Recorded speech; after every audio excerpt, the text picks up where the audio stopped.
and you ain't got to do it. Today's Friday. Thank God it's Friday!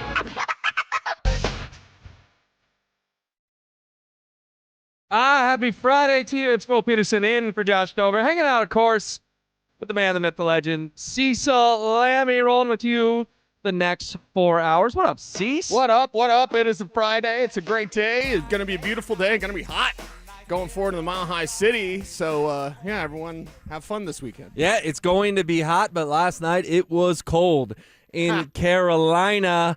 Oh, Cease, we got to dive right into this game right off the jump because Vegas is up 2-0. Yep. Middle third period. You're thinking, my goodness, the Knights are going to do it again. Right. Go on the road, win a pair, set themselves up to go back to the desert, sweep for the cup. And then the Hurricanes did what the Avalanche couldn't do against these guys. They erase a 2-goal deficit like that. It's 2-2. They score to go up 3-2. Vegas ties it with about 1:20 to go. And then Carolina wins it in OT. The Hurricanes score 4 goals in fewer than 20 minutes of ice time. Did that hurt your heart a little bit as an Avs fan, seeing someone erase a deficit against Vegas and pull out a win, considering Colorado had multiple chances to do that in the Western Conference Final and couldn't even pull it off once? Yeah, it's just outstanding to consider with the way that Vegas plays defense and the way that Vegas did it against the Avs. And it was fascinating, and actually it's kind of interesting to note, like how they skate 5-as-1, and they always keep the puck in front of them like they're thinking, they're sharing a brain. It's almost a mind meld. So when they get a lead, when Vegas gets a lead, you think, all right, with their defense, they never are rattled. Then Colorado wins on chaos. Colorado wins on emotionally like wrecking you because they can bring that offensive firepower, especially when everybody's healthy. And with Vegas, they just don't blink. They don't change. They keep doing their game. So for Carolina to be able to crack that, yeah, it was a little disheartening because I'm like, why couldn't Colorado figure that out? Now, injuries, of course, guys being more banged up than we had thought, but it was fun to watch. And the entire time, now that the Avs are done, and I feel that way about the NBA as well. Of course, I'm a Knicks fan, but like I still want entertainment. I want these games to be good. I think of the 3 games that we've had in the Stanley Cup Final with 2 of them things, and in the NBA Finals with 1 of them things, we've all been entertained by the product out there. All 3 have been great. Carolina had to fight back because Vegas just will choke you out. They will choke you out. So if Vegas goes up 2-0, they do go back to the desert, and they are thinking sweep. Carolina just evened it up and sent a message that the Avs couldn't send. Yeah, no, it's crazy that you're right. Not only could Vegas have taken a 2-0 series lead, but they were up 2-0 in the hockey game. The building was dead. I'm sitting there going, you know how the people in Raleigh feel right now? Exactly like we all felt in Denver during Game 2. Because you remember Game 2, Cease. The Avs had that 1-0 lead, Ross Colton, and it gets to the middle of the third period, and I was sitting with our guy, Nilo Pirro, up there in the press box at Ball Arena, and we kept saying to each other, they got to get it to 2. One's not going to do it. They got to get it to 2. They couldn't. Jack Eichel scores, make it 1-1. Knights score, 90 seconds later, go up 2-1, get an empty netter, leave Denver 3-1 with a 2-0 series lead. I think they were feeling the exact same way as Hurricanes fans last night, going, I can't believe, think about what those people paid for those tickets. Oh, yeah. I can't believe I paid $1,000, $1,200, $1,500, whatever it was, to watch my team go down 0-2, and the live odds were through the roof. No one expected them to come back, and not only do they come back to tie it 2-2, they do take the 3-2 lead, and then Mark Stone gets a goal with 1:20 left to make it 3-3, and then the OT winner. That was just filthy. On the power play, power play's rare in playoff overtime hockey. Right. It's got to be egregious, but Vegas got the man up, and it just, I'm not trying to make this all about the Avs, but the wound is still so fresh. Right. How different would the series have been if they had pulled off the comeback in Game 1? Right. We know they were down 3-2, and Nathan McKinnon had a look from the same exact spot he scored against the Wild to make it 3-3. Or if you could just hold a stinking lead in Game 2, how different would it have been if you could have just gotten 1 in Denver? Right. Because now it feels like Carolina can win the Stanley Cup. Yes. And if they had lost last night, we would have been talking about Vegas busting out their brooms. Right. Well, and what you look for is you look for this thing to be set up where you can break them. You can break through Vegas. You can break through that defense. And with Carolina doing that, now you get the clue. And I doubt it puts any doubt in their head because Vegas with Torts is on the money. Again, they don't change their mental kind of landscape, if you will. So if you look at what the Avs didn't do, you're like, all right, why didn't you break through? Because had you broken through, then you felt like with the firepower, and again, everybody would have to be healthy, and I think that's really what it's going to come back to. As crappy as that sounds, Alex, please, I work I work in profanity like an artist works in oils and clay, so please get my back so I don't get fired today.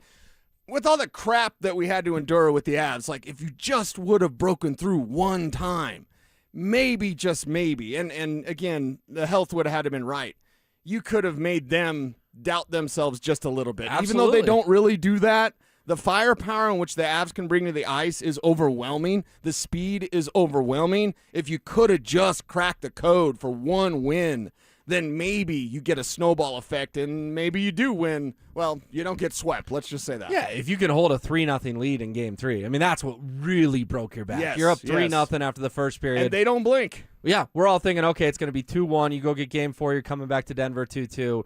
It wasn't to be. So, 2 questions then. One, was it good to see Vegas collapse? Because I feel like a lot of Avalanche fans have hate in their heart, sports hate in their heart for Vegas. I don't know if I do, because it's not like they did anything dirty. They just punked us. Yeah. Right? Like, yeah. People are like, I hate Vegas. I hate Vegas. Why? Because they embarrassed your favorite hockey team? Yeah. Like, the teams I hate are the ones that do dirty things or go 7 or they really get under your skin. What Vegas used to do when they were allowed to do and like hide guys on IR, basically. Long-term IR, yeah. How about that? There's a little bit of hate there, a little bit of disdain, distaste. Sure, but I think it looks weak as Avalanche fans to hate Vegas just because they punked you. You see what I'm saying? Yeah. Like, that's almost embarrassing as an announcer. I hate Vegas. Well, they should hate Dallas, too, because Dallas punked you. Like, you've got a certain style of team that can punk you, and that's been proven time and time again. Not many teams can do it, and you would know better than I, but if we talk about, like, Dallas can do it, Vegas can do it in playing that low-event hockey where they defensively stay sound and they're not really scared by your firepower. Only a couple teams can do it. Unfortunately, those teams are in your way almost every year. Yeah, I want to be clear. I'm rooting for Carolina to win the Stanley Cup. But at the same time, I don't disdain Vegas like I feel like a lot of Avalanche fans do. I think this thing could go 7. I think it was that big that the Hurricanes got a game last night. Feels like it's trending in that direction. All right, let's do some Tribe roll call on the RamosLaw.com text line 303-713-1043. Tell us who you are, where you're listening for, what you are up to on this beautiful Friday. Who's hoisting the cup, Cease? Who's hoisting the cup? I still don't see how Vegas loses this. If Vegas plays the way that they can play, and again, last night was different. Carolina's showing that life. It felt like Vegas to me after Game 1. After Game 2, I want to see another game from Carolina like that. I'm not sure if it was a one-off, right? What's the outlier here? And then what's the real story? I've seen in the last 6 games Vegas be mostly dominant. 4 against the Avs, now 2 with Carolina. I want to see another one before I think, hey, Carolina could actually do it. No, it looks like Vegas still to me. Who are you rooting for? Because those are 2 different questions. Who's going to versus who are you rooting for? I want an entertaining product. I don't want to ride the fence like Mike Evans there. And Orlando always used to tell me this, like most hockey fans, once your team's out, you don't even really watch. So it's like the Avs aren't in it. I don't really care. But there are Avs ties. Sure. I mean, the team that just swept you and embarrassed you is now 3 wins away from hoisting the best trophy in sports. I'm not necessarily the guy that says, like, well, then if they beat you, then if they win it all, then you can say that you got beat by the eventual champs. Right. I just think it sucks to have the President's Trophy and not the Stanley Cup because that's the trophy that matters the most. It absolutely does. 303-713-1043 on that Tribe roll call. All right, the Broncos wrapped up OTAs for Week 1 yesterday. They'll have another week coming up, followed by mandatory minicamp. What did we learn? Oh, there was an awful lot. We'll dive into it next. Summer is calling, and we're sending you to the lake in style. Download the Denver Sports app to enter our Day at the Lake contest for your chance to win everything you need for that perfect lake day. You get 2 paddle boards, 2 chairs, a cooler, pop-up tent, and Bluetooth speaker. Oh, and did we mention you also get a $250 gift card to fill up that cooler?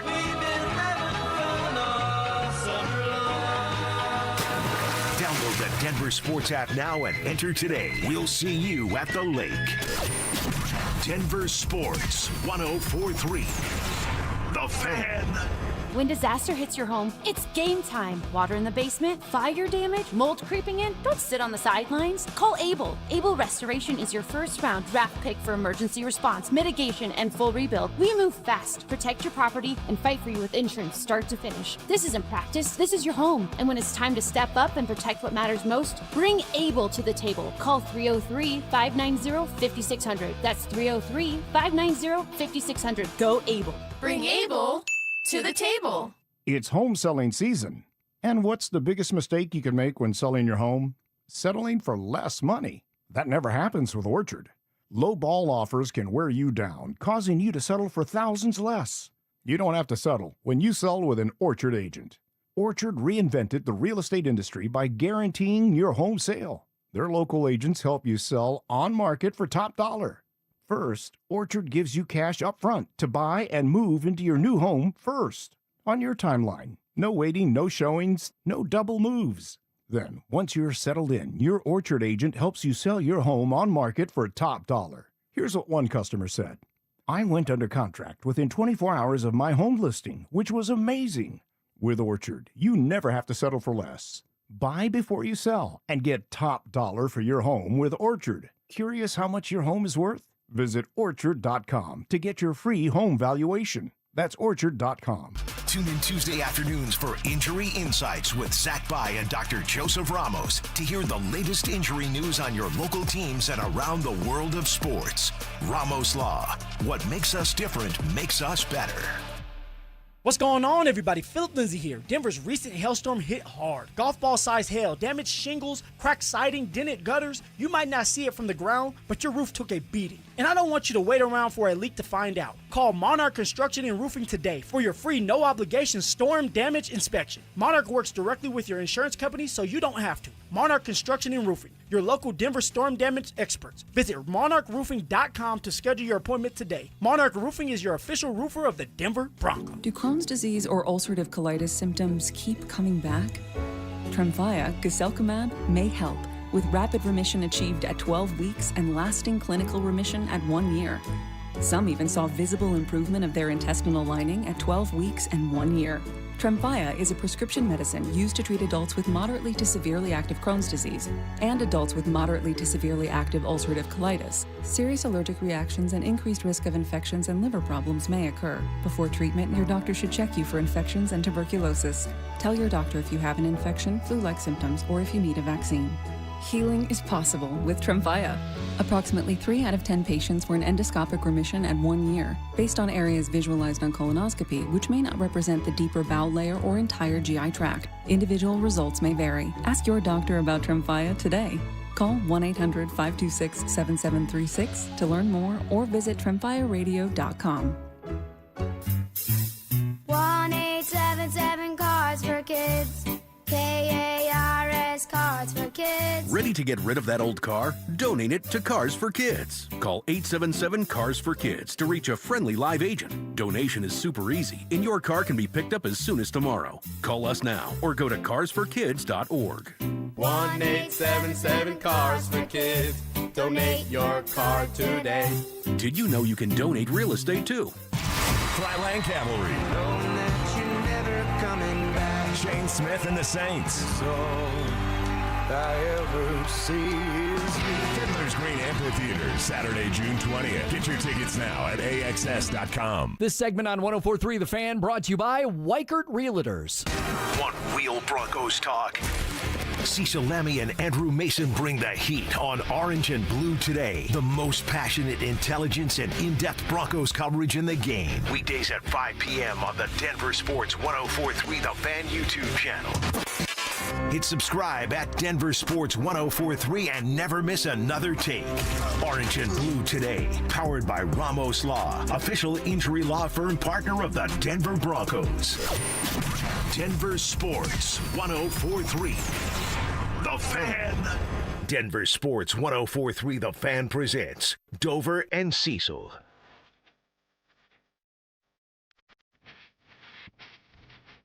Up and rolling on this Friday. It's Will Peterson in for Josh Dover.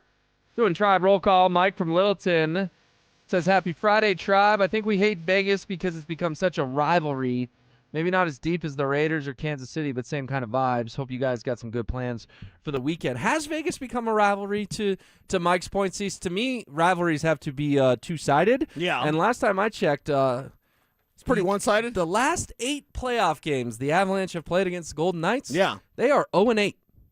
2021, go up 2-0, lose 4 in a row. 2026, you get swept, lose 4 in a row. Right. So I like where Mike's going with that, but the Avs got to punch back at some point for this thing to be a rivalry. Yeah, a rivalry means it's got to be somewhat even and hard-fought.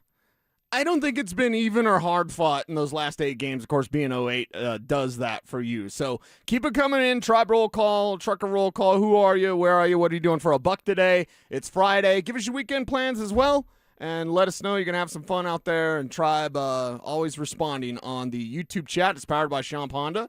So we'll get to some of your comments a little bit later. But OTAs yesterday, very, very interesting things coming out. I got to pick the brain of Andrew Mason, and you'll be happy to know, Will, I already teased it for you off air.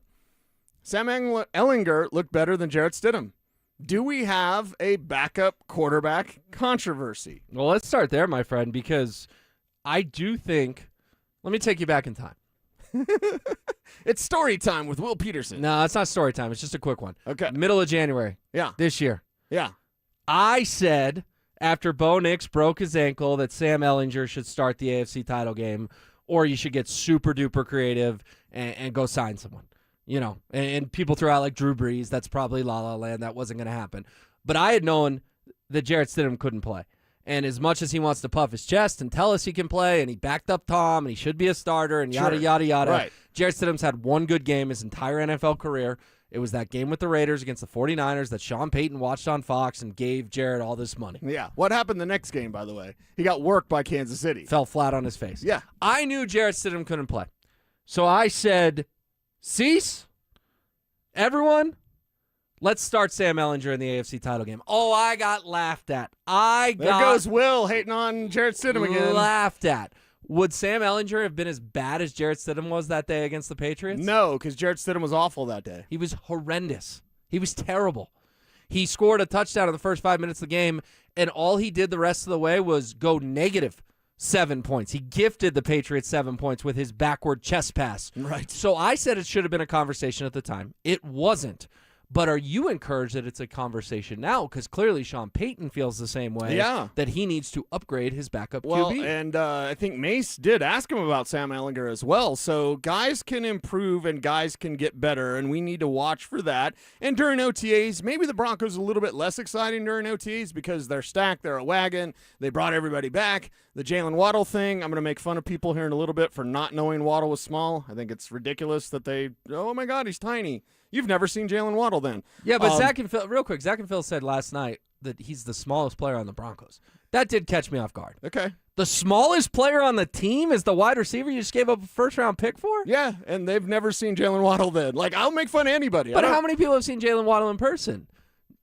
Not many. The guy's been in Miami and at Alabama. Right, we haven't had yesterday was our first chance to get eyes on him. I don't want to pull that card, but just watch Jalen Waddle and everyone would have known he was small. That's.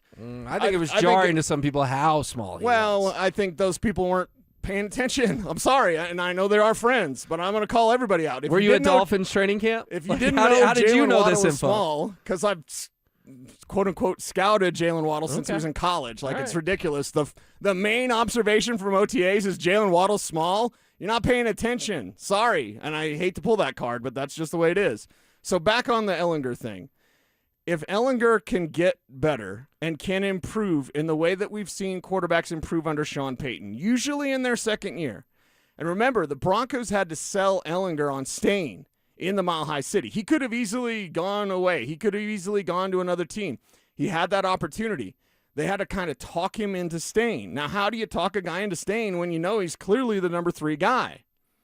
Maybe you talk him into staying by saying, hey, you can compete. You can push for a higher job. You're never going to be the starter, but can you push to be that backup? So for me with Ehlinger, I always ask the question, and I would love for you to answer this. Mm-hmm. Have we seen the best of blank? Have we seen the best of Jarrett Stidham? Yes. Yes, of course. It's easy. But the reason I pause is, what is he even the best? Have we seen the best of Sam Ehlinger? No, of course not. Yeah. So what do I want to see? I want to see the guy that's got more room to grow, and that's Sam Ehlinger, and that's not Jarrett Stidham. All right, you mentioned Mace asked Sean Payton about him. Here was the head coach on one of his backup QBs. I think considerably. Good question. Today, just there were a handful of plays, maybe a year ago at this time, from a terminology standpoint or just the rhythm, but I definitely feel like you can see that, and that's encouraging. So basically he's telling us that Sam Ehlinger is much more comfortable in the offense this year than he was last year. Here's the next logical question. Say he goes and tears up camp, tears up the preseason. Yeah. Obviously, Bo Nix is your starter, but if he earns that number 2 QB job, it's got to be deuces to Jarrett Stidham, right? Yeah. No reason to carry a third QB in Jarrett Stidham. You cut his ass. Well, you save money if you cut and or trade him. And while it may sound ridiculous, there's enough former Broncos executives across the league, thinking of the Jets, thinking of Baltimore, thinking of all over, even with the Raiders. So is there an opportunity? Yes. The savings on your cap, and Kev is not going to like this, Jarrett Stidham's cap number is about $3 million more than Bo Nix's cap number this year. Insane. He has a cap number of $8 million. So you have a cap savings, off the top of my head, roughly around $4 million. So if you get in a situation where it's even and Ehlinger's not making anything and Jarrett Stidham has your highest cap number at the quarterback position, yeah, you might be considering a move there, whether that's getting rid of Stidham or just trading him away. It sounds preposterous, but it's June 5th. We have to go on what has been seen out there and what was seen by Mace. And you know Mace, he is not one for hyperbole. I am emotional and I am opinionated. So, yes, if someone doesn't know Jalen Waddle small, I'm going to make fun of you for that because you didn't watch the Combine, you didn't watch Alabama, you didn't watch Jalen Waddle. Either way. I'm going to defend those people. We didn't know how small he was. Did you know, sorry, Alex, did you know that Mace is not hyperbolic at all? So when Andrew Mason says, hey, Sam Ehlinger looks better than Jarrett Stidham, that to me says volumes because Mace is not against Jarrett Stidham. He's not against anybody. He's just telling you what he saw. And Ehlinger looked better than Stidham, and I like that for a start. Oh, I do too. I think he should be the number 2 QB this year, and I think Jarrett Stidham can go puff his chest and tell everyone he's a starter and backed up Tom Brady in a different city. Because some of us tried to warn. I've had some fun with you and Dover on this. Right. You know, you guys were all in, steady for the city, because you wanted to be. Yes. And I understand why you did it. You don't want to go into an AFC title game. AFC title game and be like, they have no shot, everybody. Well, I was that guy who told everyone they had no shot, and then Jarrett Stidham validated me because he played like poo-poo. Like garbage, and they had no shot. Do you think, too, that by having a quote-unquote backup QB competition, is it amplified because Bo Nix is coming off 2 ankle surgeries? Like, I feel like this is a headline regardless because people love the backup QBs. Right. But it's even more of a headline given the fact that, oh, by the way, your QB was in a ball cap yesterday. He did do some throwing, according to Sean Payton. We'll dive into the health update on Bo Nix. It's all encouraging. Okay. But I do think that backup QB is even elevated this offseason given the fact that Bo's been under the knife twice. Yeah. I think that's something that maybe not a lot of people want to talk about, but we should be talking about and you should be considering. And it's not, Kev, do not put me on the list. It's not to the J.K. Dobbins point of like, you better be ready for when Dobbins is hurt. But all I know is that ankle's been cut into, 5 times? What's the number, 5 or 6? It's up there. It's not 4. I think it's 5. Is it 5, Kev? Okay, it's 5. That ankle's been cut into 5 times. I'm just saying you had better be ready. So if you happen to be in an AFC Championship game and your backup quarterback needs to play, you better have a better backup option than Jarrett Stidham. Maybe that's Sam Ehlinger. But a lot of interesting things coming out from OTAs. Again, it may not seem like the most newsworthy of things because of the way the Broncos did it. They ran it back, right? Brother, I'm here to tell you there's, 24 things that were takeaways from Mace, from Kev, talking about their observations at OTAs, and especially one at the edge position, which may be getting more interesting now. But I like what I heard about Jonah Ellis yesterday. We got a lot to get to on that. Might have, Kev, do we know anything about any sort of anything? Okay, yeah. We'll keep everything up on the situation of what's going on, but lots to get to from Broncos OTAs, and obviously very pleased to talk about it. Yeah, we've got some stuff we're working to confirm that could affect the Broncos' edge room as well. Certainly stay tuned. We'll pass that along if we get confirmation. Jalen Waddle, Evan Ingram, Jonah Ellis, Bo Nix, so much more to continue with OTAs, and we'll do it next.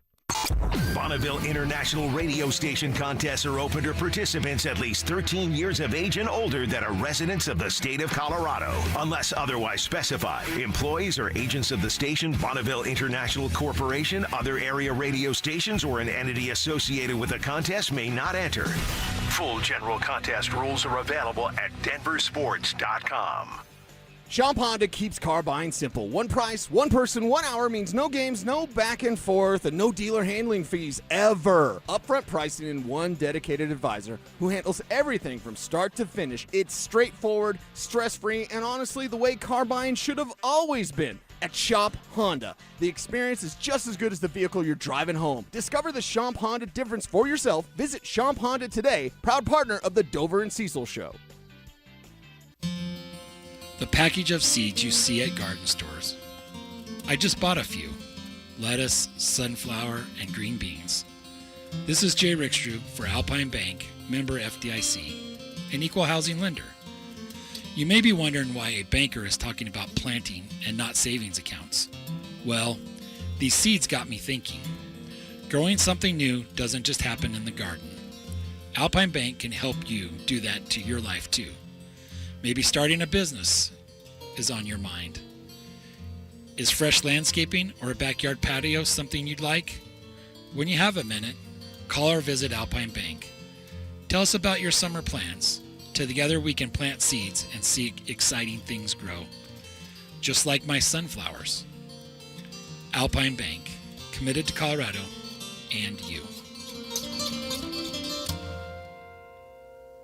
Where will you find her perfect engagement ring? There's only one fine jeweler in Denver with all the world's top bridal designers. I'm Dylan Williams. And I'm Shayna Williams from Williams Jewelers. Only here in our Bridal Design Gallery will you find Gabriel & Company, A. Jaffe, Hearts on Fire, and the legendary Tacori. Thousands of diamond engagement rings from every style and every price range. If it's on her Pinterest page, it's here. Add to that our famous Williams Jewelers Diamond Bar with almost every size, shape, and price range diamond. And our expert diamond professionals will help you put it all together perfectly. At the guaranteed best price in Colorado. We even have flexible payment terms for qualified buyers, so you can do this today. That's why more couples say, will you, with Williams. Where Colorado shines. Williams Jewelers, we can make diamonds a part of your life. The official jeweler of the Colorado Avalanche. Williams Jewelers, where Colorado shines. Hey, it's Zach here. When it comes to home repairs or new construction, nothing should feel stressful or complicated. That's why I trust Homestrong.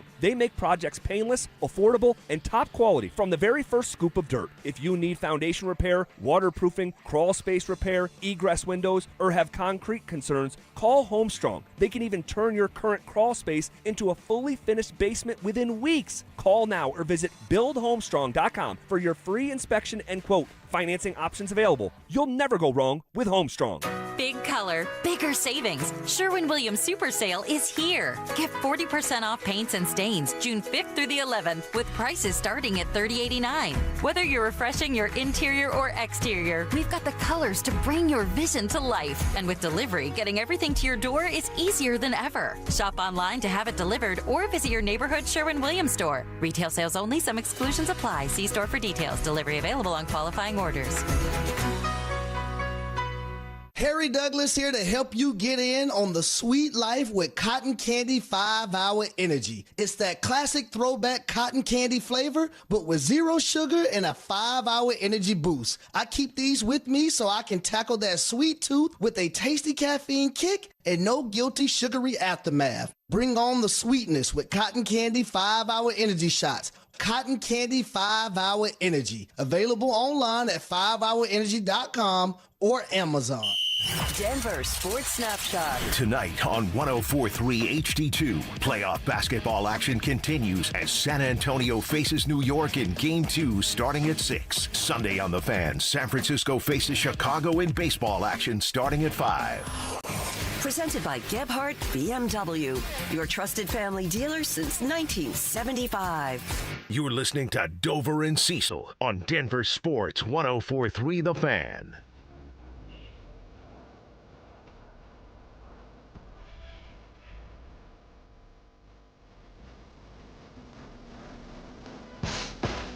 10:30 on this Friday morning. It's Will Peterson in for Josh Dover, hanging out with Cecil Lammy.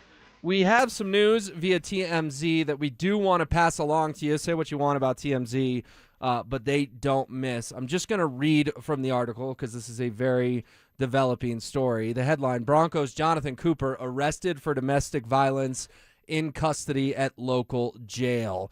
This is from TMZ. Quote, Jonathan Cooper is behind bars in a Colorado jail after the standout Broncos linebacker was arrested Thursday night around 11 p.m. TMZ Sports has learned. It's unclear what led up to the arrest, but the 6-year pro is being held on 2 counts of domestic violence as well as criminal mischief. The 28-year-old was booked into a detention facility at 2:38 a.m. Jonathan Cooper is scheduled to go before a judge this morning, and he's got another hearing set for Monday. And then they go on to talk about Cooper's resume with the Broncos. So, again, Cease, we're just going to pass the news on to people, but definitely an unfortunate headline from TMZ. Jonathan Cooper spent the night in jail. Well, and it's one of those things we've talked about before, and we'll see, of course, investigations, all that kind of good stuff. So won't get ahead of ourselves here, just reporting what TMZ is reporting. But as I've often said on these airwaves, Broncos don't really have these sort of problems. It's not what you want. In this construction of this team, they do not have guys that are in the police blotter for whatever reason. And, of course, you let the investigation roll out. You see what everything's going on. The NFL will have its own investigation in this as well. So once that's concluded or we have more information, we'll pass it along. My mere thought is this. That doesn't happen a lot over there now. It's not the greatest look if it happens over there now. Yeah, certainly stay locked in to the rest of this show, the rest of the day. We'll keep you posted if we learn more about Jonathan Cooper's arrest for domestic violence per TMZ. All right, let's get back to football. Jalen Waddle, man, we're having a little fun with it. You're actually a little fired up. I'm not fired up, but Jalen Waddle is small was one of the takeaways from yesterday at Broncos OTAs, but also Jalen Waddle is electric. He turned heads for a ton of people down there at Broncos Park, powered by Common Spirit. Not that that was unexpected, but when you get your new toy and you finally get to see your new toy, then it's really exciting for Broncos country. Yeah, it's exciting because Kistner and I jumped in the car to go to Healthy Swings last night, and a Broncos event put on, raising over $250,000 for UC Health. Good job, Cortland Sutton and company. So Kevin and I jump in the car, and he's immediately going on about Waddle. I thought Bo Nix might have been replaced as his favorite player, but it was Jalen Waddle talk. It was Jalen Waddle time because Waddle can be the offense. Yeah, Waddle can be the offense, and Waddle can be the threat that opens up the field for everyone else on this offense. And it's great to know when you buy something new or you purchase something or you add something in your life, you want it to work. TV, car, whatever you get, right? You're super excited about it. You make a big investment, you want that thing to work. Exactly. That's a good way to put it. You make a big investment in Jalen Waddle, you don't want him out there looking like a bum or worse, missing voluntary work, right? We're seeing, and I know it's a different situation, but George Pickens, for example, is staying away from Dallas. He's already signed his franchise tag, but he's staying away from voluntary work. Mandatory work is next week for Dallas. He'll be there. We don't have any of that BS here of like, oh, they signed Waddle, but he's in Florida working out or whatever, and he's not at voluntary. He's right there with his teammates, even without Bo Nix. He's out there, he's shining, he's starring, he's turning around. Was that Riley Moss, Kev, that he flipped on and put on a swivel? Yeah, Waddle went one way and Riley Moss went the other way. And then on another play, he cut one way and Riley had to grab his jersey to catch up. And wait, real quick, you mean an elite wide receiver burned Riley Moss? Yeah. I've never heard of such a thing. Here's the also thing to write on this. One of the best players of the day, and this is from Mace's observations, and you can check it out today on Orange and Blue Today. We're going to talk about it. One of Mace's observations is that Riley Moss was one of the guys that had one of the better days. Yet Jalen Waddle, Riley Moss had one of the better days, yet Jalen Waddle was working him more than once. That shows you the type of superstar level. If you were one of those people, and I never was, but whatever. If you're one of those people that said, Cortland Sutton's not a number one, okay, defenses treat him like a number one. So, again, I'm going to pull that card. Like, when you're getting bracketed with 2 defenders on you, you're being treated like a number one. Cortland Sutton's a number one. If you felt that way, you're going to watch Jalen Waddle and be like, oh, no, he's the number one. Because he can be everything. He can be almost this tractor beam of footballs to gather it in this year. obviously lead the way. Obviously, 1,000 yards, 1,200, 1,500, whatever that number is, he could be the biggest part of your passing game, which is the most exciting part of your offense. Yeah, no, this guy can be the biggest number one receiver the Broncos have had since fill in the blank. I mean, is it prime Demaryius Thomas? You know, are we going on a decade plus where you've had a true number one that you feel like that dude is a number one, and I'd put him up against other number ones in the NFL? Because here's the thing about Courtland Sutton. We all love Sut, but if you had to rank him as the number one, he'd be definitely in the bottom half of the league, maybe the bottom third when he went up with other number ones around the league. This could be the first time since quite literally the Peyton Manning era the Broncos have a number one receiver that you're comfortable putting up against the other elite guys in the NFL. Because if you put Courtland Sutton in the same breath as Jamar Chase or Justin Jefferson, you'd get laughed at. Those are two different types, though, because I would say, and I don't want to get in semantics of this, but if we take the entire league of just number ones, he's probably around 15, somewhere in there. Jalen is. No.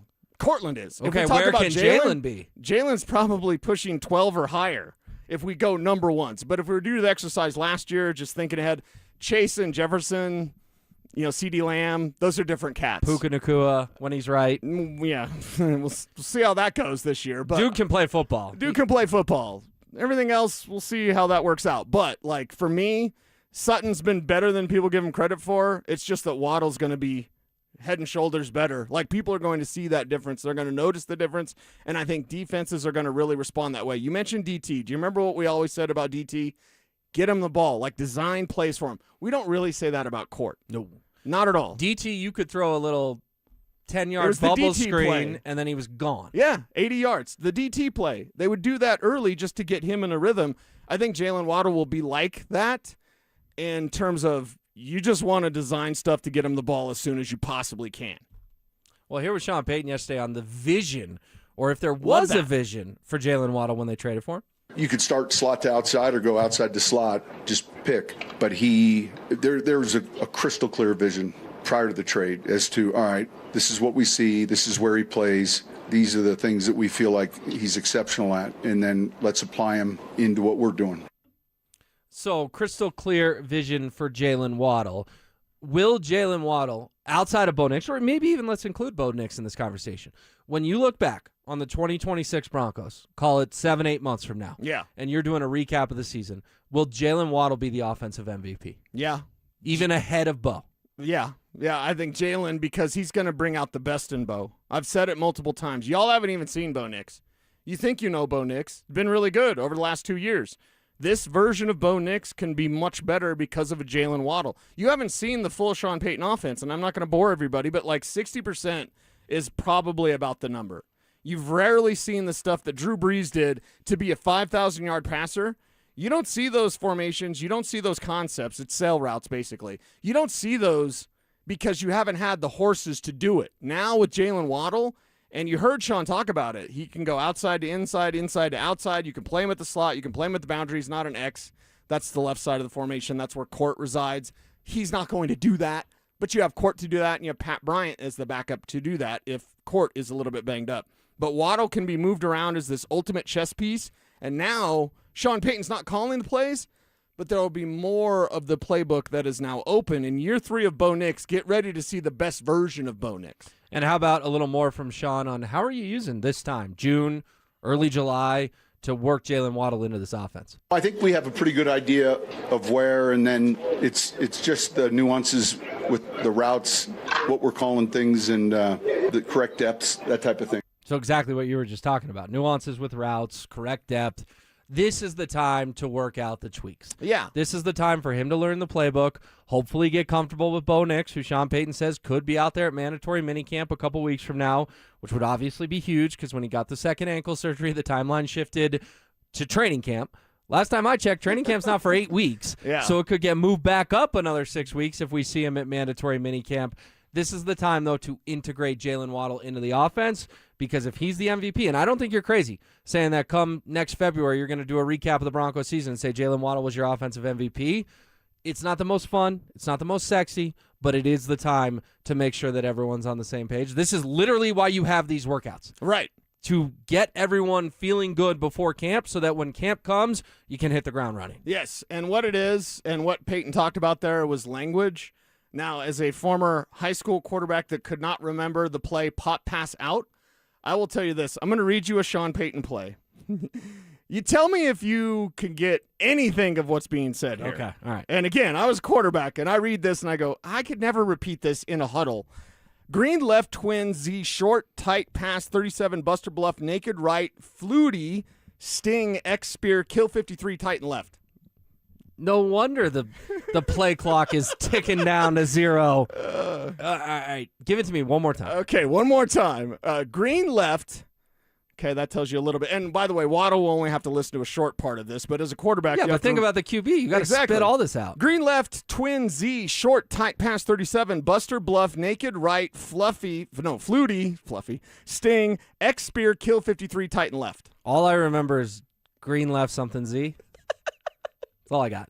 You read it to me twice. That's all I got. Yeah, so it's like if you're Waddle, you have to pick up on this. It's like learning Mandarin, you know what I mean? Or really is. English is the toughest language to learn as well. So it's like you've got to learn, what do you call things? We called it this route. We're going to call it this route. Here's what we think. Here's our proper depth. And it's getting on the same page as Sean Payton and this playbook.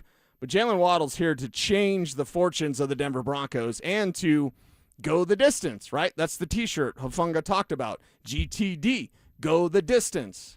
That's what the Broncos want to do this year because they didn't go the distance last year. And what about that schedule? Is it going to hinder them from going the distance? We've got some projections that may make Broncos country feel a little bit better. Plus, Sean Payton offered up his thoughts on the schedule as well. We'll hit all that next.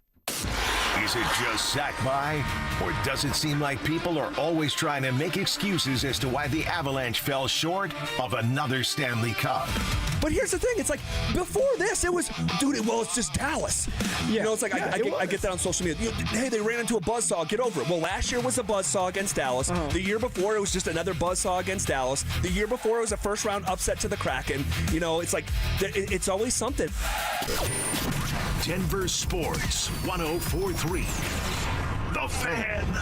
Your air duct cleaning experts, Ductworks.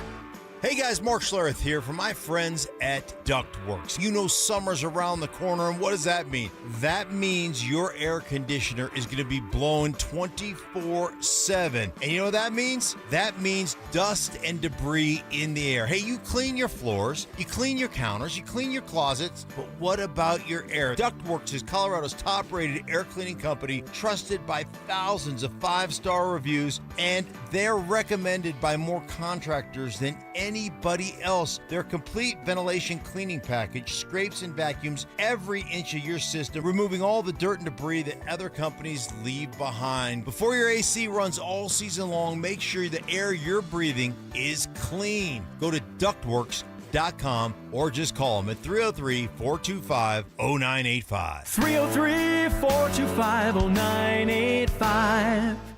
This is the sound of Jack buzz cutting his way to a small fortune.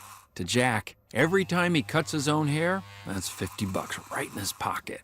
If Jack sees DIY buzz cuts as a saving strategy, Wells Fargo is right behind him. And with their mobile app, tracking his savings is easy. Oh, ouch. However you make money work, we can work with that. Mobile carriers' message and data rates may apply. Wells Fargo Bank, N.A., member FDIC. SodaDietAndNutrition.com. It's where you need to go, or call them up, 866-800-SODA. Cecil Lammy here, and 5 years ago I lost 60 pounds with soda, and I'm never going back, never gaining the weight back. Why? Because I learned how to eat, what to eat, and when to eat, and I had a real nutritionist available to me via text whenever I had questions, concerns, or just straight up needed that encouragement. Looking and feeling 10 years younger, you want the same thing? SodaDietAndNutrition.com, 866-800-SODA, because soda is, say it with me, state of the art.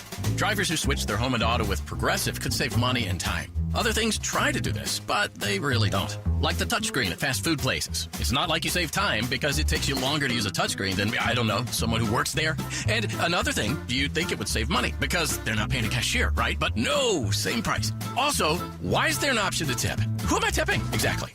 Anyway, even if you can't save money and time with some things, you could with a Progressive home and auto bundle. Progressive Casualty Insurance Company, affiliates, and other insurers, not available in all states or situations.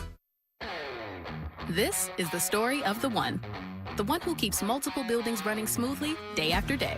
Plumbing that flows, HVAC that hums, cleaning supplies that keep surfaces sparkling. That's why she counts on Grainger. With easy reordering online and 24/7 support, Grainger helps her keep the products she needs on hand. So shelves stay stocked and buildings stay ready. Call 1-800-GRAINGER, click Grainger.com, or just stop by.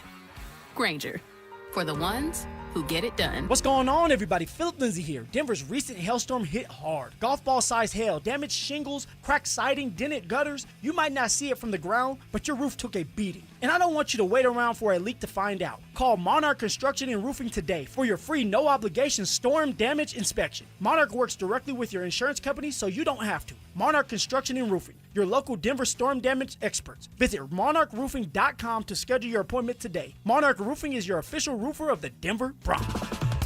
Hey, Colorado, do you hear that? Not really? That's the sound of your neighbor Gary mowing his lawn at 6 a.m. with his new electric lawn equipment. Gary got 30% off with a statewide discount on all new electric lawnmowers, trimmers, and leaf blowers. Don't sleep on this great deal. Statewide discount only through the end of 2026. Learn more at simplestepsbetterair.org. Again, that's simplestepsbetterair.org. Spring dust, pollen, and debris clog Denver's ACs. Fix It 24/7 Spring AC Deep Clean removes buildup. First-time customers pay $39. Look now at fixmyhome.com before summer heat hits. Names that rhyme, takes that hit different. Shapiro and Piro is happy hour sports talk built for the modern fan. Local stories, hidden gems, and the mustache monologues you never knew you needed. Weekdays at 3 p.m. on the Denver Sports 104.3 The Fan YouTube channel. Subscribe now at Denver Sports 104.3 and get in on the action. Denver Sports 104.3 The Fan. It's Dover and Cecil on Denver Sports 104.3 The Fan. We got a good thing. It's Will Peterson in for Josh Dover, hanging out with Cecil Lammy. Hope your Friday is going well. We told you at the top of the last segment, we've got an update. Broncos' Jonathan Cooper has been arrested for domestic violence and criminal mischief. He is in custody at a local jail, according to TMZ. Jonathan Cooper is behind bars after the standout Broncos linebacker was arrested Thursday night around 11. Unclear what led up to the arrest, but the 6-year pro is being held on 2 counts, domestic violence, criminal mischief, booked into detention facility at 2:38 in the morning. We're just passing along the facts, but we do have a response from the Broncos that is now an update to this situation with Jonathan Cooper. Quote, "We are aware of the matter and gathering more information." So one sentence from the Broncos, short and simple. Aware of the matter, gathering more information. See, we're certainly not going to speculate about this. We have no idea what happened, but we definitely do want to pass along the news to folks that Jonathan Cooper is currently in jail.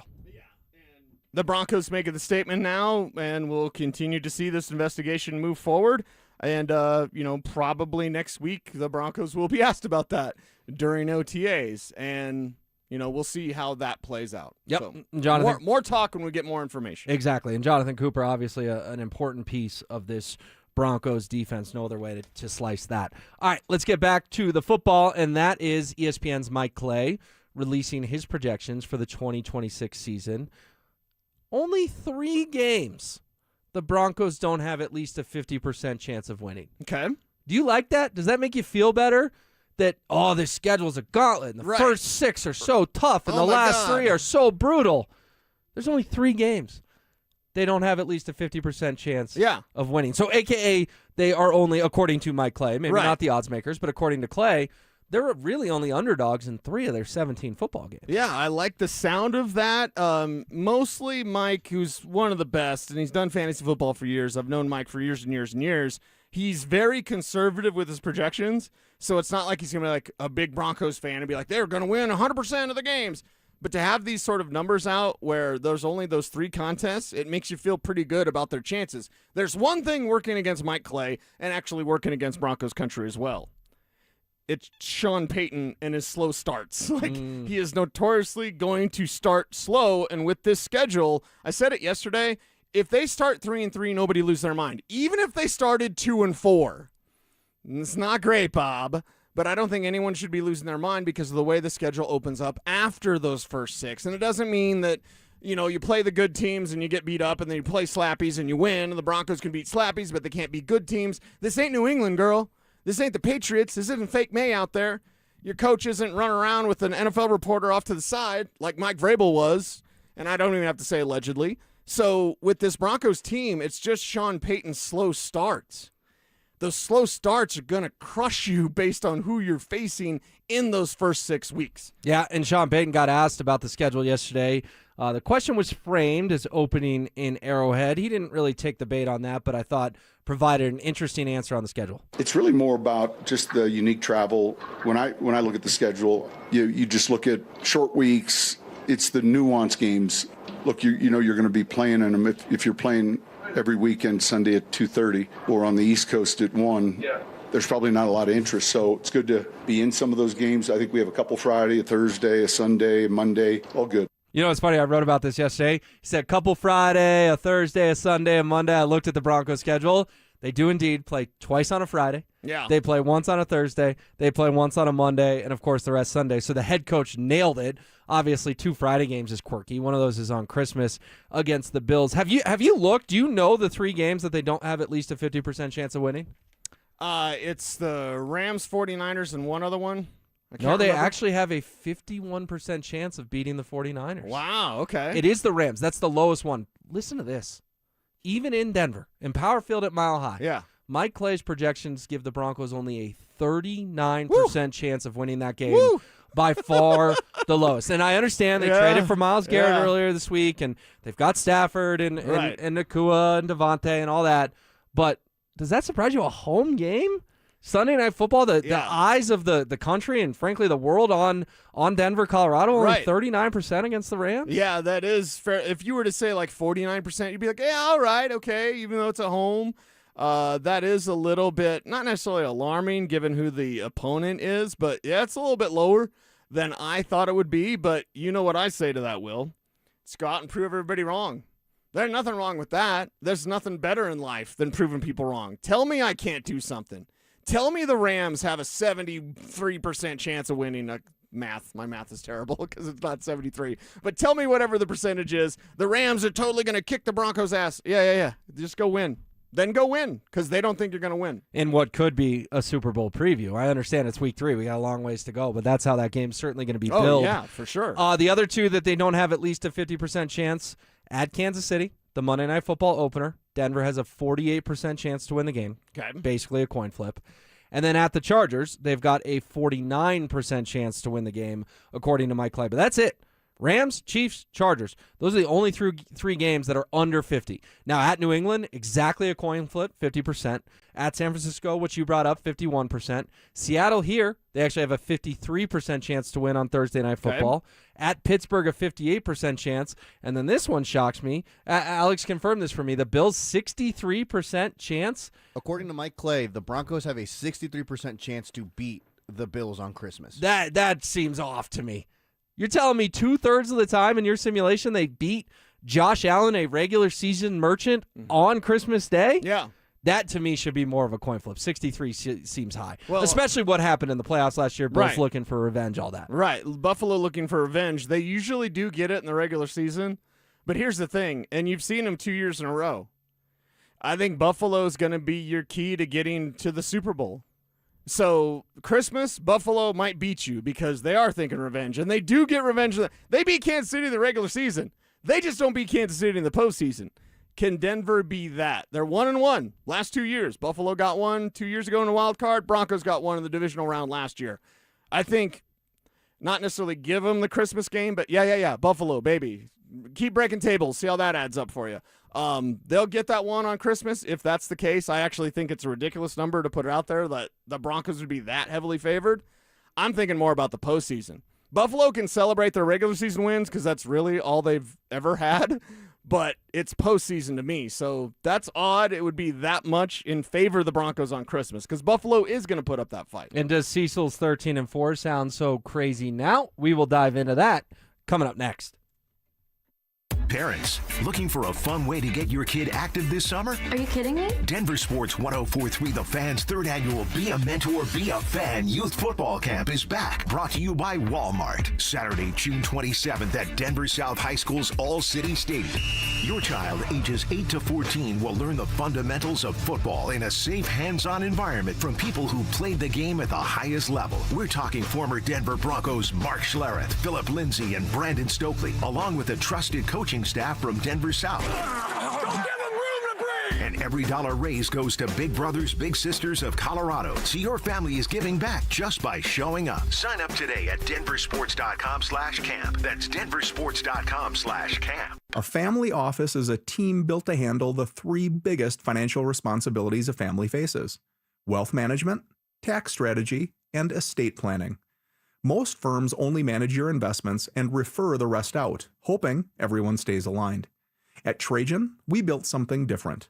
Your wealth, tax planning, and estate planning are handled together inside one firm under one roof. There's no guessing whether your CPA, advisor, and estate attorney are truly in sync, because our team works together every day on your behalf. When your financial life becomes more complex, your advice should become more coordinated, not more fragmented. One plan, one trusted team. Call Trajan today, 855-TRAJAN-1. That's 855-TRAJAN-1. Trajan Wealth, an SEC-registered investment advisor. Additional services through Trajan Estate and Trajan Tax. Additional disclosures and accreditation at TrajanWealth.com. I started my first business when I was 12, mowing lawns for about $5 a yard. I learned if you do the job right, people trust you and customers care that you show up and do what you say you're going to do. Hi, I'm Tommy Mello, owner of Don's Garage Doors. From garage door repairs to upgrades, we show up, we stand behind every job. We only use the best parts, and spring's guaranteed to last a lifetime. When you care about the people you serve, you work harder and it shows. Call Don's Garage Doors today or schedule online at donsgaragedoors.com. When it comes to garage doors, no one knows more. Tune in Tuesday afternoons for Injury Insights with Zach Bai and Dr. Joseph Ramos to hear the latest injury news on your local teams and around the world of sports. Ramos Law. What makes us different makes us better. Denver Deck Builders has been building the highest quality decks for over a decade. With me is their owner, Ron Gibbous. You use only the best materials to handle all of Colorado's elements. At least 90% of the time, our customers want composite decking, which is warranted for 30 years. So it's not going to rot, it's not going to freeze, and it's going to look good. And we use a custom rail builder that fabricates them in a shop, brings them, and installs them on site. So they're stronger than any rails that you can buy from a normal lumber yard. Start dreaming about your outdoor living space. Denver Deck Builders. Go to DDBonthefan.com. From the FIFA World Cup to competitive business environments, grand ambitions lead to game-changing achievements. At Bank of America, we're there to support businesses at every step, providing insights and expertise to help you gain an edge. He shoots, he scores! What would you like the power to do? Explore winning business solutions at BofA.com/gamechangers. Bank of America, official bank of the FIFA World Cup 2026.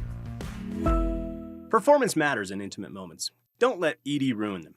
This is Jeff for the Rocky Mountain Men's Clinic, and I want to assure you that if you're like the vast majority of guys, you don't have to suffer with ED anymore. In fact, you might be pleasantly surprised at how the right treatments could positively impact your love life. At the Rocky Mountain Men's Clinic, our advanced medical therapies go far beyond pills. We have treatments that are effective in well over 90% of cases, and we offer specific and combinative treatments that can dramatically enhance both your performance and your stamina. You could even last up to an hour or more and bring a far greater level of intimacy to both you and the one you love, perhaps performing like you haven't in years. So call us today and find out why our advanced treatment strategies offer so much more. Your first visit is just $99 and gets you blood work, a medical consult, and if medically advised, a test dose. And if that test dose doesn't work in the office, your visit is free. Call 720-440-7900 or go to RockyMountainMen'sClinic.com. Rocky Mountain Men's Clinic, advanced medical science to improve men's lives. Is your health telling you it's time to lose weight? High blood pressure, rising cholesterol, joint pain, or more medications don't have to be your future. Colorado Fat Loss can help people lose 20 to 40 pounds naturally in about 60 days and keep it off. Schedule a free consultation at coloradofatloss.com. That's coloradofatloss.com. Veterans and active duty service members. When your call to service ends, your mission doesn't have to. Go from GI to IT in just a few months at My Computer Career. Prepare for a high-demand career in cybersecurity, protecting people, systems, and institutions from real cyber threats. Cyber warriors are needed now. Will you answer the call? Go to mycomputercareer.edu/CWP to learn more. That's mycomputercareer.edu/CWP, an elite CompTIA certification partner. VA education benefits are available to those who qualify. Indeed presents hires you can't afford to get wrong, like a data analyst. Hey, what model did you use for these quarterly projections? Astrology. If Mercury's in retrograde, sales tank. If Venus is rising, we crush Q4. You built our revenue forecast off horoscopes? Yeah, the Zodiac never lies. This is the job for sponsored jobs. This is what happens when you don't sponsor your job on Indeed. Next time, get matched with quality candidates with Indeed sponsored jobs. Visit Indeed.com/hire now and sponsor your job today. KKFN and KKFN HD1 Longmont, Denver. You're listening to Denver Sports 104.3 The Fan. Denver Sports Snapshot. Tonight on 104.3 HD2, playoff basketball action continues as San Antonio faces New York in Game 2 starting at 6. Sunday on The Fan, San Francisco faces Chicago in baseball action starting at 5. Presented by Gebhardt BMW, your trusted family dealer since 1975. Denver Sports 104.3 The Fan presents Dover and Cecil. Can I kick it? Hour number 2 on this Friday. It's Will Peterson in for Josh Dover.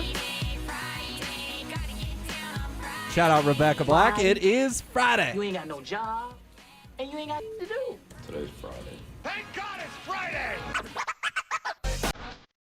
I got a little bit longer intro on a Friday. I know. I was just interjecting my own thoughts throughout it. Is that all right? This is how we do it. Should I let it breathe, Cease? Nah, we're good now. We're good now, baby. Let's jump in and talk. We have an update. Yeah, unfortunately, we are dealing with a serious situation here on this Friday, and that is that Jonathan Cooper, the Broncos' star outside linebacker, has been arrested on domestic violence charges as well as criminal mischief. And Mike Kliss has an update on this as well. According to Kliss, which is according to the arrest affidavit, Cooper's girlfriend was also arrested on criminal mischief, domestic violence charges. The incident centered around his girlfriend trying to get Cooper's cell phone and Cooper wanting to keep it. So, again, we're not going to speculate on this, but Jonathan Cooper did spend the night in jail. We're now learning, per the affidavit that Mike Kliss got into, that his girlfriend was arrested as well, and the incident involved a cell phone. Certainly not the kind of headline you want to read ever, Cease, about your favorite football team and a good player on the football team. This is not something that I think Sean Payton and George Payton and Greg Penner wanted to deal with today either. And again, we're just going to continue to pass along the facts as we learn. We'll pass along the information, and also part of the information is merely this, as you mentioned. This team doesn't have that anymore. This team doesn't have guys, in any sort of incident, whatever the investigation reveals. I'm just here to tell you, when's the last time we talked about a Broncos player being arrested? It's been a minute. Wow. We don't have to go down the police I was going to say, I don't even want to throw out names. But in this I have era, a handful in my head, but I'm not even going to throw them out. In this era, we just don't see this as part of what the Broncos do. So, again, put a pin in it. Everyone's going to investigate everything. Obviously, the NFL, obviously, the police, everything. But just know that this team isn't really built like that anymore. Other teams are. You play for the Chiefs, you're probably, a lot of guys get on the police spotter if you play for Kansas City. That doesn't happen here in Denver. And again, the Broncos have released a statement, quote, "We are aware of the matter and gathering more information." We'll certainly get more info over the next 3 hours, so keep it locked in here. All right, so we were talking about the schedule projections from Mike Clay, the win-losses. Broncos don't have at least a 50% chance of winning in only 3 games. The Rams here at the at the Chiefs and at the Chargers. At the Niners, they have a 51% chance of winning. Did you like yesterday when Sean Payton got asked by Troy Rank, do you think you pissed someone off to get this tough schedule? And Sean said, quote, "I did that a long time ago." That was a great, and he said it with a big chuckle and a big smile. Yes. We all know Sean was suspended for the entire 2012 NFL season for his alleged role in a bounty program with the New Orleans Saints, reinstated in January of 2013. But I think it was a fair question by Troy. I think it did cross all our minds, like, oh, did the NFL load the Broncos up in those first 6 games because they're a little annoyed with Sean Payton? Is that tinfoil hat cease, or is there something Well, to it? I'm the tinfoil hat guy, so I guess, Alex, play my theme music because, for me, I don't think Roger Goodell wakes up in New York City in his palatial mansion or apartment or whatever he's got. I don't think he wakes up and thinks about how he can screw Sean Payton on a daily basis. That's just me. And again, I'm the tinfoil hat guy. This does not pass the sniff test. I thought it was a fair question from Troy. Of course, Troy's one of my favorites.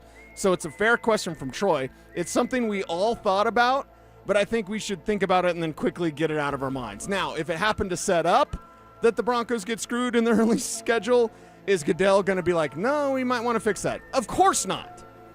But I don't think Roger Goodell wakes up like, how can I screw Sean Payton today? How can I get over on the Broncos today? Especially with as many committees and how involved Greg Penner is in the NFL. The Broncos, maybe the NFL doesn't like Sean Payton. I'm not even going to say maybe. Roger Goodell and Sean Payton are not exchanging Christmas cards. But Greg Penner is so important to the NFL. Roger Goodell's not going to do anything that would be over the line, if you will. And I always say it because you brought it up. I would venture to guess, as someone who's covered this league professionally for about 25 years, I would venture to guess that 100% of teams had a bounty program. That's just a total guess. So did Sean Payton and Greg Williams get caught? Yes. Did they get popped? Yes. Was everybody else doing the same thing? Probably. So because a lot of fans outside of Denver be like, use Sean Payton in the bounty gate. It's the bounty gate. Oh, for the love of God, every team did bounties. Are you kidding me? It's part of football. It used to be, and it might still be. And Sean Payton got a Netflix movie out of it with Kevin James playing Sean Payton. All right, I want to pay off the tease. I said, does Cecil's 13-4 prediction sound so crazy now? Because, again, they're only have less than a 50% chance of winning 3 of them, according to ESPN's Mike Clay. You know what's funny is, and I always bring this up every time I fill in for Dove. Last year, you, me, Kev, had the Broncos at 13-4, and we all got laughed at. Made fun of. We were wrong. They went 14-3. We missed it by one It's game. the best way to be wrong. But a lot of folks, 9-8, 10-7. Right. That was pretty popular. You had them 13-4 this year. We haven't had a chance to chat since the schedule came out about 3 weeks ago. I landed on 12-5. Okay. So you and I That's are fair. very much in the same And I ballpark. said beforehand, I was like, I'm not going to pick 13 wins again. But the exercise I do, I just go through the schedule when it's released with Mace, and I end up at 13. But if it's 12, I wouldn't be surprised. Not at all. Like, they're in that ballpark. They're an elite NFL team, which means they're going to win a dozen games, maybe 13, maybe 14. But I think 12 to 14 is a really good range for this team. Here's the thing, though. Those first 6, and I know we're having fun with the tinfoil hat music and all that, those first 6 are brutal. They are brutal. Mm-hmm. What is ideal and what is acceptable through those first 6? Because to me, ideal is 4-2. If you can get out of there 4-2, I mean, you're playing 6 Super Bowl contenders the first 6 weeks of the season. Mm-hmm. There's no doubt about it. Even if you go 3-3, I would encourage people not to panic. I will even say this: 2-4, for as frustrating as it's going to be, and you and Dover are going to have some Mondays where you come in here and rip them, and you're mad, and you're angry, and you're ticked off. Even 2-4, with how soft the middle portion of the schedule is, that doesn't completely derail your season. Right. Now, if you go 1-5 or 0-6, you're probably done. Right. And we don't even want to think about that because that would be heartbreaking in the middle of October to feel like they're done. But are you kind of in the same ballpark? Like, getting out of there 4-2 would be great. 3-3 is okay, and even 2-4, you're not dead. Yeah, I think the call is 3-3 or 4-2. That's the proper call. And I don't know, are you familiar that we call Drew Spivak Hockey Gandalf? I am. So last year, Hockey Gandalf, you know the Broncos started 1-2, right? 2 heartbreaking losses. Exactly. Walk-off kick in Indy and walk-off kick in SoFi against the Chargers. Yep. But they start 1-2, and our guy Hockey Gandalf's running around and be like, oh, where's your 13 wins now? Where you at, girl? Like, seriously.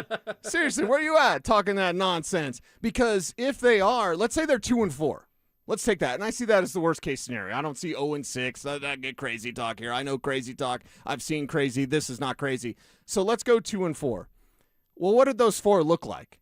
Are they getting blown out of the water like the Jacksonville game, or are those 4 like one-score losses? Because walk-off field goals. Exactly. Here's what's going to happen. You are not going to win as many one-score games as you did last year. It's just the nature of this game. So because of that, and Kev, give me the number, please, because I always forget it. I think it was 11. 11 one-score wins last year, and I might be wrong.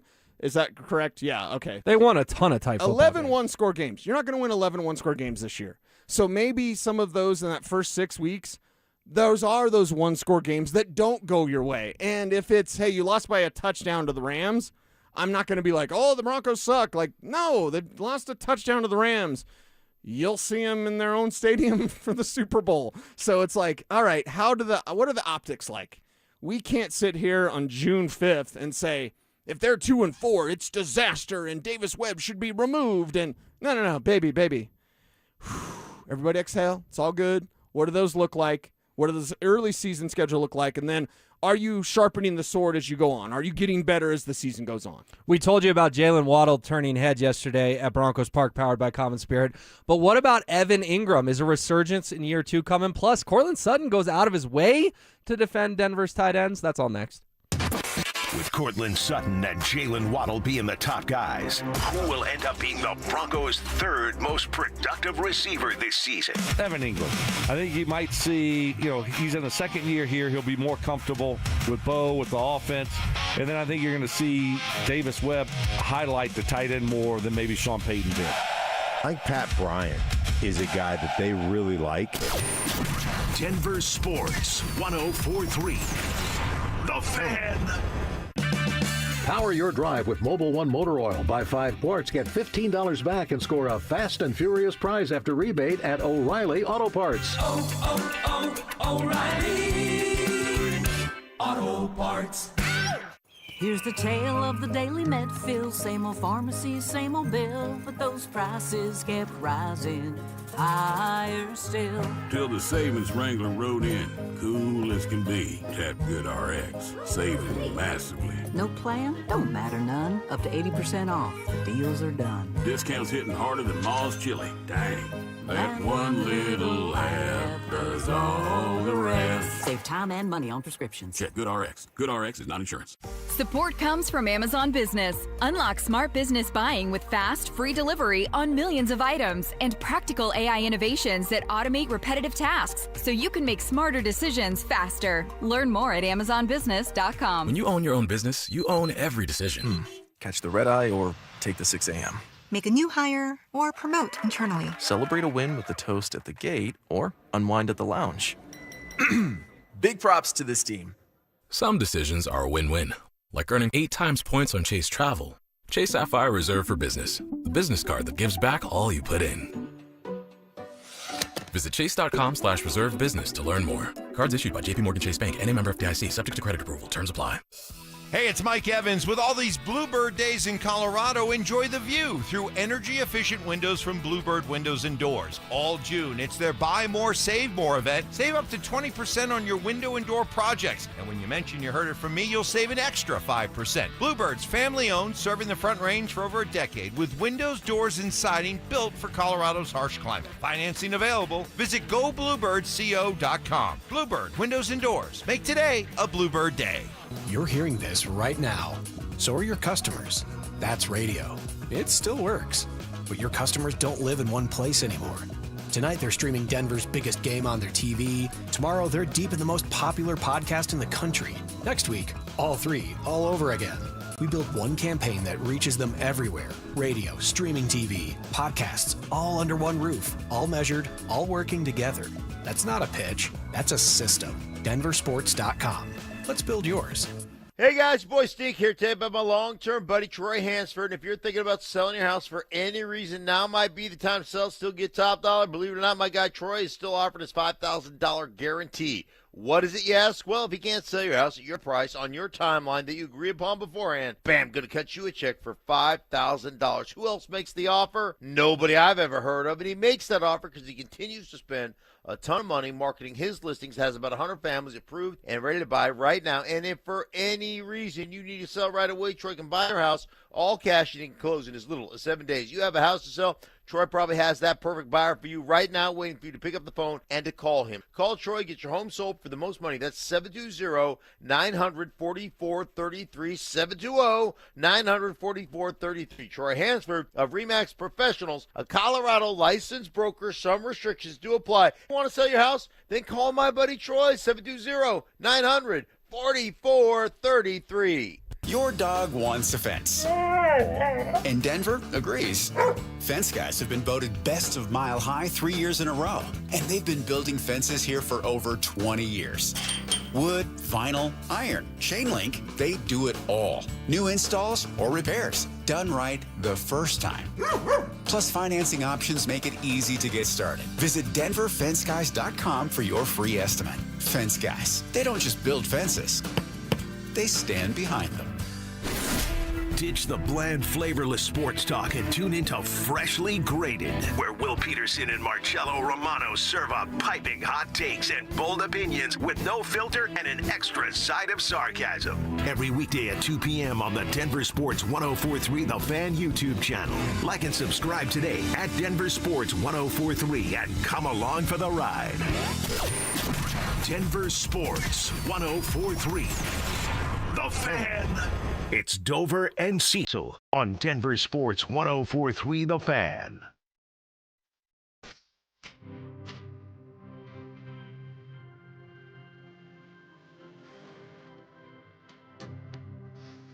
All right. we got a new jam. Okay. New jam. Taylor Swift's Toy Story 5 song. Okay. Came out last night, Cease. All right. And we are letting our audience have it. I'm sorry, everybody. Hey, I'm a Swiftie. I'm not a country Swiftie, but good for her for dipping her toes back into the country. She hasn't been country in like 17 years, fellas. She was never country. At the very start, she was. No, she's not from the country. You're not country. You can pretend to be country. You can do that because it's a good way to make album sales, and she's incredibly talented. Please don't at me, bro, anybody. Like, she's amazingly talented, the biggest megastar on the planet, right? I mean, we're talking like Michael Jackson level megastar is what she is, but if we go down the country road, Kev's going to roll his eyes. I'm going to piss off everybody because I'm like, if you don't throw a rope and you don't ride a horse, like, you're not country. Sorry, I don't like bro country and I don't like pop country. All right, we got a good little rant from Cecil Lammy on country. I'm sorry. We're going to get back to the Broncos here in just a moment, but I want to tell you that summer is calling and we're sending you to the lake in style. Download the Denver Sports app to enter our Day at the Lake contest for your chance to win everything you need for that perfect lake day. Here's what you get: 2 paddle boards, 2 chairs, a cooler, pop-up tent, Bluetooth speaker, and a $250 gift card to fill up that cooler. Download the Denver Sports app now and enter today. All right, so Evan Ingram looked good yesterday. What are you hearing? I know you were doing 4 hours of radio during OTAs, but right. What are you hearing about Evan Ingram? Yeah, before OTAs, I'd heard Evan Ingram's like super excited for Davis Webb to call plays and not have it be Sean Payton. Not anything against Sean Payton. It's just that Davis Webb was his own draft class. Like the same team, the same draft. They were drafted together by the Giants. So having that sort of connection, understanding that he's never going to block. Okay, stop, Sean. I know Sean is fascinated with Adam Troutman. I'm going to make Cortland Sutton now mad because I'm going to talk bad about the tight ends, who are not great, Bob, except for Evan Ingram. Evan Ingram is that guy that could take the next step, that could actually be the Joker. I'm going to give him not necessarily a pass, but I'll give him a little bit of grace for what we saw last year, which was, bad. I think he'll be better this year, and largely because of Davis Webb. Yeah, and I think most of Broncos country kind of wrote off Evan Ingram. Yeah. Like, he was a bust. We all, this time last year, we were all very excited about Evan Ingram. Yes. I hate revisionist history radio where people are like, I told you Evan Ingram couldn't play. No one told us Evan Ingram couldn't play. I did that yesterday with the Russell Wilson thing. Yeah. When I talked about him retiring. I was like, listen, We all have egg on our face because we all were like, this is not a drill. We were all that. We were all every super single excited. one, and maybe it's because all the quarterbacks who had to go through post Peyton Manning, but it's like we were all excited about Russell Wilson. It didn't work. We were all excited about Evan Ingram. It didn't work last year. Maybe it does this year. Well, and that's the thing is you asked Dover a couple days ago. I was listening to you guys, and you said, name me the play that Ingram made, just one. And I was proud of Josh because he got the one. Okay. He got the one. Yes, It was the play there is one. in Washington in overtime when you march down, score a touchdown against the Commanders. Obviously, they answer with Marcus Mariota scoring a touchdown of their own, but then Nick Bonito has the great play to break up the 2-point conversion, and the winning streak continues. But that was really it. I mean, Ingram, that was a nice route. I think he beat Bobby Wagner, if I remember correctly. It was like 40, 45 yards over the middle, got the Broncos all the way down in the red zone. I thought you were going to say Wagner was 40 to 45 years old because he pretty much was. But he might be. But I do think, and I get it, it's hope springs eternal. We're talking about OTACs. Sure. But I do think there are folks out there, myself included, that are going to allow ourselves to get excited about Evan Ingram again. Yeah. Is that dangerous? Or could Evan Ingram have a resurgence this year under Davis Webb? Well, and I'll say this as someone who is a hopeless romantic. I'm down to fall in love again.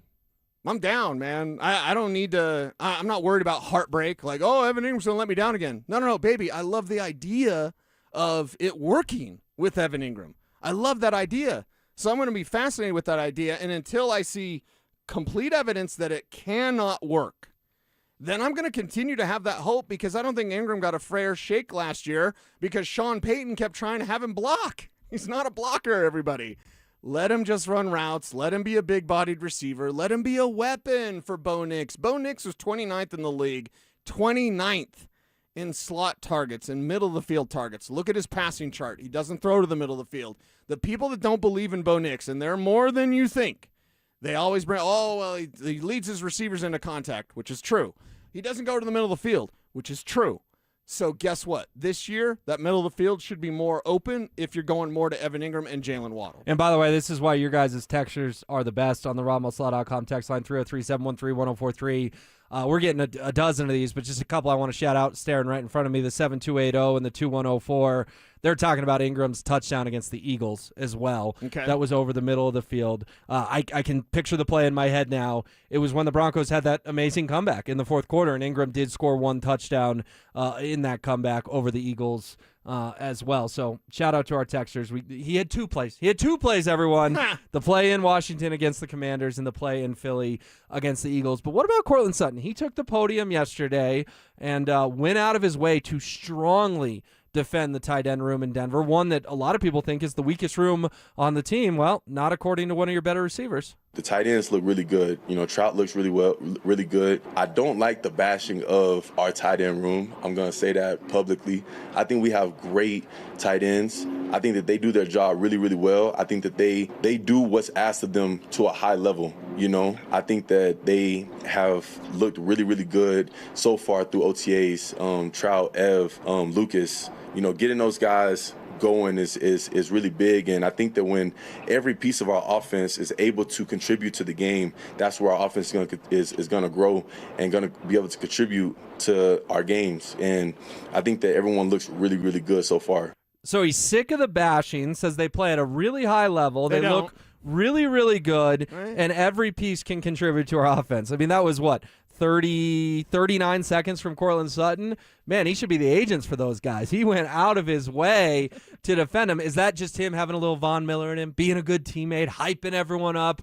Or is that Courtland does see these guys every way, and maybe, just maybe, they weren't being properly utilized under Sean Payton's offense, and now that Davis Webb is the play caller, the tight ends will be better.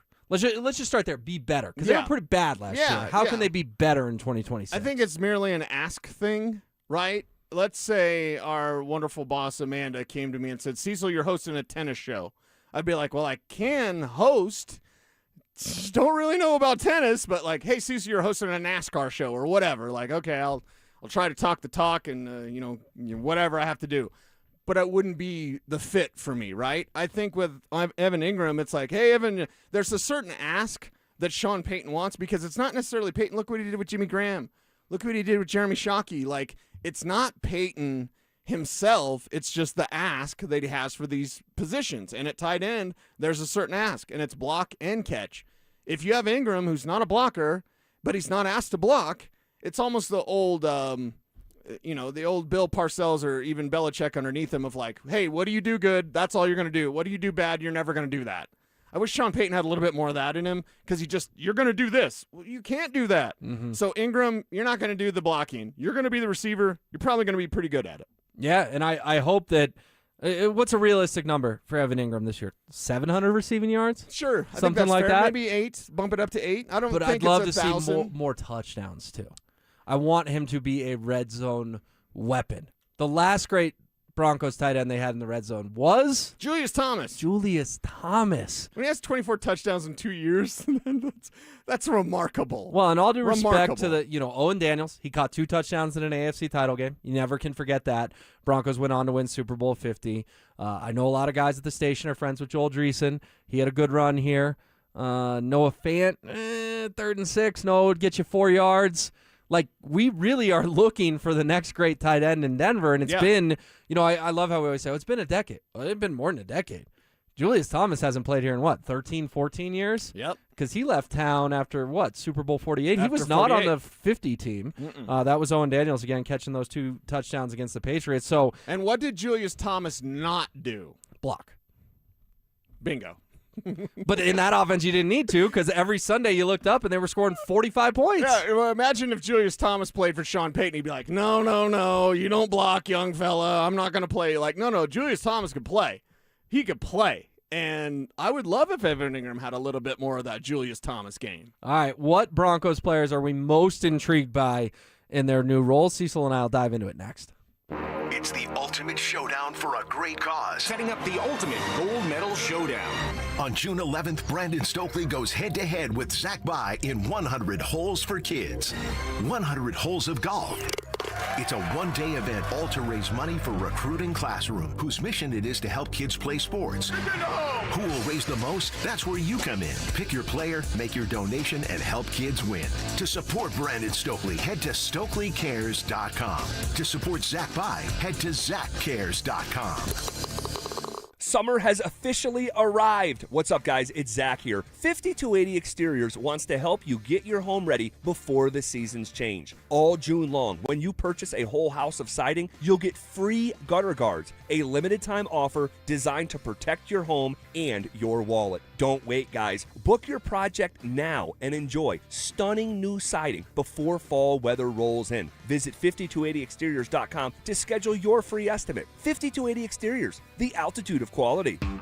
T-Mobile has an exclusive bundle for customers 55 and up. I'm Sarah Bowl. Yeah, I'm Frank Bowl. A reliable network is key for us. And with T-Mobile, it's been wonderful. And going to the 55 plus plan saved us so much money. A lot. And that's important. Trying to keep costs down. The home internet's been perfect. It's fast, it's quick. The setup was so easy, it took less than 15 minutes. It was like, ta-da! If you want simplicity, coverage, reliability, you want the whole package, T-Mobile has it. Right now, T-Mobile customers 55 and up can get 2 phone lines on America's best network, plus America's fastest 5G home internet for just $30 each. $30 per month each line with autopay plus taxes and fees. Minimum age 55. Pricing for home internet rely on 2 lines of essentials. Choice 55. $35 connection charge per line required. Best mobile network and fastest 5G home internet based on analysis by Ookla of Speed Test Intelligence data 2H 2025. All rights reserved. The new 2026 Honda CR-V was made for Colorado, and Champ Honda is the place to get one. Whether you're navigating city streets or heading up to the mountains, the CR-V delivers the comfort and capability you need for all of it. Champ Honda has the largest inventory since before COVID, so you have plenty of great options to choose from. And with their one price, one person, 1 hour philosophy, you know you'll be treated fairly with no games or hidden charges. And remember, they never charge dealer handling fees. Dan, I'm not looking to get rich, but I'm not sure what to do. It's something we hear a lot at 303 Law 4040 from people. They've been hurt. They just don't know what to do next. Should they talk to the insurance company? Who's going to pay their medical bills? What if they have to miss work? They don't want to call a lawyer, and they certainly don't want to sue anyone, but they just don't know what to do. Here, take one of our small town clients. He was seriously hurt on his neighbor's property. Tough as nails, salt of the earth guy, and all he was looking to do was the right thing. He said, Dan, I have to live in this town, and I want to be able to hold my head up high when I walk down the street. So if you're talking about suing my neighbor, I'm not interested. I explained that we probably wouldn't have to sue anybody, and we certainly weren't going to hurt his neighbor. In the end, we got him $1.5 million, and he could still hold his head up high in that small town. If you've been hurt, you don't have to feel guilty for calling 303 Law 4040. We are here to help and fight for what's fair. We don't farm you out to a call center. In fact, we give all of our clients our cell phone numbers. We hope you never need us, but save that number in your phone just in case. It's 303 Law 4040. That's 303 Law 4040. When disaster hits your home, it's game time. Water in the basement, fire damage, mold creeping in. Don't sit on the sidelines. Call Able. Able Restoration is your first round draft pick for emergency response, mitigation, and full rebuild. We move fast, protect your property, and fight for you with insurance start to finish. This isn't practice. This is your home. And when it's time to step up and protect what matters most, bring Able to the table. Call 303-590-5600. That's 303-590-5600. Go Able. Bring Able to the table. Be careful if you haven't filed taxes in a while. The IRS is going after non-filers like never before. Whether you have income taxes or payroll taxes that have not been filed, Advanced Tax Solutions can help you get back in the system and avoid trouble with the IRS before they show up or send you a scary letter. Call the people I trust, Advanced Tax Solutions. They'll help you get back into the system and off the IRS's radar. 303-753-6040 or visit advancedtaxsolutions.com. Try Taco Bell's $5, $7, and $9 Lux boxes. Limited time at participating stores while supplies last. Prices vary. Freezes and specialty drinks not included. Tax extra. Denver Sports Snapshot. Tonight on 104.3 HD2, playoff basketball action continues as San Antonio faces New York in Game 2 starting at 6. Sunday on The Fan, San Francisco faces Chicago in baseball action starting at 5. Presented by Gebhardt BMW, your trusted family dealer since 1975. Denver Sports 104.3 The Fan presents Dover and Cecil.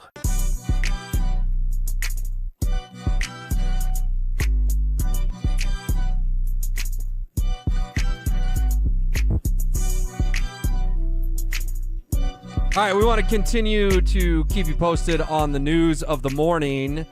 And it's unfortunate news, and that is that Jonathan Cooper has been arrested and is in custody at a local jail. TMZ reports this happened a little bit after 11 p.m. last night. Unclear what led up to the arrest, but the 6-year pro is being held on 2 counts of domestic violence as well as criminal mischief, booked into the detention facility at 2:38 this morning. Mike Kliss combed through the arrest affidavit and has added that Jonathan Cooper's girlfriend has been arrested as well, and the incident apparently centers around a cell phone cease. Just we're not going to speculate on it, but just news that we need to pass along, and just disappointing, I guess. This is not the kind of headlines you want your team to be making. No, and leader ever, on your team, by the way. especially at this moment in time. A well-paid leader on your team. This is some young player who, is on the come-up or is a practice squad guy or whatever. This is a leader on your team. This is a veteran on your team. This is a guy that's already got his big money deal. Like, it's the wrong thing times the wrong thing times the wrong thing times the wrong time. You don't ever want this, and you don't want it at all ever.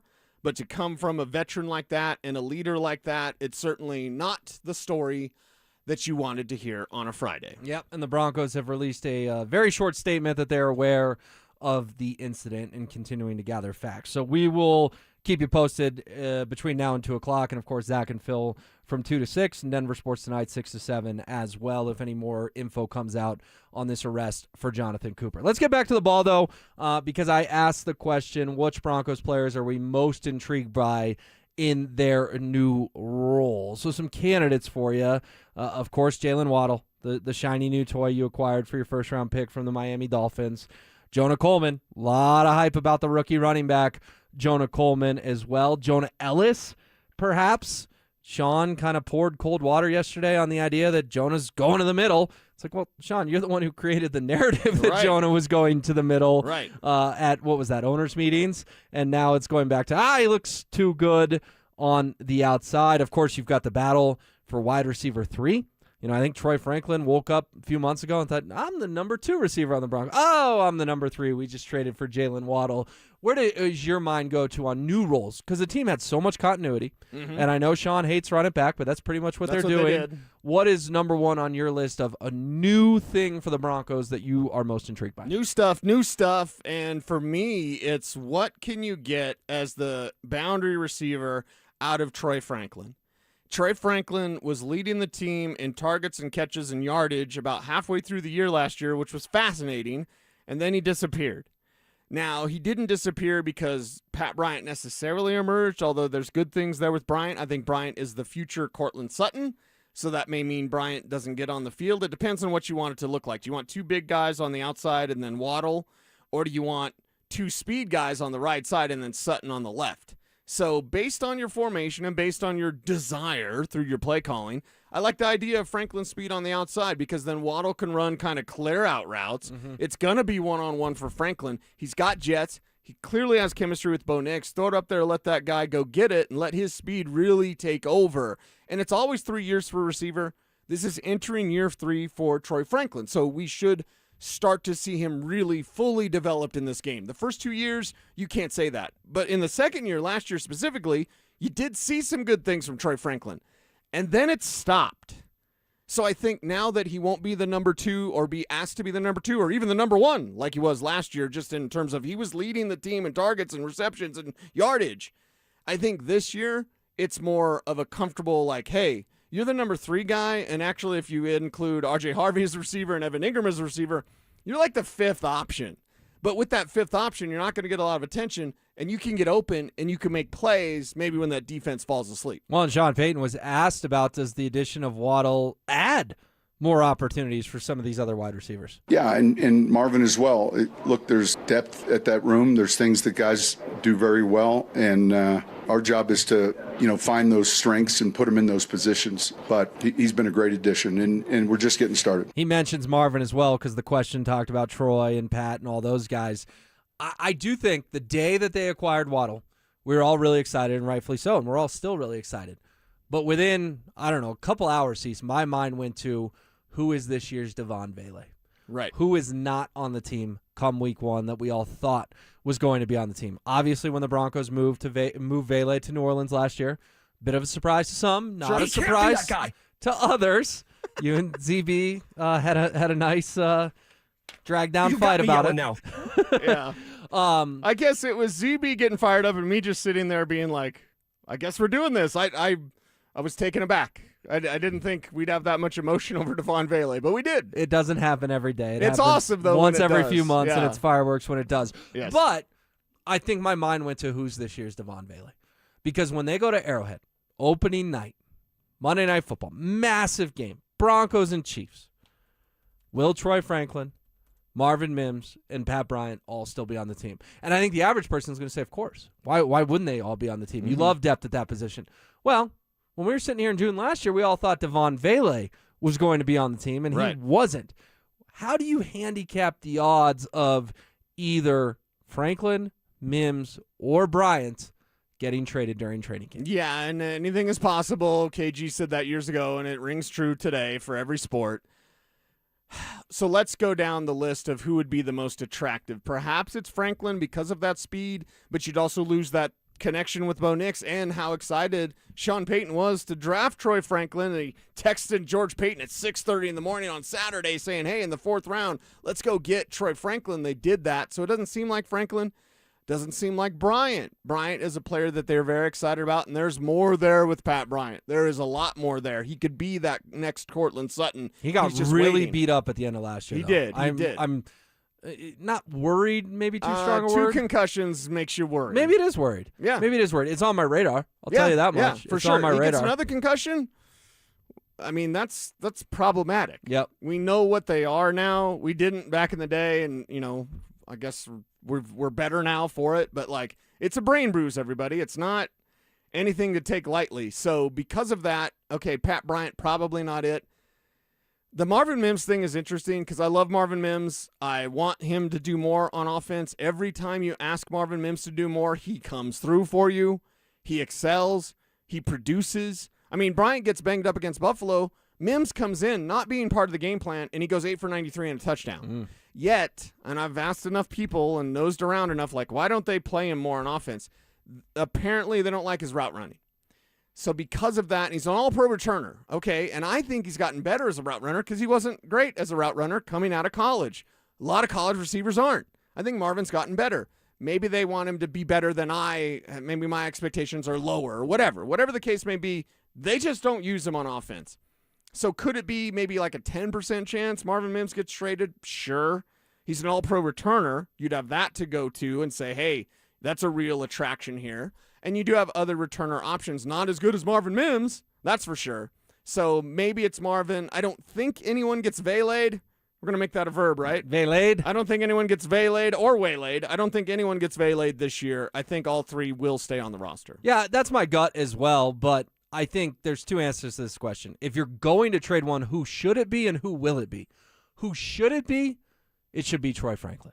If you're going to trade one of these three guys, it should be Troy. He's had moments here and there, but we all know his case of the dropsies. We heard time and time, he and Bo have so much chemistry. Well, it's chemistry that wasn't doing anything in the Erlenmeyer Flask. I didn't see a lot of reactions going on between the two of them. But who will it be? I think it's Mims.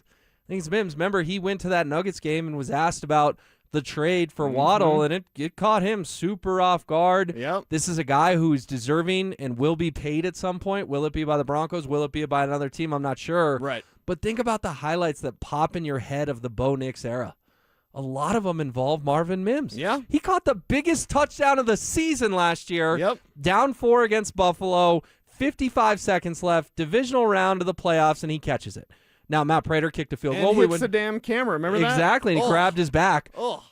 You go back to Bo Nix's rookie year. What were the most fun highlights? Marvin against the Cleveland Browns, 93 yards. Marvin in Cincinnati, the 2 touchdowns over the top. Bo Nix's highlight reel, it features a lot of guys, but it also features a ton of Marvin Mims. For whatever reason, the organization doesn't seem to be as in love with Marvin Mims as the fan base is. Doesn't make any sense to me. It doesn't make sense to me at all. So that's why I have two different answers. If you're going to trade one who should be traded, Troy Franklin. Who will be traded? My gut is Marvin Mims. Yeah, and again, the chances are low. But Baylor, they felt low. Sure. But this year it's like, all right, would they do that? And if they did, it'd probably be Marvin. All right, well, we'll certainly keep an eye on it as well. It's 11:45, about to be 11:45 on a Friday, which means we will check our X, and that's coming up next. With their recent run of good play and the Nuggets and Avalanche being done, are the Rockies playing for something more than just wins and losses right now? You've got, how many weeks before training camp? End of July? You've got almost 2 months now as a Rockies team to recapture the fascination of a sleeping giant when it comes to baseball. Denver Sports 104.3. The Fan. What's up, fellas? Josh over here to talk to you about something important in my life, and if you were dealing with any of the symptoms I was, it'll be important for yours as well. Talking about getting our T levels right and where they're supposed to be. Hopefully you just had a long weekend, right? You got tons to do, barbecues to show up to, graduation parties this time of the year. The schedule is full. If your T levels aren't right, you don't have energy for that schedule. As you get into your mid-30s, early 40s, you just start to stop producing some of that testosterone level. So I felt that. Tired all the time, not sleeping through the night, leading to being tired. Sex drive all but gone, and I didn't want to live like that. So I went to RockyMountainMen'sClinic.com, learned a little something about my testosterone and how it just stops producing as I get a little older. So I wanted to be sharper at work. I wanted to be better in the bedroom. So what did I do? I agreed on testosterone treatment. They waived the first fee because I signed up on the day of my appointment, gave me my first pain-free booster shot in about 2 weeks. I was feeling it, and here I am 2 years later where I'm supposed to be. So if any of those symptoms sound familiar, lacking in the gym, not sharp at work, lack of a sex drive, there's a reason. It's your T levels. Deal with it now at RockyMountainMen'sClinic.com. Featured therapies are compounded and have not been evaluated nor approved by the FDA. Provider prescription required. See website for details. That sound your grandkids make when they really want something. Let's see if I can do it. This is Jay Rickstrew for Alpine Bank, member FDIC, an equal housing lender. Please. That's how mine sound anyway, and this summer they're hoping for a pool. I don't know about that, but I do know this. New and exciting things can happen this season. Opportunities are all around us, like visiting local farmers markets and listening to outdoor concerts. Having friends over for a barbecue is fun. Ferris wheel rides and county fairs. However your family spends the summer, Alpine Bank hopes it's a fantastic one. We'll see you out and about, probably at the local pool because that backyard pool seems like a stretch. Alpine Bank, committed to Colorado and you.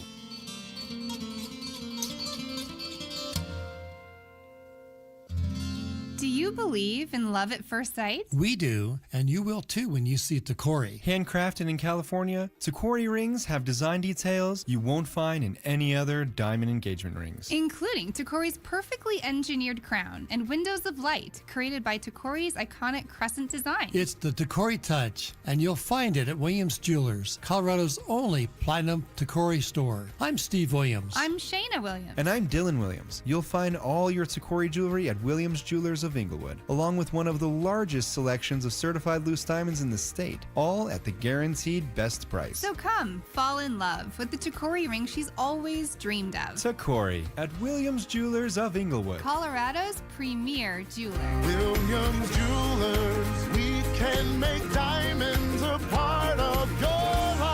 Williams Jewelers of Inglewood, where Colorado shines, on the corner of Bellevue and Broadway, the official jeweler of the Colorado Avalanche. Tune in Tuesday afternoons for Injury Insights with Zach Bai and Dr. Joseph Ramos to hear the latest injury news on your local teams and around the world of sports. Ramos Law. What makes us different makes us better. Denver Deck Builders has been building the highest quality decks for over a decade. With me is their owner, Ron Gibbous. You use only the best materials to handle all of Colorado's elements. At least 90% of the time, our customers want composite decking, which is warranted for 30 years. So it's not going to rot, it's not going to freeze, and it's going to look good. And we use a custom rail builder that fabricates them in a shop, brings them, and installs them on site. So they're stronger than any rails that you can buy from a normal lumber yard. Start dreaming about your outdoor living space. Denver Deck Builders. Go to ddbonthefan.com. Flatland Cavalry. Shane Smith and the Saints. Fiddler's Green Amphitheater, Saturday, June 20th. Get your tickets now at axs.com. This segment on The Fan brought to you by Denver Roof Pros. Stream Stokely and Evans with Mark Schlereth, Dover and Cecil, The Drive, and all your favorite shows on the Denver Sports 104.3 The Fan app. Powered by Advanced Tax Solutions. Denver Sports 104.3 The Fan. Don't at me, bro. It's time to check your ex. Why are you stalking me? No, not that ex. Twitter, unfollow. Here's Dover and Cecil to help you swipe, scroll, and screenshot your way through today's top headlines. Power of social media. I'm on Team Gets It. Cecil Zach's always full of treasures. We'll get to it in mere moments, but first, full of something. I want to tell you, it's the ultimate showdown for a great cause on June 11th. Brandon Stokely goes head-to-head with Zach Bai in 100 Holes for Kids. 100 holes of golf, one day, all to raise money for Recruiting Classroom, whose mission is to help kids play sports. Who will raise the most? Well, that's where you come in. Pick your player, make your donation, and help kids win. To support Stoke, head to StokelyCares.com. To support ZB, head to ZachCares.com. I'm going to be out there actually hanging out with Phil on Thursday because Zach can't do radio for 4 hours when he needs to play 100 holes 100 of holes golf. will take a lot out of you. So I'm excited to be up there. I was doing the morning show there last year, and we'll do it this year in the afternoon, Philip Lindsay and I. And I got a feeling when those guys come limping off after 100 holes, they may not be in the best of best moves. Cease, check your ex. It's what you guys do at 11:45 every day. Yeah. What you got for me? This one comes from Andrew Claudio on Twitter. Seriously, I can't emphasize this enough. The last time the New York Knicks lost a game, get this, because it's been a minute. You can use anything you want. It's been a minute. The last time the New York Knicks lost a game, the New York Jets were on the clock at pick 16. No way. Think about the NFL draft, how long ago The that NFL feels. draft was April 28th, right? Yeah. Something like that. You were doing like 14 hours of radio every day. Seriously, the last time the New York Knicks lost a game, the New York Jets were on the clock. It's an unreal, unbelievable 6 weeks of basketball, and it's one of those things like everyone always asks me, and I always soft sell it because as a long-suffering Knicks fan, and they've never won anything in my lifetime, people ask me a few things. Well, you love the Nuggets too. Yeah, God, baby, yes, of course. Calm down. The Nuggets are my team.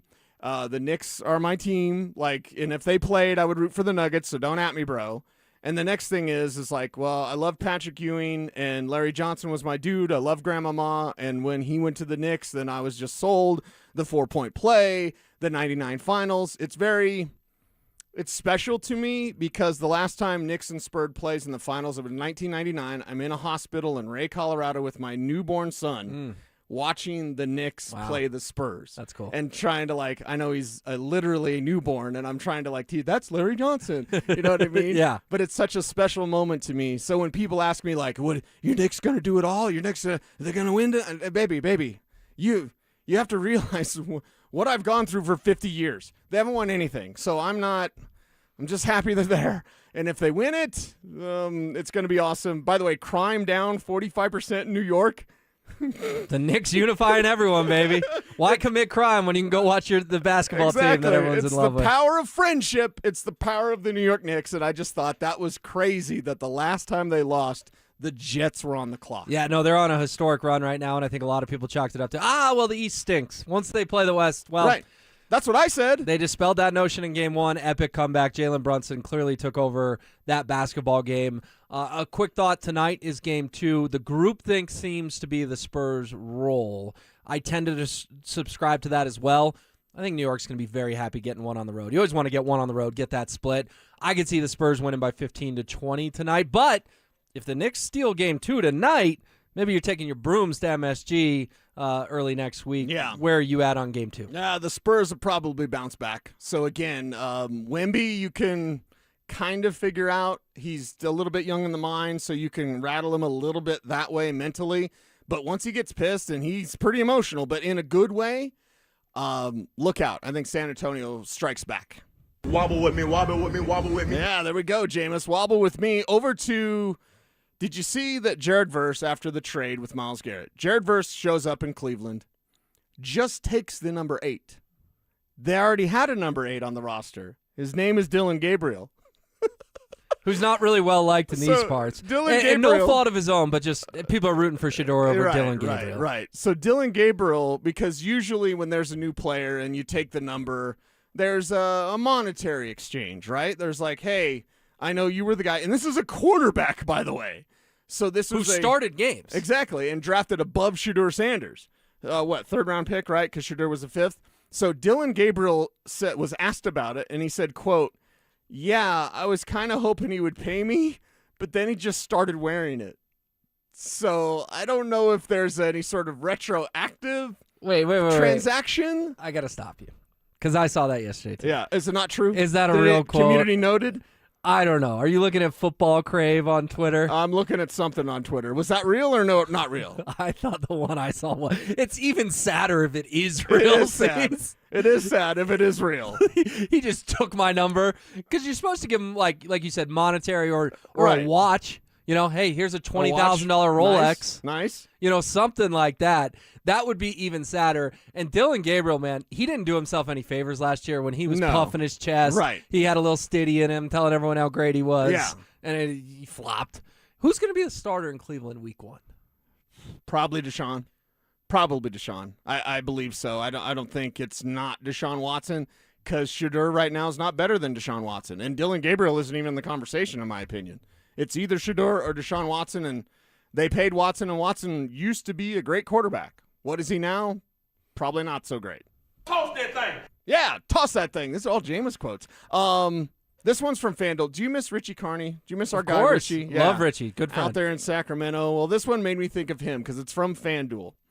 Imagine being a Kings fan right now. You passed on Luka in the 2018 draft. You traded Halliburton in 2022. You fired Mike Brown in 2024. and you traded De'Aaron Fox in 2025. Wow. So, yeah, our guy Richie out there in Sacramento now locking it down on Sacramento Sports Radio. Yeah, if you're a Kings fan, you did it wrong. I also saw it from a Mavs perspective of, like, historical. You drafted Luka and Jalen Brunson in the same draft. The Dallas Mavericks drafted Luka and Brunson. Could have been an all-time backcourt for 15 years. I don't know, and it's top of my head, so I can't really think of one. Have we ever had that where two megastars, because make no doubt about it, Jalen Brunson is a superstar. Oh, he's becoming one before our eyes, and Luka he is now, yeah. Clearly is a superstar. So you had a draft where you had two of them things, and you don't have either one anymore? Again, maybe there is an example, and I'm totally missing the boat here, but I can't really think of a franchise that in one draft drafted two, like, megastars. And now they have neither. And Mark Cuban. Gosh, if you could have a latte with Mark Cuban. Yeah. He has got to regret selling his majority stake of the Dallas Mavericks. And there's some reports he's trying to acquire it back, but it's like, Cubes, I watch you on Shark Tank. I think you're great. I love Mark Cuban. I think he's very entertaining. I think he's obviously a genius. It's probably the worst move of his business career.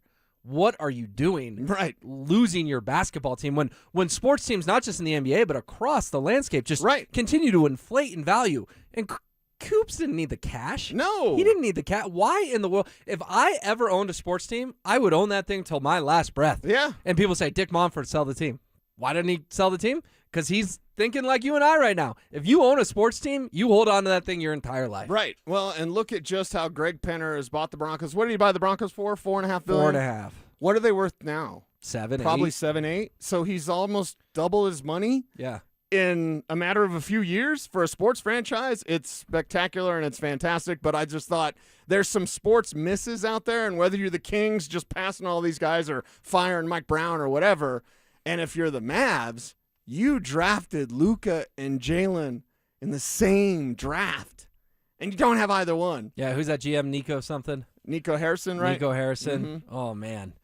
Just not one of the worst GMs in history. And we've dealt with Jeff Bridich here in Denver. Wow. Nico is worse than Jeff Bridich. I can comfortably. That's not a list you want to be on, that's for sure. I can comfortably say that. All right, we got 25 minutes commercial free coming up next. We'll get back into Broncos OTAs. Plus, Cecil was at Coors Field last night hanging out with a bunch of the Broncos. It's story time on the other side.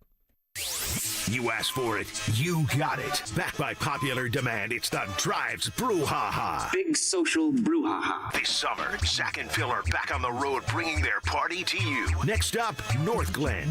June 12th from 2 to 6 at the Glen Bar and Grill. There was quite a brouhaha. Come find out what the commotion's all about. Head to DenverSports.com/drive for more details. Guaranteed to bring the brouhaha. Denver Sports 104.3. The Fan. Hey, it's Mike Evans. Restore your bald spot, reverse your receding hairline, or add volume to thinning hair with the same simple one-day treatment I receive from Dr. Tanya Pauls of Advanced Hair. Your own natural hair begins regrowing the very next day, and your new hair is guaranteed to grow. Advanced Hair has changed tens of thousands of lives, including mine. For your free consultation, $250 off and 250 free hair grafts. Call 720-459-HAIR. Advanced Hair. If you have unfiled taxes or are in debt to the IRS, this is important news. Did you know the IRS has programs specifically designed to help people struggling with tax debt? Powerful tax assistance programs that can save you thousands if you qualify. No one knows these programs better than the experts at Optima Tax Relief, America's most trusted tax resolution firm, A-rated by the Better Business Bureau. Their award-winning tax attorneys and licensed professionals have resolved over $3 billion of tax debt for their clients. One call to Optima can start the process, helping to put an end to your worries about wage garnishment, asset seizure, and other aggressive IRS actions. Find the best options to solve your tax problems. Call the experts at Optima Tax Relief today for a free consultation. Call 800-343-6460. 800-343-6460. 800-343-6460. Optima Tax Relief. Some restrictions apply. For complete details, please visit OptimaTaxRelief.com. All right, Broncos country, listen up. Philip Lindsay here. And for stress-free summer travel, I chose Hermes Worldwide. Forget the airport chaos. Hermes Worldwide offers comfortable, reliable transportation for your airport transfers and more. They're dependable, they're professional, so you can focus on your vacation. Make your summer travel easy. Give them a call today at 303-577-7600, or you can visit them online at ridehermes.com/DenverSports. Again, that's ridehermes.com/DenverSports to book your next ride today. Colorado, it's time to take our recycling to the next level. That's why Recycle-On Colorado is bringing you more curbside and drop-off service from peaks to prairies. Guidelines as clear as our skies, so you know what goes where. And the price? As free as gawking at Bighorns on I-70. You deserve a recycling system you can count on, like your puffiest winter coat. And we're here to give it to you. Learn more at recycleon.org/Colorado. For 90 years, Belco Credit Union has proudly called Colorado home. That's thanks to all our members who have helped us grow alongside our beautiful state. To celebrate our anniversary, Belco is offering a special low fixed rate on a new home equity choice line advance. If you've been waiting to start a new home renovation project, now's the perfect time. Go to belco.org/90 years to see full offer details. Equal housing opportunity lender. Membership eligibility required. All loans subject to approval. Belco, banking for everyone.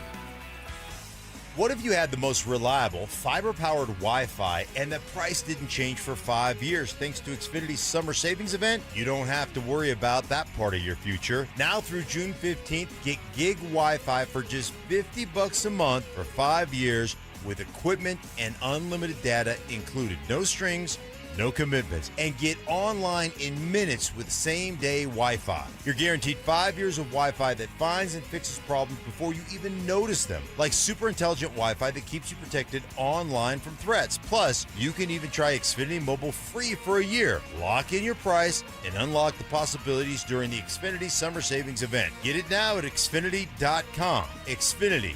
Imagine that. Restrictions applies, requires paperless billing and auto pay with stored bank account, taxes and fees extra. After 12 months, regular rates apply to mobile select. Xfinity Internet required, speeds vary, use of fiber, coaxial cable. KKFN and KKFN HD1 Longmont, Denver. You're listening to Denver Sports 104.3 The Fan. Denver Sports Snapshot. Tonight on 104.3 HD2, playoff basketball action continues as San Antonio faces New York in Game 2 starting at 6. Sunday on The Fan, San Francisco faces Chicago in baseball action starting at 5. Presented by Gebhardt BMW, your trusted family dealer since 1975. Denver Sports 104.3 The Fan presents Dover and Cecil. Can I kick it? Hope your Friday is going well. It's Will Peterson in for Josh Dover. It's Friday, gotta get down on Friday. Friday, you ain't got no job, and you ain't got to do. Today's Friday. Thank God it's Friday! It is Friday. I keep forgetting I gotta let that breathe. But everyone's in a good mood. It's gorgeous out. It's a Friday. And we're hanging out with you for another couple hours before Zach and Phil get in here. Do want to pass along some bad news, though, if you're just tuning into the program. We've hit on this a few times. But Broncos linebacker Jonathan Cooper has been arrested on domestic violence charges. TMZ had this story first. Cooper's being held on suspicion of 2 counts of domestic violence and 1 count of criminal mischief, according to Douglas County jail records. The jail records listed hearings scheduled for Friday, which happened this morning, and then another one on Monday. The Broncos said, quote, they are aware of the matter and gathering more information. According to Mike Kliss, Jonathan Cooper's girlfriend was arrested as well. Dispute centered around a cell phone. So not what you want to hear, Cease. Again, we're not going to speculate on this. We're just going to pass along the info to people. But Jonathan Cooper, a very key player on an elite Broncos defense. Yep. And this is not any phone call that Sean Payton, George Payton, Greg Penner wanted to get today. Yeah, and the thing is the investigations will go on, and the NFL investigate it, and the Broncos, I'm sure, are looking into things, and then when we have more information, we'll be able to say more, but right now this is not the look because this Broncos team in this iteration, and I give George Payton, Sean Payton a lot of credit, they are collecting players that don't get in the police blotter, and, you know, that's their way. Other teams like Kansas City do it differently where they don't really care. the Broncos do care. And that's why they draft a lot of team leaders. That's why they draft a lot of guys with a more veteran mindset. And this is not what you wanted. So we'll talk more when we have more information on it. But of right now, we can say what happened. We can also say that's not the construct of this team. So what does that lead to? No idea. We'll talk about it more when there's more information. Yep. All we know is that Jonathan Cooper and his girlfriend have both been arrested on criminal mischief and domestic violence charges. Cooper had his first hearing this morning and another hearing set for Monday. All right, Cecil, you got to do something fun last night. Yeah. You were down at Coors Field. Rockies off. The Broncos took over the best ballpark in baseball for my money. Yes, even better than Fenway and Wrigley. It is Coors Field, and you got to go hang out down there with a bunch of Broncos players. Yeah, and it's a Healthy Swings event for UC Health, and it was fantastic. Cortland Sutton doing his thing and leading the way. I believe it was 260,000. Alex was there as well. 260,000 that was raised. Awesome. By the Broncos for UC Health and the Healthy Swings events. That's the most ever in the event's history. So I think that's fantastic. We had great weather, which last year it rained out, so we didn't get anything because of the rain. This year, a little cloud cover, but sunny, warm. Seeing guys out there, and the thing is, we've gone golfing with our guys here, right? Like a Brandon Stokely or whatever. And I always think of Mark Schlereth. Been to Top Golf with Stink quite a bit. He's great at everything. And it just makes you kind of peanut butter and jealous because you're like, I'm just a regular, 5'11" Chicano slappy that played high school ball in the middle of nowhere. I wouldn't have played high school ball if I had grown up in the city. Full disclosure. Like, I don't think any of us would out in Grover because, it's the country. There were 9 guys in my high school. There were 30 people total in my high school. We played 6-man football, so of course I had to play. Why am I bringing this up? Great. He's great. I see, Will Lutz maybe a little bit less so, and Will even kind of joked around about it afterwards of like, he's not making the contact as much as you'd want. But you see Chris Abrams-Drain hitting. You see R.J. Harvey. R.J. Harvey had a great swing, knocking him out of the park. Sutton had, Kev, how many homers did Sutton have? Like 6? Between all the 3 rounds? He was hitting a couple of homers at least every single round. At least 3 or 4 left the ballpark. Got into the real stand. Yeah. Out of Coors Field. Not out of Coors Field. Not Mark McGuire style, but he hit him into the left field bleachers. There we go. I should have rephrased my question. Over the fence, because I assume for something like this, you see it in those charity games all the time. You got to kind of set up the fake fence. Right. This was Cortland Sutton hit a home run in an MLB ballpark. Yes. Wow. Cortland Sutton, and he did that multiple times. That's impressive. So because of that, again, maybe peanut butter and jealous again, because you're an incredible athlete. You're Cortland Sutton. You're one of the best wide receivers in the NFL. You're one of the best wide receivers on your team, on a Super Bowl contender. And you can go out there and hack like that. You can go out there and hit home runs like that. It's simply amazing when these professional athletes, our man Brandon Stokely is great on the golf course, right? And it's just these guys in other sports, they can excel as well. So it was interesting to see. And by the way, Malcolm Roach, a large man. Big boy. When he held a major league bat, it looked like one of those novelty bats that you would get like, hey, we're celebrating the Rockies at our Valero gas station. Come by and get your Rockies commemorative bat. That Malcolm Roach is so big, a regular major league size bat, it looked like it was a child's bat, like a wiffle bat or something, because he's so large, and he could hit. So it was fun to see the guys out there for charity, for a great cause. Alex Singleton out there smiling, cheesing like he always does, always in a great mood. Love talking to Alex, love seeing him out there doing his thing. And, I did ask, I think early on, I asked about the trash talk. I think that was Alex. I asked him about the trash talk because these guys, they're competitive and no matter what they do. And Sutton's kind of the leader. Roach did say that he started the smack talk during the day because remember, these guys practiced. Kev's out there at OTAs, and then Kev follows these guys to Coors Field. You were not stalking them, Kev. We made sure to make sure everyone knew that, but you saw the guy all day out there. But Malcolm Roach was like, we started talking about this during practice and just started talking junk. And then to be able to back it up, Sutton with the ultimate flex, though. Sutton won. Sutton led the way. But R.J. Harvey doing great things, Malcolm Roach doing great things, and all the guys out there for a great cause. So it's just one of those fun charity events that again, we had the pinch me moments in media. I was able to stand at the dugout with my man Kevin Kistner at Coors Field and watch some Broncos take some hacks at some pitches. that's a hey, blessed to be here type of moment. Yeah, very cool. And it certainly is for a great cause, as you outlined.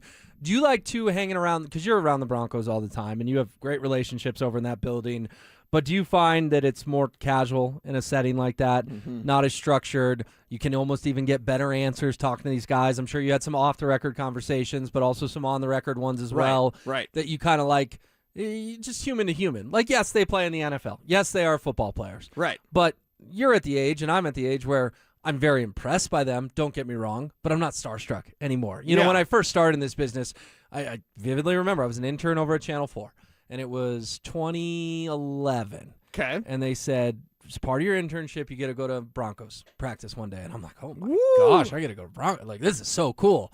And I go out to Broncos practice. Did you get the sticker? I got the sticker. Nice. I remember the PR Did you keep the sticker? person. I don't even remember who it was. It wasn't anyone currently with the organization. But Okay. I ended up in like a room that I wasn't really supposed to be in. He's like, who are you here with? 2011 is probably Seth, maybe? No, it was even Wasn't before Seth. Seth. It was Okay, even wow. before Seth. But he looked at me like, what are you doing here, kid? And I'm like, I'm an intern at Channel 4, you know. I'm just a real boy or whatever the Pinocchio I'm a is. real boy. I'm a real boy. He did give me my sticker. Okay. Again, he doesn't work for the Broncos. This is 15, 16 years ago. Anyways, long story short, I end up on the field and I'm watching Tim Tebow. And, like, my jaw just hit the floor. Like, oh, my gosh, that's Tim Tebow. He's right there. Tim Tebow is right there throwing passes. So, anyways, long story short, we don't get starstruck anymore, but we still have a great appreciation and respect for what they do. Right.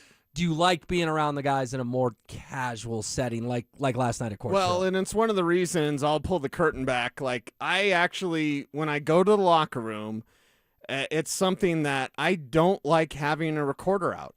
I don't like, I'll use my phone as an example, I don't like going up to Alex Singleton or whatever and be like, and then what'd you think about that play in the and third just quarter? putting a phone in his face. Yeah, exactly. I like going up with no recorder, no phone, and just be like, hey, I really like that play, or hey, did you see your alma mater did this, or hey, those Jordans are cool, and I'm always wearing Jordans. Like, something that's not football or not like official media. I just want to like check in and say, hey, what are you thinking here? Maybe you get a little something, maybe you don't, but it's just cool because they're people. You know what I mean? Exactly. And you know what? And I'll just add to that. They don't want to talk about football. Exactly. Because they talk about football all day, every day. Right. When I was covering the Avalanche this entire season, but when I really ramped up for the playoffs, same example here. You know Parker Kelly, 20-plus goal scorer. Well, I caught wind that Parker Kelly loves the TV show Survivor, right? I love the TV show Survivor. Okay. They just completed their 50th season. Get $1 million if you survive. This year, you got $2 million. What did I spend, no joke, 10 minutes talking with Parker Kelly about? Survivor. And I'm not going to put a phone in his face. I'm just going to talk to him man to man. And it was at the point where they were at the final five, and he was like, ooh, what do you think about Aubrey? What do you think about Tip? You know, like, just going back and forth on these Survivor players. Same thing with you. Like, these dudes all day, every day. Broncos, they talk about football. Avs, they talk about hockey. They just want to talk about human-to-human stuff. And I even remember telling Parker Kelly, the finale's when you guys play Vegas. And he's like, yeah, I'll have to, TiVo that, watch it in between games, whatever. I use TiVo, but you know what I'm saying. Record it, watch it in between games. These guys are human beings too. Mm-hmm. And guess what? They're kind of just like you and I. They just happen to be really, really, really good at a particular sport. And there's special exceptions. I'm thinking of my sports conversations with my best friend Big E. But usually I don't know about you. I'm sure it happens to you. It happens to all of us where someone maybe that you don't keep in contact with as much, but they reach out like, hey, what do you think about Knicks? And I'm like, I do a 4-hour radio show, and you can listen to that, and you can figure out what I think of Bo Nix. Like, I don't really want to talk a lot about that because I spend 4+ hours a day talking about it. Again, special exceptions. My best friend, we've had great sports conversations, but, like, if I don't hear from you regularly and then you reach out like, how's it going? What about Bo Nix? I'm like, you got 4 hours. You can help me out, help my ratings. Like, listen in. I'll tell you about Bo Nix. Yes, I find myself in those situations as well. I won't elaborate too much, but it's like, if you really cared what I thought about the Broncos, there are plenty of outlets you can check that out. So what were the vibes like? And we can take this back to OTAs too, because they had OTAs yesterday, open to the media, but everyone's going to be excited this time of year. I mean, you go to 32 teams around the league, everyone's going to be excited. You're 0-0. Everyone gets to start from the beginning once again. Yeah. But do you get the vibe from the 2026 Broncos that they truly feel like they can replicate what was obviously an incredibly special season that would have ended in a trip to the Super Bowl. I'm not saying hoisting Lombardi, but would have ended in a trip to the Super Bowl if Bo Nix didn't break his ankle. Is there an unwavering confidence that they can go complete this whole journey again and find themselves back in an AFC title game? The great thing, and I'll go off of what Pat Surtain said at his charity event a week ago, last year doesn't mean a thing. Is that great, though? Because I wish it meant a thing. It'd mean we have a head start. They went 14-3. Right. I think that it's best if every day you wake up and you thank the Lord above, you got another day. I'm going to make another run at it. Maybe yesterday wasn't my best day. Today I'm going to make another run at it. The Broncos had a great season. It was. It didn't end in a championship, but it was a great season. They know what they need to do. That's why they have the Go the Distance shirts. So for me, I think it is a great thing because you're not thinking, well, last year we did this, and if we only do you ain't playing last year, girl. You're not playing last year's schedule. That last year does not exist. It's 0-0 right now. So as long as they think that the work must be done and there's no work already done, you don't have any cachet. There's no bank left. There's no savings account, if you will. You're 0-0. You got to go hustle. You got to go get those wins, collect those dollars, if you will. You've got to do that now because you're 0-0. Last year doesn't mean a thing. And it really doesn't mean a thing because you didn't win a championship. And I hate to sound like Ricky Bobby, although I am all jacked up on Mountain Dew. If you're not first, you're last. It's all about the Super Bowl. And they didn't win the Super Bowl. So because of that, I can't look at last year and be like, whoa, what a great year. Sure, from a record standpoint. But doesn't last year when have it an happened, asterisk? they didn't win at all. Yeah, but it also has an asterisk. Not Cecil. for them. It hasn't for us. Bo broke his ankle. That's Yeah. a pretty big asterisk. Yeah, but they shouldn't think like that. That's for them the wrong way to think. They need to think like, let's go the distance, right? Let's finish the job. Everything you're saying is making sense, but I think you're talking a little bit like a player right now. Let's talk like fans. Let's talk like media members. Yeah, last year was awesome, dude. The way we talk is it feels like you're being a little dismissive of last year. Not dismissive, just realistic about what their mindset needs to be. So am I talking like a player? Yes. Why? Because they need to not think about last year. You and I can be like, damn, Jarrett Stidham.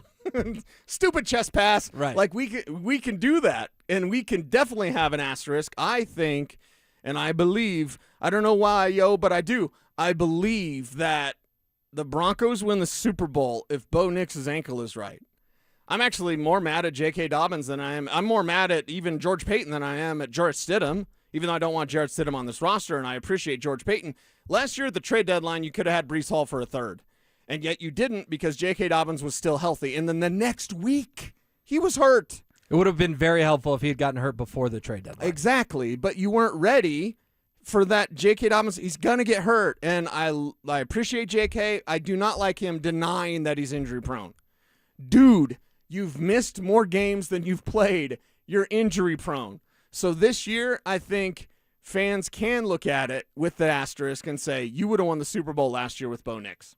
And you couldn't because you couldn't run the ball. Thus, Bo had to run the ball. Joey Bosa twists the dang ankle, and then Jarrett Stidham comes in. So it was like a domino effect of just a few dominoes, in my eyes, that started with J.K. Dobbins getting hurt. What you're talking about last year is sort of in the past, which it is, but also you can't take too much from it. Well, there's one thing you can take from it. You no longer have to deal with Russell Wilson and his massive dead cap space. Sean Payton got asked about that yesterday. Feels good.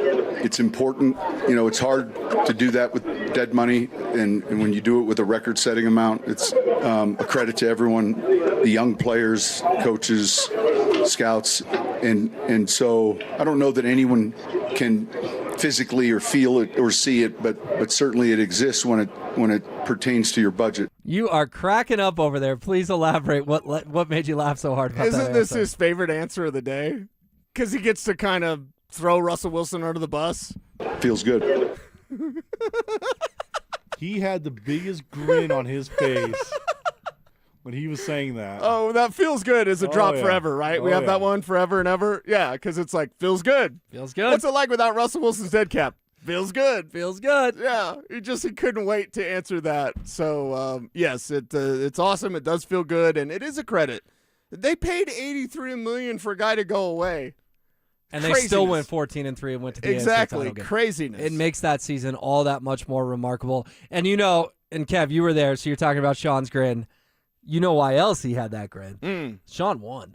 Sean won. I think of Breaking Bad when Walter White's on top of the parking garage and he calls Skyler after he's taking care of Gus. Sorry, spoiler alert. Show came out 15 years ago. 15-year-old show. You know, if I'm spoiling it for you, I'm sorry. But Walt takes care of Gus in a pretty insane way. Yes. You know, I don't know if ringing the bell. Yeah, I was going to say, I don't know if it's fair to share on the radio exactly how he takes care of Gus, but he blows him away, and he goes up on the parking garage, and he goes, I won.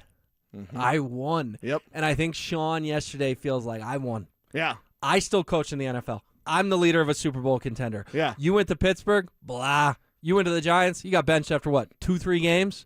And now you are on CBS. And I did that, me being Sean Payton. I did that at Fox. Yeah. But I only did it 1 year. And then they begged me to come back to this league. Russell Wilson not getting invited back, certainly not as a player. We'll see if he takes some other role in a front office or something someday. But I think Sean does feel that Walter White I won moment yesterday. Right. Because the timing of all this, it leaked on Monday that Wilson was going to CBS, and then, of course, on Wednesday he posted his 3.5-minute retirement video. Now you got me thinking about Walter White because post Gus Fring, when he meets that guy in the desert, he's like, say my name. Yep. And he's like, what? And he's like, say my name. And he goes, you're Heisenberg. And he's like, Heisenberg. you're GD Wright. So Sean Payton yesterday, you GD Wright. Yep, you're right. I got it done because I'm the man, and I told you it wouldn't work, and it didn't work. All right, another big subject in OTAs, Davis Webb. How's that relationship going between the head coach and his new OC? I think it's going well. I think the biggest change really is going to be more in season than this time of the year. Yes. Because, Joe would head up those meetings, and I think once you get into the season and we're all meeting collectively and then, he's calling the game, but I think it's going well. So it's going well now, but he talks about in season is when we'll have to revisit how it's going. That is, with these first 6 games, Cecil, that is the biggest storyline. Yeah. You go to Kansas City, you got Jacksonville and the Rams here, you go to San Fran and LA, and then you've got Seattle here. If they do go 2-4, dare I say 1-5, is Davis Webb still the play caller of this team? He'll still be the OC. He's not getting fired. Right. But I think Sean, the number one thing, if this season starts to go even just a little bit sideways, will be Sean Payton ripping back those play calling duties from Davis Webb. Right. And if we look at everything that's gone on with this Broncos team, I believe if I give a word of caution to Broncos fans and say, hey, you start 3-3, don't worry about it. I would also like to give a word of caution to Sean Payton. Now, he's not going to listen to me. He might be listening right now because they love the fan over there with the Broncos, and we appreciate them for that. Well, they like us. I'm not saying they love us, but they listen to us. They listen to us for sure. I would say this. I would just say, Sean, let Davis give him at least half the year, please, because I don't want the beginning of the schedule to rob Davis Webb of an opportunity if Sean's really heavy-handed and really, won't let go of the steering wheel. If you're teaching a kid to drive, you kind of just got to let go of the steering wheel. Sometimes grab it, but sometimes just let go. And I don't want Sean Payton to be grasping so tightly that Davis Webb isn't able to operate. I don't want this to be any sort of situation where you're thinking about taking play calling away from him, or you're thinking about whatever, or you're over his shoulder. Is Sean going to be that way? Yes. Is Sean going to be a helicopter parent for Davis Webb? Yes. And if the record is if the record is correct in what it needs to be, and if the results are there, even if the losses are there, if the results are there offensively, I just want Sean Payton to let Davis Webb operate. I want to have him the room to operate, let him have a runway to the regular season and even through the regular season. And I agree with Sean. It's right now, and I got some questions last night. Mason and I did a live Orange and Blue today, late at night, last night. And we got some questions like, how Davis Webb look as a play caller? Who the hell knows? It's team drills, and, you're not really out there sequencing plays. And last year in the NFL, there was another dirty little secret. Why did Clint Kubiak have the Seahawks playing well and winning a Super Bowl? It was the sequencing. And by that, I merely mean that hook route, you ran that 3 times because you knew it was going to be hook and go in the fourth quarter when it was a big play. With Sean, he definitely knows sequencing, but sequencing wasn't always the forte for the Broncos last year. Because what was their identity? What were their go-to plays? I ask anybody, what were their go-to plays? You have to establish that, and I think Davis Webb will want to establish that so that his sequencing can build off of, Here comes that toss play, except now it's not a toss play. It's actually reverse. Marvin Mims running around the other side while you fake toss to J.K. Dobbins. Like, you need to set these things up. Let Webb have the time to set up his sequencing. Yeah, and I think, too, that Sean Payton, he talked about it late last season. The game was speeding up for him a little bit. Like, I thought it was not a rare moment of honesty. It's an admission. But a unique moment of honesty from Sean Payton in terms of, I am in my 60s now. And sometimes you read a play to me earlier in the show that was like, whoa, he's got to spit that out, and then Bo's got to spit it out, and then you got to get to the line, and then you got to snap it. Like, I do think that Sean deserves a ton of credit for the self-awareness. Yes. And maybe Sean's not always the most self-aware guy, but in this case, very, very mature decision by Sean Payton to realize that boy genius over there. Yeah. I mean, Cortland Sutton called him a mad scientist yesterday a couple times. Yeah. He's going to do better at this than I am. Now, I still have a massive role. I'm still the head coach of the team. I'm still the CEO of the football team in terms of the players. Greg Penner, of course, is the CEO of the whole organization. But it's a beef people have with Dion in Boulder. Like, dude, you can't do X's and O's. You can't do that stuff. Sean laps Dion in terms of X's and O's and all that. Yeah. But at the same time, Sean is realizing I can still be the first head coach in NFL history to win a Super Bowl with two different teams, but I need to tweak my role. And in this case, more than a tweak, a pretty big change, handing off the offensive play calling duties to Davis Webb. I think that's commendable, and I don't think Sean Payton gets praised enough for making that decision. I would also like him to know that he can trust other people. He goes hard all the time. I mentioned that yesterday, and he goes hard off the field as well, and I kind of wish he didn't do that because as an older guy, you can't go 100 miles an hour all the time. And there's been times this offseason where I've seen Sean Payton, I'm like, dude, you got to get some sleep because he's just working, he's just grinding. And I say that as a grinder, and I've had to have that own admission myself of being like, hey, I have to structure my day in where that I'm not working 24/7. Was I able to do that? Sure. It's part of the reason why I've, been able to have the career that I've had because I'm a grinder.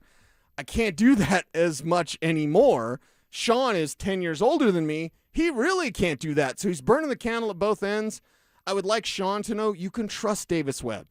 You obviously can trust Vance Joseph. Let the defense be the defense. But as far as your offense goes, set him up and let him knock it down. And if Sean does make that another mature decision, kind of backing up a little bit, let Davis Webb step forward, I think it'll benefit this Broncos team. If he holds on to it too tight, that's where things can kind of go off the road a little bit. All right, we've got an update on Jonathan Cooper that I want to pass along. Plus, ESPN's FPI rankings are out. And, oh, baby, I think they have Denver way too low. We will do both next.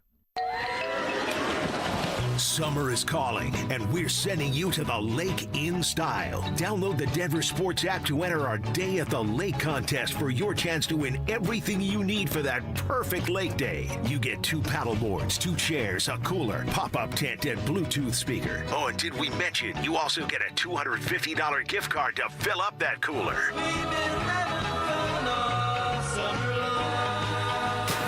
Download the Denver Sports app now and enter today. We'll see you at the lake. Denver Sports 104.3. The Fan. As a social influencer, my days can be busy. 4 a.m., I hit the gym. 4:32, protein smoothie. 5:08, save time and money bundling my home and auto insurance with Progressive. Wait, if I bundle and save time, what would I do then? Just sit here and reflect? Like, why am I qualified to influence anyone? And how those weights are hollow? And half of my followers are bots. You could save time and money bundling your home and auto when you switch to Progressive. It's one less thing to worry about during your already busy day. Progressive Casualty Insurance Company affiliates and other insurers. Not available in all states or situations. Wait, everything on this IHOP value menu is just $6? I told you it was amazing. A huge plate of pancakes, bacon, and eggs is just $6. Wow. There's also French toast, a ham and cheese omelet, and oh, they got a BLT and fries now. Okay, we're coming here every day. You don't have to tell me twice. Feast for just $6 with the IHOP value menu. $7 in some locations, available every day for a limited time at participating restaurants in the U.S. Hours may vary. No substitutions. Not valid with other discounts or promotions. Prices may vary.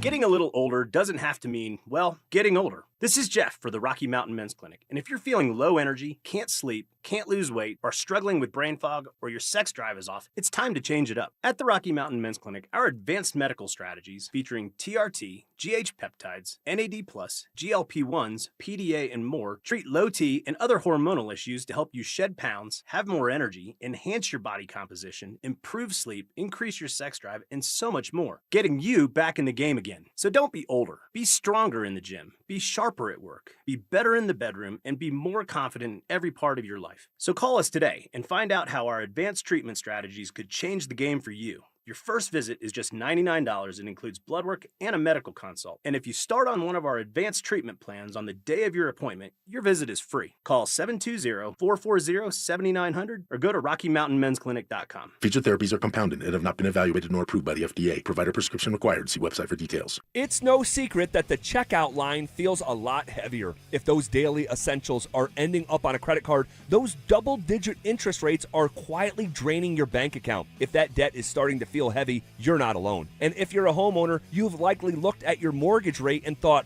I can't touch that. With American Financing's Smart Equity Loan, you don't have to. It allows you to wipe out high-interest debt and lower your monthly overhead while keeping your primary mortgage intact. It's a surgical strike against debt. Unlike a fluctuating HELOC, the Smart Equity Loan is a fixed-rate loan, giving you a predictable monthly payment. At American Financing, there are never any upfront fees to find out what you qualify for. Guys, talk to a salary-based mortgage consultant today. Experts who are paid to help you save, not sell you more than you need. So call them at 303-695-7000. That's 303-695-7000, or visit them online at AmericanFinancing.net. NMLS 182334, NMLSConsumerAccess.org.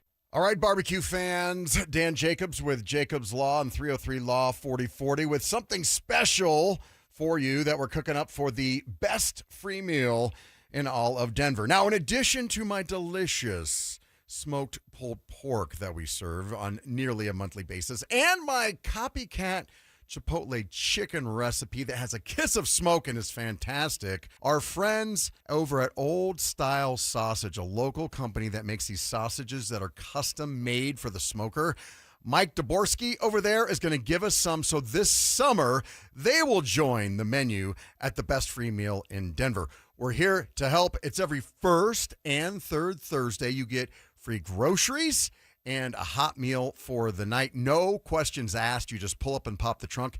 It's every first and third Thursday, Smoky Hill and Arapahoe Road, E Hills Church from 4 to 6 p.m. Help us spread the word. Spring dust, pollen, and debris clog Denver's ACs. Fix It 24/7 Spring AC Deep Clean removes buildup. First-time customers pay $39. Look now at fixmyhome.com before summer heat hits. Denver Sports Snapshot. Tonight on 104.3 HD2, playoff basketball action continues as San Antonio faces New York in Game 2 starting at 6. Sunday on The Fan, San Francisco faces Chicago in baseball action starting at 5. Presented by Gebhardt BMW, your trusted family dealer since 1975. You're listening to Dover and Cecil on Denver Sports 104.3 The Fan. From the top to the bottom, at the core, I forgot, in the middle of my thoughts. Take it far from my same. Will Peterson and Cecil Lammy hanging out with you on a Friday. Josh Dover will be back next week. Got some news coming down this morning that is still developing, and it's certainly unfortunate. Broncos linebacker Jonathan Cooper was arrested on domestic violence charges along with his girlfriend as well. In our 9 News and 104.3 The Fan insider, Mike Kliss joins us now to discuss this more. Mike, certainly not the news we want to have you on for, but we know you've been digging through this. What more can you tell us about this arrest of Jonathan Cooper? Yeah, he's released. He was released. They had a hearing. It's represented by Harvey Steinberg, had a hearing at 9:45 this morning in Douglas County courtroom, and he was released on a personal recognizance bond. The biggest incident here was the criminal mischief. The criminal mischief was about the phone, the cell phone. This was a cell phone-related matter. According to the affidavit written by Parker policeman, the matter was about the girlfriend accused Cooper of infidelity or whatever, and wanted to see his cell phone. Things escalated from there. She threw his cell phone against the wall. He grabbed the phone and was it sounded like he was trying to leave, and she met him at the front door and tried to take the cell phone away from him. And that's when things it sounded like it was conflicting stories about that each party was telling the police officer. He said that in the report because there's conflicting stories and because there's no physical evidence, that he didn't issue any charges of assault or anything like that. Cooper in the affidavit told the officer that he just that he grabbed her arm, and as they were wrestling for the cell phone. So that's the bulk of it. They both wound up getting arrested on similar charges: domestic violence, two counts, and criminal mischief was the third count. Criminal mischief being about the cell phone. And so he'll have another hearing on Monday morning. Monday, I'm not sure if it's morning, but it'll be Monday, and he'll enter a plea. I've been told he'll probably enter a plea of not guilty. So take it from there, and we'll see where it goes. As you said, Will, it's unfortunate. Yeah, definitely unfortunate, because yesterday, Mike, we had the good news from OTAs, and Sean seemed to be in a good mood, and then you and I and our guy Kevin Kistner here, we were all at healthy swings. So a lot of things going on with the Broncos right now. I do want to pick your brain because I was able to talk to Kistner, who was there, Mace, who was there, and you, of course, before we were talking, like during the whole practice thing. Now that has wrapped up and we saw, let's say, Jalen Waddle, it seems everybody's talking about Jalen Waddle. The first thing Kev told me is Jalen Waddle can be the offense. Just your early impressions about Waddle and what you saw out at OTAs yesterday. It was interesting. They didn't. They focused on Waddle in Wednesday's OTAs when we were not out there. They didn't really focus much on Waddle yesterday. Instead, and I wonder if this was specifically for media viewing, the focus was heavy on Evan Ingram. That's where we've been attacking. The Broncos' offense is where's the Joker and all that, and there was a lot of focus, especially on 7-on-7 drills, of Evan Ingram down the middle, down the seam, and so, but. Waddle, all you can say, you can with Waddle, I don't know about an OTA practice. And again, he didn't do a whole lot. He wasn't featured a whole lot yesterday. But watch the Miami Dolphins film. He averaged, I think, 75 catches over the last 5 years for just below 1,000 yards a season. So, and about 5 or 6 touchdowns. So I think it's a nice compliment, him and Sutton, as co-number ones. Sutton is the physical guy, the post up, the red zone, the 50-50. And Waddle's the quick and speed guy, who's going to, those option routes over the middle and pop them deep every now and then. I think that's it's not only two good receivers, it's receivers that complement each other's skill sets.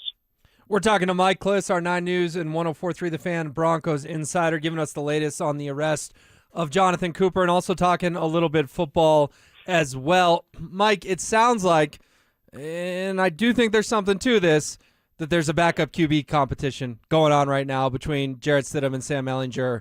Is that your read on things? And if they ultimately do settle on Sam, is it bye-bye to Jarrett Stidham in Broncos country? I know they're going to say that, but I know Stidham didn't look great yesterday, and Ehlinger looked a little better. Ehlinger is good, but I still think Stidham's going to be number 2. and Ellinger will be number 3. I just think that's how it's. I think that's how it's going to play out most of the preseason, and so I don't know. I'm not sure there's going to be a real true competition. The best man finishes number 2. I could be wrong, but I think Stidham still got the number 2 pretty well wrapped up. And I did like, Mike, what Sean Payton said yesterday about Jonah Ellis. I believe the quote was he's been too good at edge to really move him to ILB. So I think they're doing kind of a numbers game thing so that Jonah could maybe be potentially dabble at ILB if they need him to, but they can dress 5 edges then. This is basically a way to get Q Robinson a jersey on game day. Yeah, I mean, the thing is, everyone always says you can't have too many pass rushers. And if you move Jonah Ellis to inside linebacker, you don't have enough pass rushers. And, because of the uncertainty with Q Robinson, whether he's ready to move up. And now if you move him to inside linebacker, then they're real deep there all of a sudden. But to me, he was their 3rd best pass rusher. Dondrea Tillman, I would put number 4, but and Tillman's good too. But I think I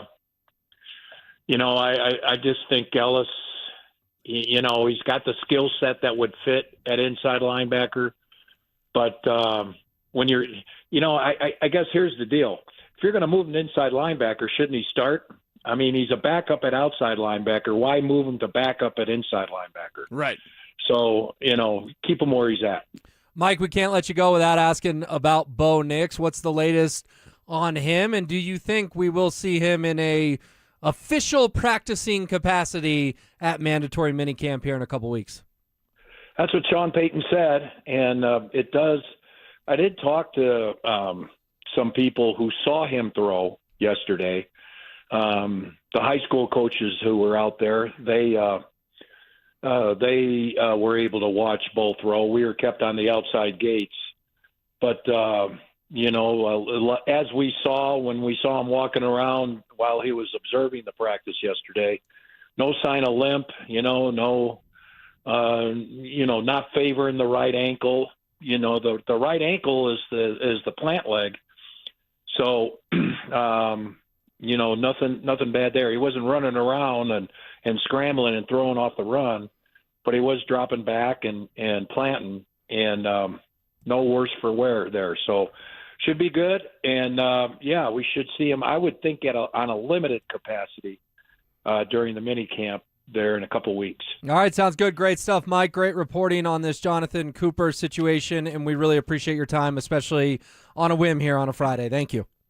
You got it, guys. All right, there he goes, our 9 News and 104.3 The Fan insider, Mike Kliss. The new information we learned on Jonathan Cooper, according to Mike, is he has since been released from custody and has another hearing on Monday. So we'll continue to keep you posted on that throughout the rest of the show. And I promise coming up next, we'll get to these curious ESPN rankings and where they have slotted in the 2026 Broncos.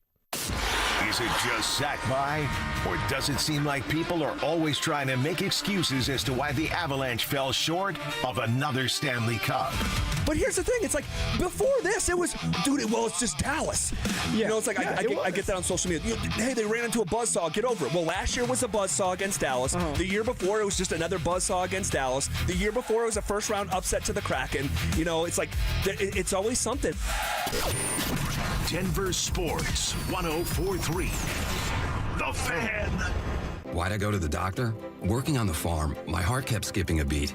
I didn't think much of it, but my daughters made me get checked out. Turns out I have atrial fibrillation, which increases the risk of stroke about 5 times. Symptoms like irregular heartbeat, heart racing, chest pain, shortness of breath, fatigue, or lightheadedness can come and go. But if it's AFib, the risk of stroke remains. If you have symptoms, contact a doctor. I'm so glad I did.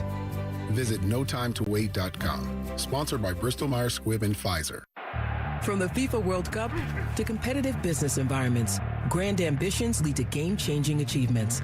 At Bank of America, we're there to support businesses at every step, providing insights and expertise to help you gain an edge. He shoots, he scores!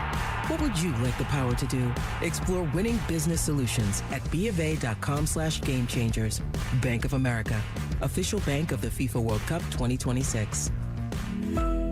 You can't always predict what's next, but you can be ready for it in a BMW SUV. The performance-driven X1 comes built for every journey, while the X3's sporty design and innovative technology keep your drive connected. The X5 blends performance with a commanding presence, or make it even bigger with 3 rows of luxurious seating in the X7.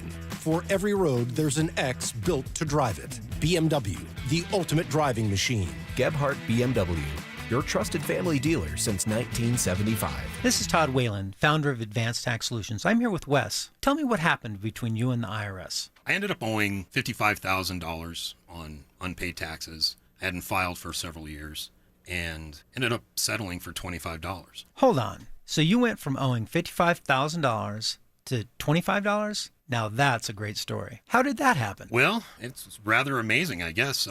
It got to the appeals officer. The appeals officer signed off on it, and obviously we accepted it. Wes, what made you come to Advanced Tax Solutions? You hear of many different firms or whatever on the radio, some local, some not, and I felt confident from the radio spots I heard about Advanced Tax Solutions. So how do you feel about Advanced Tax Solutions now? Very, very lucky and very grateful. And would you recommend us to your friends and family who are in the same situation? Yes, I absolutely would. Thanks, Wes. You know, if you're listening, be our next great story, 303-753-6040 or advancedtaxsolutions.com.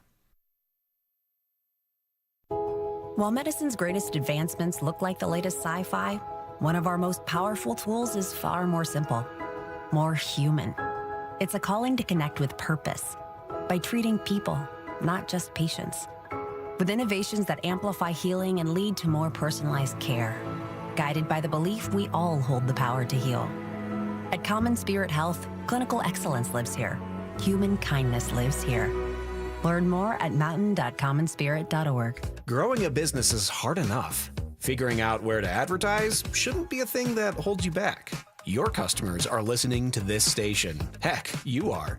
They're streaming Denver's biggest games on their TVs. They're tuned into the podcasts everyone's talking about.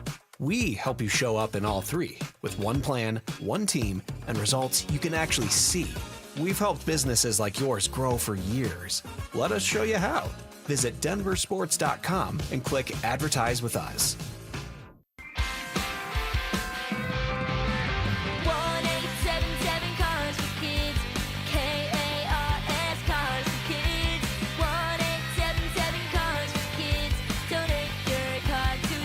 Call 877-CARS-FOR-KIDS to reach a friendly live agent. Donation is super easy, and your car can be picked up as soon as tomorrow.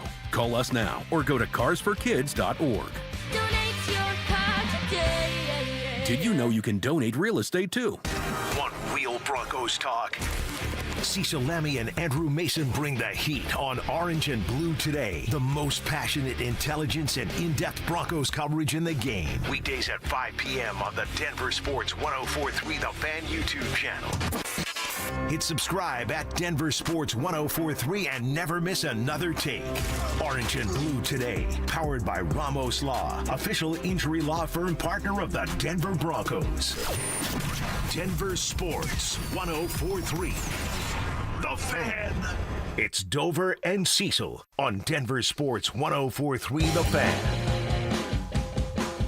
We appreciate Mike Kliss hopping on the program, giving us the latest update on Jonathan Cooper. If you're just tuning in, Jonathan Cooper was arrested on domestic violence charges and 1 count of criminal mischief, according to Douglas County Jail records. Mike gave us the update, even more so that this was a dispute over a cell phone with his girlfriend, and that Jonathan Cooper has since been released from custody after having a hearing this morning, and he will have another hearing at some point on Monday. If we get any more info, we'll let you know. The Broncos have released a very short statement, quote, aware of the matter and gathering more information. Okay, that sounds about right for this situation. On Monday, we'll know more, and then, investigations abound, and we'll figure this out, but at this time, I don't think Cooper's going to be in danger of missing week 1. So we'll see. Things could change, whatever. It's just not the news you wanted on a Friday if you're the Broncos or if you're Cooper, obviously. Yeah, or if you're a member of Broncos country, which certainly almost everyone listening to this show is. All right, let's get back to the football, though, because ESPN's FPI came out, Football Power Index, and they've got the Broncos awful low on this list. Cease, you know this stuff better than I do. It's some sort of analytic formula, whatever. Right. Numbers, nerds, all that fun stuff. Nerds. Well, the Denver Broncos are 15th on ESPN's FPI list. 2.6% chance to win the Super Bowl. We'll go through the teams here throughout the segment, but your gut reaction to any metric putting the Broncos at 15th in the entire NFL seems extremely low right now. Yeah, and I don't want to quote Deion Sanders, especially the way things are going up in Boulder, but you don't believe. All that says to me in the analytics, because you have this Broncos defense. Broncos defense is top 5. We can all agree on that? I'd say top 3. 5? Okay, top 3. I think we all can agree on that. Why in the world would they be middle of the pack? Oh, they don't believe in Bo. Okay. Yeah, that's it. That's all it is. That's all this comes down to. And you still get it. The Ben Solak and Mina Kimes talking about Bo being the 20th quarterback. They had Fernando Mendoza over Bo. What are we doing? Like, come on. That's 2 rules in life. Don't be dumb. Don't be in a cult. If you have Fernando Mendoza over Bo Nix, that's dumb. So, sorry, Ben Solak and Mina Kimes. That was dumb to have for a rookie who's never played a snap over a guy with 2 years that has clutch football ability. Yet he's still seen as a robot, as someone who just follows what Sean Payton does and does not think for himself, like completely opposite of what we see from Bo Nix.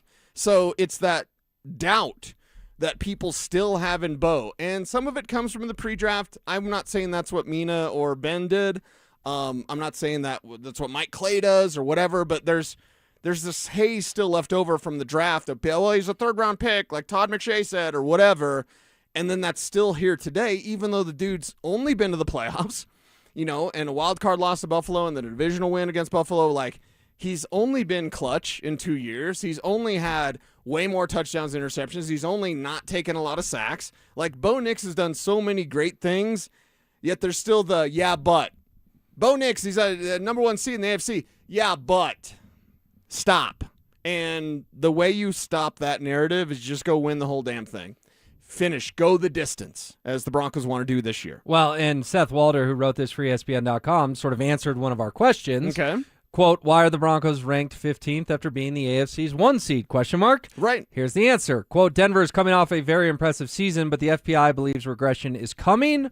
One major red flag was the Broncos' 12-3 record, including the playoffs, in 1-score games last season, a rate that is unlikely to continue.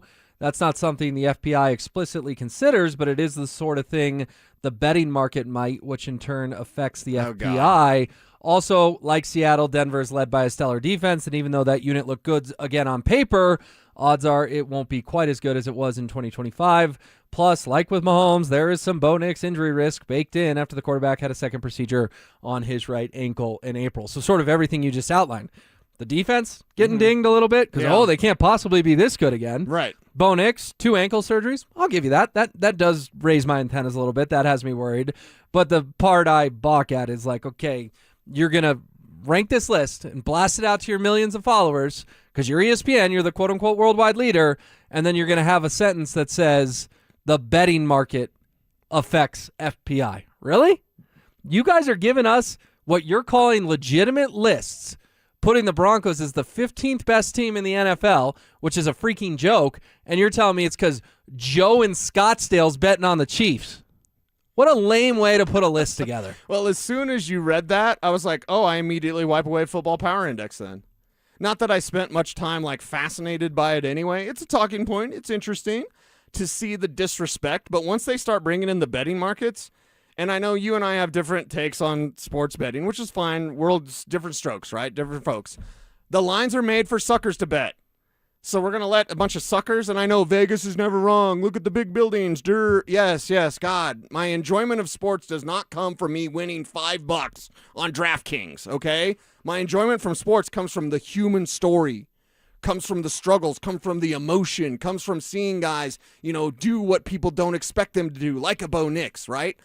That's what I see. And Football Power Index, you can quote the 1-score games. That's fine. That's fair. Hey, they're not going to win as many one-score games. Duh. But to bring up the betting markets as any sort of reason why the Broncos would be lower, so you're telling me bettors don't have faith in the Broncos? I could give a rat's ass about Vegas and what they care. Okay, fine, baby. Can we talk football? Because Football Power Index, immediately, by putting betting into the formula, immediately that's not football. Well, can I make you even more mad? Because I can tell you're a little ticked. What odds do you think the Broncos have to make the playoffs according to this in terms of the AFC teams? Do they have the first best odds, the second best odds, the third? What number do you think they have? To make the playoffs? Mm-hmm. They have to be pretty good, right? I would think. They're ninth. What? Last time I checked, only 7 teams Only make 7 the teams make the postseason? So they think the Broncos are going to miss the playoffs? They have the Broncos as the 9th best odds to make the postseason. Wow. Behind let me give you the teams. The Bills, the Ravens, the Bengals, the Chiefs, the Chargers, the Patriots, the Texans, the Jaguars. All those teams. Buffalo checking in at an 84.9% chance to make the postseason. Mm-hmm. Baltimore, 82.5%. It gets lower and lower. Denver, they have it as basically a coin flip, whether we even are a wild card team, a 53.6% chance to dance in the playoffs. I know it's a larger topic, but it reminds me of the anomaly conversation. Because Zach Bye had a great conversation with Philip Lindsay on the drive. You listen to him every day right here, 2 to 6, talking about how the cup year for the Avs was the anomaly season. Okay, it's interesting, and they only average 5 wins. And yeah. Look at everyone else. All the other powerhouses only average about 5 or 6 wins in their postseason over the last 10 years. So whatever. It's an interesting conversation, though. I like thought experiments. I don't like that's the way it is and I can't think about it. No, think. So I like that as a thought experiment. Don't agree with it, but I like it.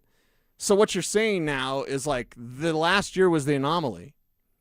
The bettors They say think, it's a coin flip. They even make the playoffs. Exactly. The bettors think that last year the Broncos, they basically think the Broncos are frauds. How's that sit with you, Broncos country? Because it doesn't sit real well with me. Knowing football, knowing what they've built at Broncos Park powered by Common Spirit, they've got a Super Bowl contender. You got to finish the thing. You got to go the distance.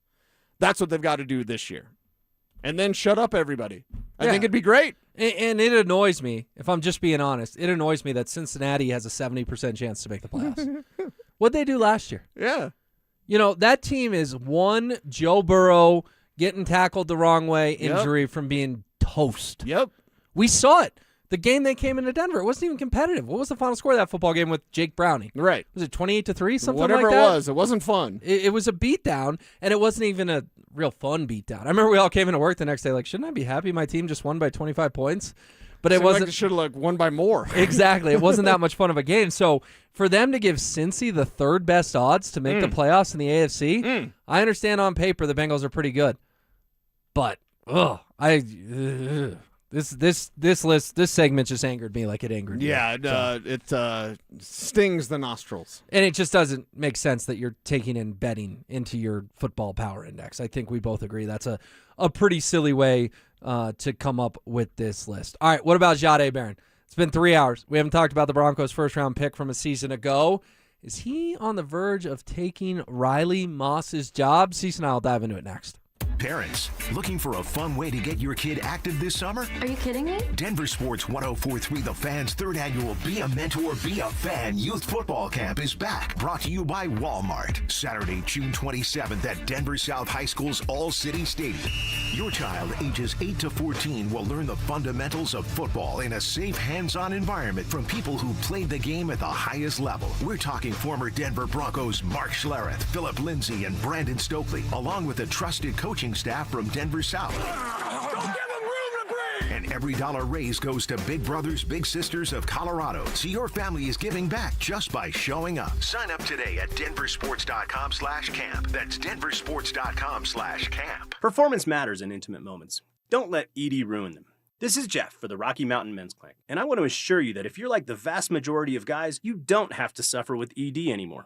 In fact, you might be pleasantly surprised at how the right treatments could positively impact your love life. At the Rocky Mountain Men's Clinic, our advanced medical therapies go far beyond pills. We have treatments that are effective in well over 90% of cases, and we offer specific and combinative treatments that can dramatically enhance both your performance and your stamina. You could even last up to an hour or more and bring a far greater level of intimacy to both you and the one you love, perhaps performing like you haven't in years. So call us today and find out why our advanced treatment strategies offer so much more. Your first visit is just $99 and gets you blood work, a medical consult, and if medically advised, a test dose. And if that test dose doesn't work in the office, your visit is free. Call 720-440-7900 or go to RockyMountainMen'sClinic.com. Rocky Mountain Men's Clinic, advanced medical science to improve men's lives. When disaster hits your home, it's game time. Water in the basement, fire damage, mold creeping in. Don't sit on the sidelines. Call Able. Able Restoration is your first round draft pick for emergency response, mitigation, and full rebuild. We move fast, protect your property, and fight for you with insurance start to finish. This isn't practice, this is your home. And when it's time to step up and protect what matters most, bring Able to the table. Call 303-590-5600. That's 303-590-5600.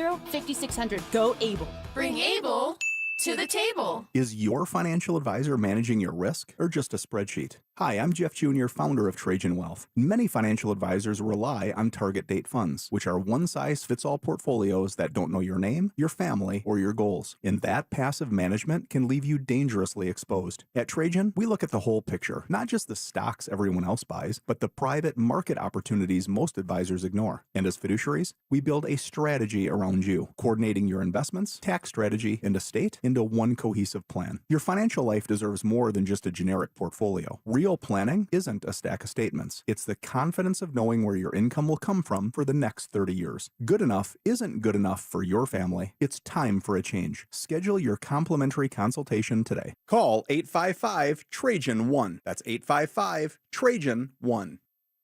Advisory services through Trajan Wealth, LLC, an SEC registered investment advisor. Private equity investments require accreditation. Other services through Trajan Estate and Trajan Tax. Additional disclosures at TrajanWealth.com. Colorado, it's time to take our recycling to the next level. That's why Recyclon Colorado is bringing you more curbside and drop-off service from peaks to prairies. Guidelines as clear as our skies, so you know what goes where. And the price? As free as gawking at bighorns on I-70. You deserve a recycling system you can count on, like your puffiest winter coat. And we're here to give it to you. Learn more at recyclon.org/Colorado.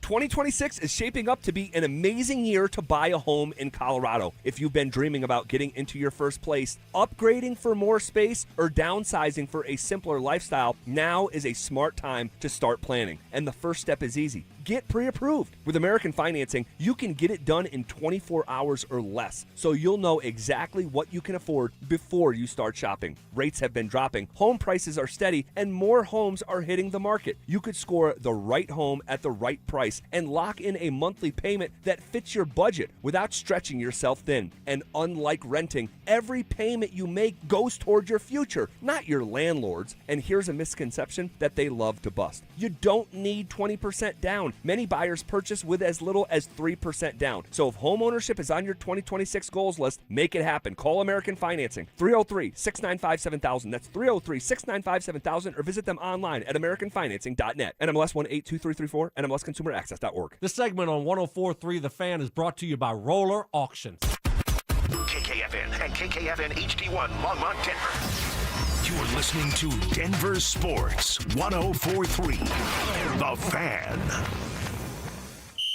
Denver Sports Snapshot. Tonight on 104.3 HD2, playoff basketball action continues as San Antonio faces New York in Game 2 starting at 6. Sunday on The Fan, San Francisco faces Chicago in baseball action starting at 5. Presented by Gebhardt BMW, your trusted family dealer since 1975. Denver Sports 104.3 The Fan presents Dover and Cecil. Can I kick it? Can I kick it? It's Friday, gotta get down on Friday. Friday? You ain't got no job, and you ain't got to do. Today's Friday. Thank God it's Friday! It is Friday, and it's quarter number 4.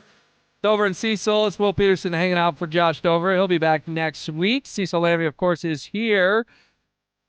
I want to tell you about something real quick. Very important. Is your child interested in picking up the game of football? Join Denver Sports 104.3 The Fan for our 3rd annual Be a Mentor, Be a Fan Youth Football Camp Saturday, June 27th at Denver South High School's All-City Stadium. Children aged 8 to 14 can enjoy hands-on coaching from former Broncos Mark Schlereth, Philip Lindsay, and Brandon Stokely, as well as a staff of coaches from Denver South. All proceeds benefit Big Brothers Big Sisters of Colorado. For more info and to register your kiddo, head to denversports.com/camp. All right, Cecil, I teased into it. It's now 1:02, and we have not uttered the name Jahdae Barron yet today. That's interesting. On the program. First-round pick. But OTAs were yesterday. They were all week, but we only got to go yesterday as the media. Mm-hmm. Where are you at with Jahdae right now? Because it seems like a lot of people want to throw around the B word. Bust. I think after one season, way too early to use that word about a first-round draft pick. Yeah, he's barely played. But he's an extremely anonymous first-round draft pick. It's like Sylvester Williams. Remember Sylvester? It's Yeah, like, Sly. He's good. I mean, he's good, right? He's good? Question mark. He's good. And I don't think Sylvester was ever a bust. He was just kind of average. He won a ring. Right. He was on that, Came back. Was he the 16th best player on the Super Bowl 50 defense? Yes. Sure. But was he still the 16th best player on the Super Bowl 50 defense? Right, Yeah. right. Yeah. So I like the way that you say that about Barron. It is anonymous. It's like, where is he? What's he doing? Sean Payton talked about him, and I had said something, I believe, yesterday of like, well, wait a second. You could at least say you're competing for a starting job, right? I mean, you could put that out there, right? Is he not competing for a starting job? Because if he's not pushing Riley Moss, and Riley Moss in a contract year, there's so much for Riley Moss to make this year. If he comes through with the big season, Riley Moss is going to get paid. And by the way, might not be here. So are you preparing Jahdae Barron for when you don't have Riley Moss? Yeah, maybe. That could be the case. But why isn't he pushing for a starting job right now? You don't have to wait for Riley Moss to leave and then, hey, Barron, you're ready, right? I would like the idea if Sean Payton said, man, Barron is so good. We've got a healthy competition at cornerback too. Even saying something like that, just, hey, we have a healthy competition at cornerback too. That's not saying Riley Moss sucks or we're out of here or whatever. It just means they have a healthy competition at cornerback too. Yet he said nothing like that. Well, let's hear from head coach Sean Payton when asked about Jahdae Barron and his role this coming season. There'll be two things. A, he's got position flex inside out. And then there'll be packages, I'm sure, where, in throwing situations, Vance and those guys will look at what we're wanting to do with our people, but he's out here competing and doing good. Yeah, not the most ringing endorsement. Out here competing. Right. Who do we normally hear is competing? Undrafted free agents. Right. 6th-round picks. Hey, Red 7th round Murdoch, picks. how's he doing? He's competing. Exactly. Okay. You don't usually hear that about first-round picks. But, tinfoil hat, we've gone tinfoil hat a couple times today. Could Sean be underhyping Jahdae Barron? Because we talk a lot about, well, you acquired Waddle. Is one of these receivers going to get traded? Sure. Could you trade Riley Moss before the season starts and make Jahdae Barron your number 2 outside cornerback, as Sean said he could, opposite Pat Surtain II? I personally believe, and this I could go both ways with this, but I'll say it this way because I have to stick with what I believe the most. I believe Sean Payton says everything on purpose. I don't think there's any sort of, I had a couple lattes, and that's why I told what's-his-face from USA Today. That, Jarrett Bell. Yeah, that Nathaniel Hackett sucks. Like, oh, yeah, that wasn't me. That was my lattes. Like, sure, coach. I think Sean Payton says everything deliberately. So by not saying something, I also think that's deliberate because he'll glow about a guy. Look at what he talked about with Jonah Ellis. Man, he's been too good to take away from edge. He didn't say that about Jahdae Barron. So why? It's either Barron's not performing or it's, okay, don't want to put out that Barron's better than Moss, and then the trade value goes down for Moss. Now, maybe that's a little bit too far out. That's a little bit too much tinfoil hat. I get it, right? I'll put the tinfoil away for now. But I like thinking about that. Like, why is this happening? Because you take Jahdae Barron in the first round with an idea that he'll be a starter and a stud and a star for this team. None of that's happened. And it doesn't seem like it's going to happen this year. If Riley Moss is healthy and balls out, he's going to have a hell of a season. Seemed to have, other than a couple plays against Jalen Waddle, seemed to have a good camp, according to Mace. Mace did report that Riley Moss was one of the standout players from OTAs, which is something. Can I stop you there real quick, though? Sure. other than the couple plays, that's the life story of Riley Moss in the NFL. Other than T. Higgins. Other than giving up that 3rd and 19 to, it Devontae Smith with the Eagles? Right. I mean, come on. At what point are we going to stop treating Riley Moss with kid gloves? He gives up big plays. Let's be honest. He does. Let's be honest. Or he gets flagged on big plays. He does get flagged on big plays. Let's be honest then. Pat Surtain gives up some big plays. Not nearly as many as Riley Moss. Come on, let's not put those two in the same sentence. But he also doesn't get the targets that Riley Moss gets. My point is this. You mentioned Devontae Smith. Slim Reaper. Pretty good, right? Let's say Jalen Reagor was torching Riley Moss. I think we'd have a talking point. T. Higgins got Riley Moss, right?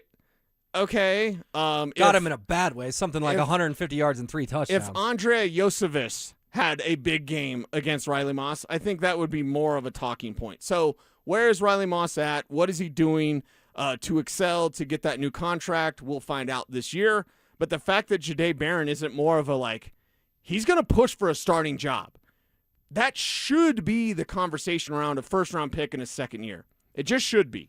And it's not. And I find that curious. I find it curious. I find it a bit concerning because I opened the segment saying I'm not going to call him a bust. No, and anyone who nobody calls him a should. bust Yeah. after a first year Way is an too idiot. soon. Yeah. But at the same time, did he do himself any favors in that rookie season? No.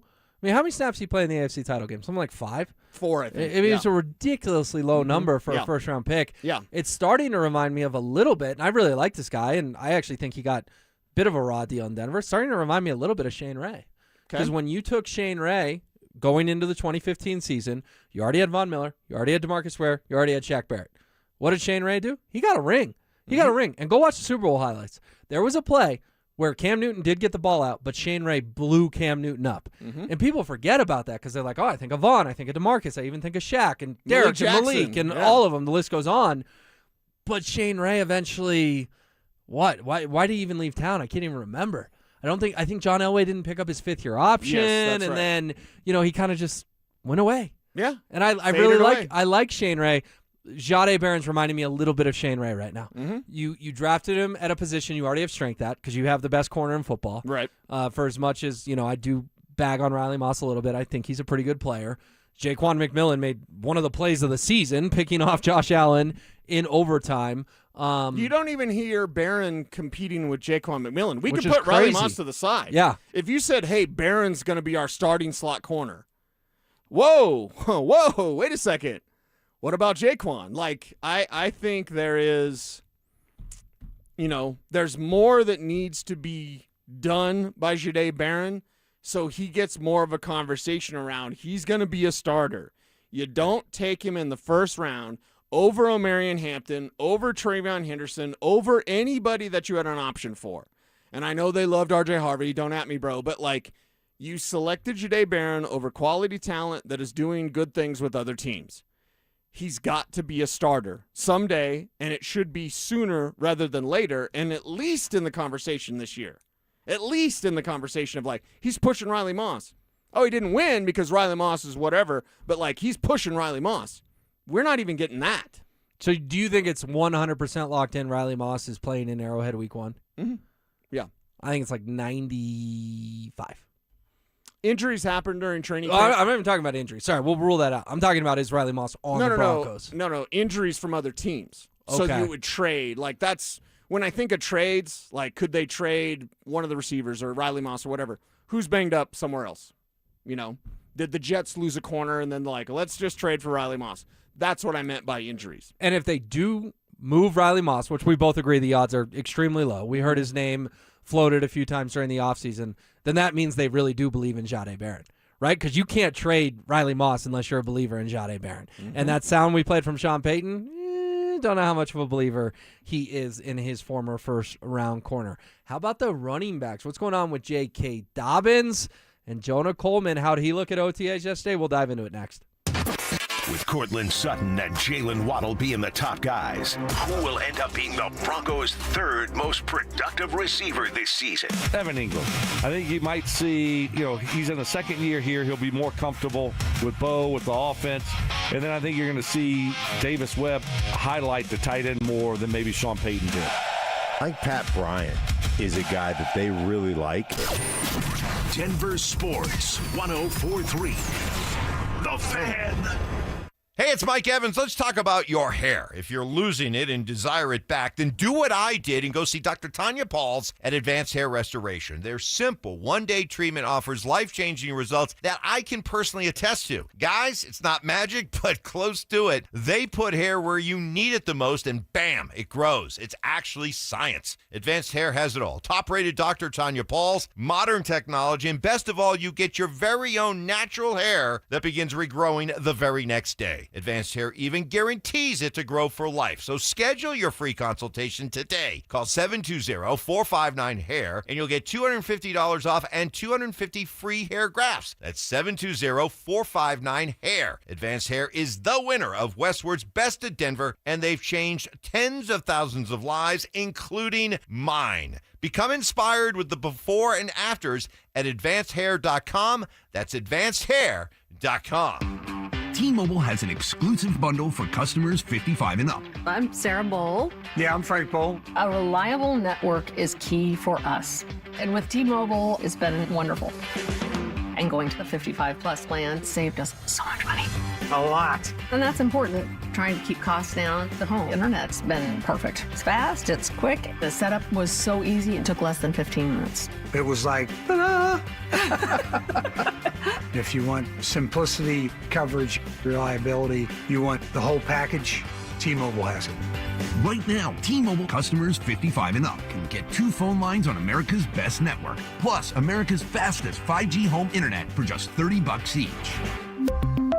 $30 per month each line with autopay plus taxes and fees. Minimum age 55. Pricing for home internet rely on 2 lines of essentials. Choice 55. $35 connection charge per line required. Best mobile network and fastest 5G home internet based on analysis by Ookla of Speed Test Intelligence Data 2H 2025. All rights reserved. What's going on, everybody? Philip Lizzie here. Is your car making a weird noise and you're not sure what exactly is going on? All Points Automotive makes it easy for you. Free diagnostics and estimates from a 100% mobile mechanic who comes to you. To book your appointment, visit allpoints-automotive.com. To 15-year-old Harper, buying an $80 vintage rock t-shirt is a great investment. To Harper's mom, this logic has a few holes in it. So she helped Harper open a Wells Fargo Clear Access banking account. With no overdraft fees and tools to track spending, Harper's learning, one heavy metal tee at a time. However you make money work, Wells Fargo can work with that. Terms apply. Visit wellsfargo.com/deposit disclosures for fees and details.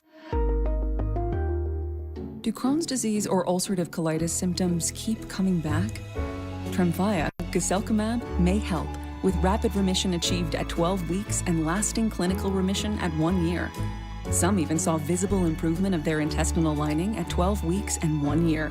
Tremfya is a prescription medicine used to treat adults with moderately to severely active Crohn's disease and adults with moderately to severely active ulcerative colitis. Serious allergic reactions and increased risk of infections and liver problems may occur. Before treatment, your doctor should check you for infections and tuberculosis. Tell your doctor if you have an infection, flu-like symptoms, or if you need a vaccine. Healing is possible with Tremfya. Approximately 3 out of 10 patients were in endoscopic remission at 1 year, based on areas visualized on colonoscopy, which may not represent the deeper bowel layer or entire GI tract. Individual results may vary. Ask your doctor about Tremfya today. Call 1-800-526-7736 to learn more or visit tremfyaradio.com. What if you had the most reliable, fiber-powered Wi-Fi and the price didn't change for 5 years? Thanks to Xfinity's summer savings event, you don't have to worry about that part of your future. Now through June 15th, get gig Wi-Fi for just $50 a month for 5 years with equipment and unlimited data included. No strings, no commitments, and get online in minutes with same-day Wi-Fi. You're guaranteed 5 years of Wi-Fi that finds and fixes problems before you even notice them, like super intelligent Wi-Fi that keeps you protected online from threats. Plus, you can even try Xfinity Mobile free for a year. Lock in your price and unlock the possibilities during the Xfinity Summer Savings event. Get it now at Xfinity.com. Xfinity. Imagine that. Restrictions applies, requires paperless billing and autopay with stored bank account, taxes and fees extra. After 12 months, regular rates apply to Mobile Select. Xfinity Internet required. Speeds vary. Use of fiber coaxial cable. Tune in Tuesday afternoons for Injury Insights with Zach Bai and Dr. Joseph Ramos to hear the latest injury news on your local teams and around the world of sports. Ramos Law. What makes us different makes us better. Names that rhyme, takes that hit different. Shapiro and Piro is happy hour sports talk built for the modern fan. Local stories, hidden gems, and the mustache monologues you never knew you needed. Weekdays at 3 p.m. on the Denver Sports 1043 The Fan YouTube channel. Subscribe now at Denver Sports 1043 and get in on the action. Denver Sports 1043 The Fan. Denver Sports 1043 The Fan presents Dover and Cecil.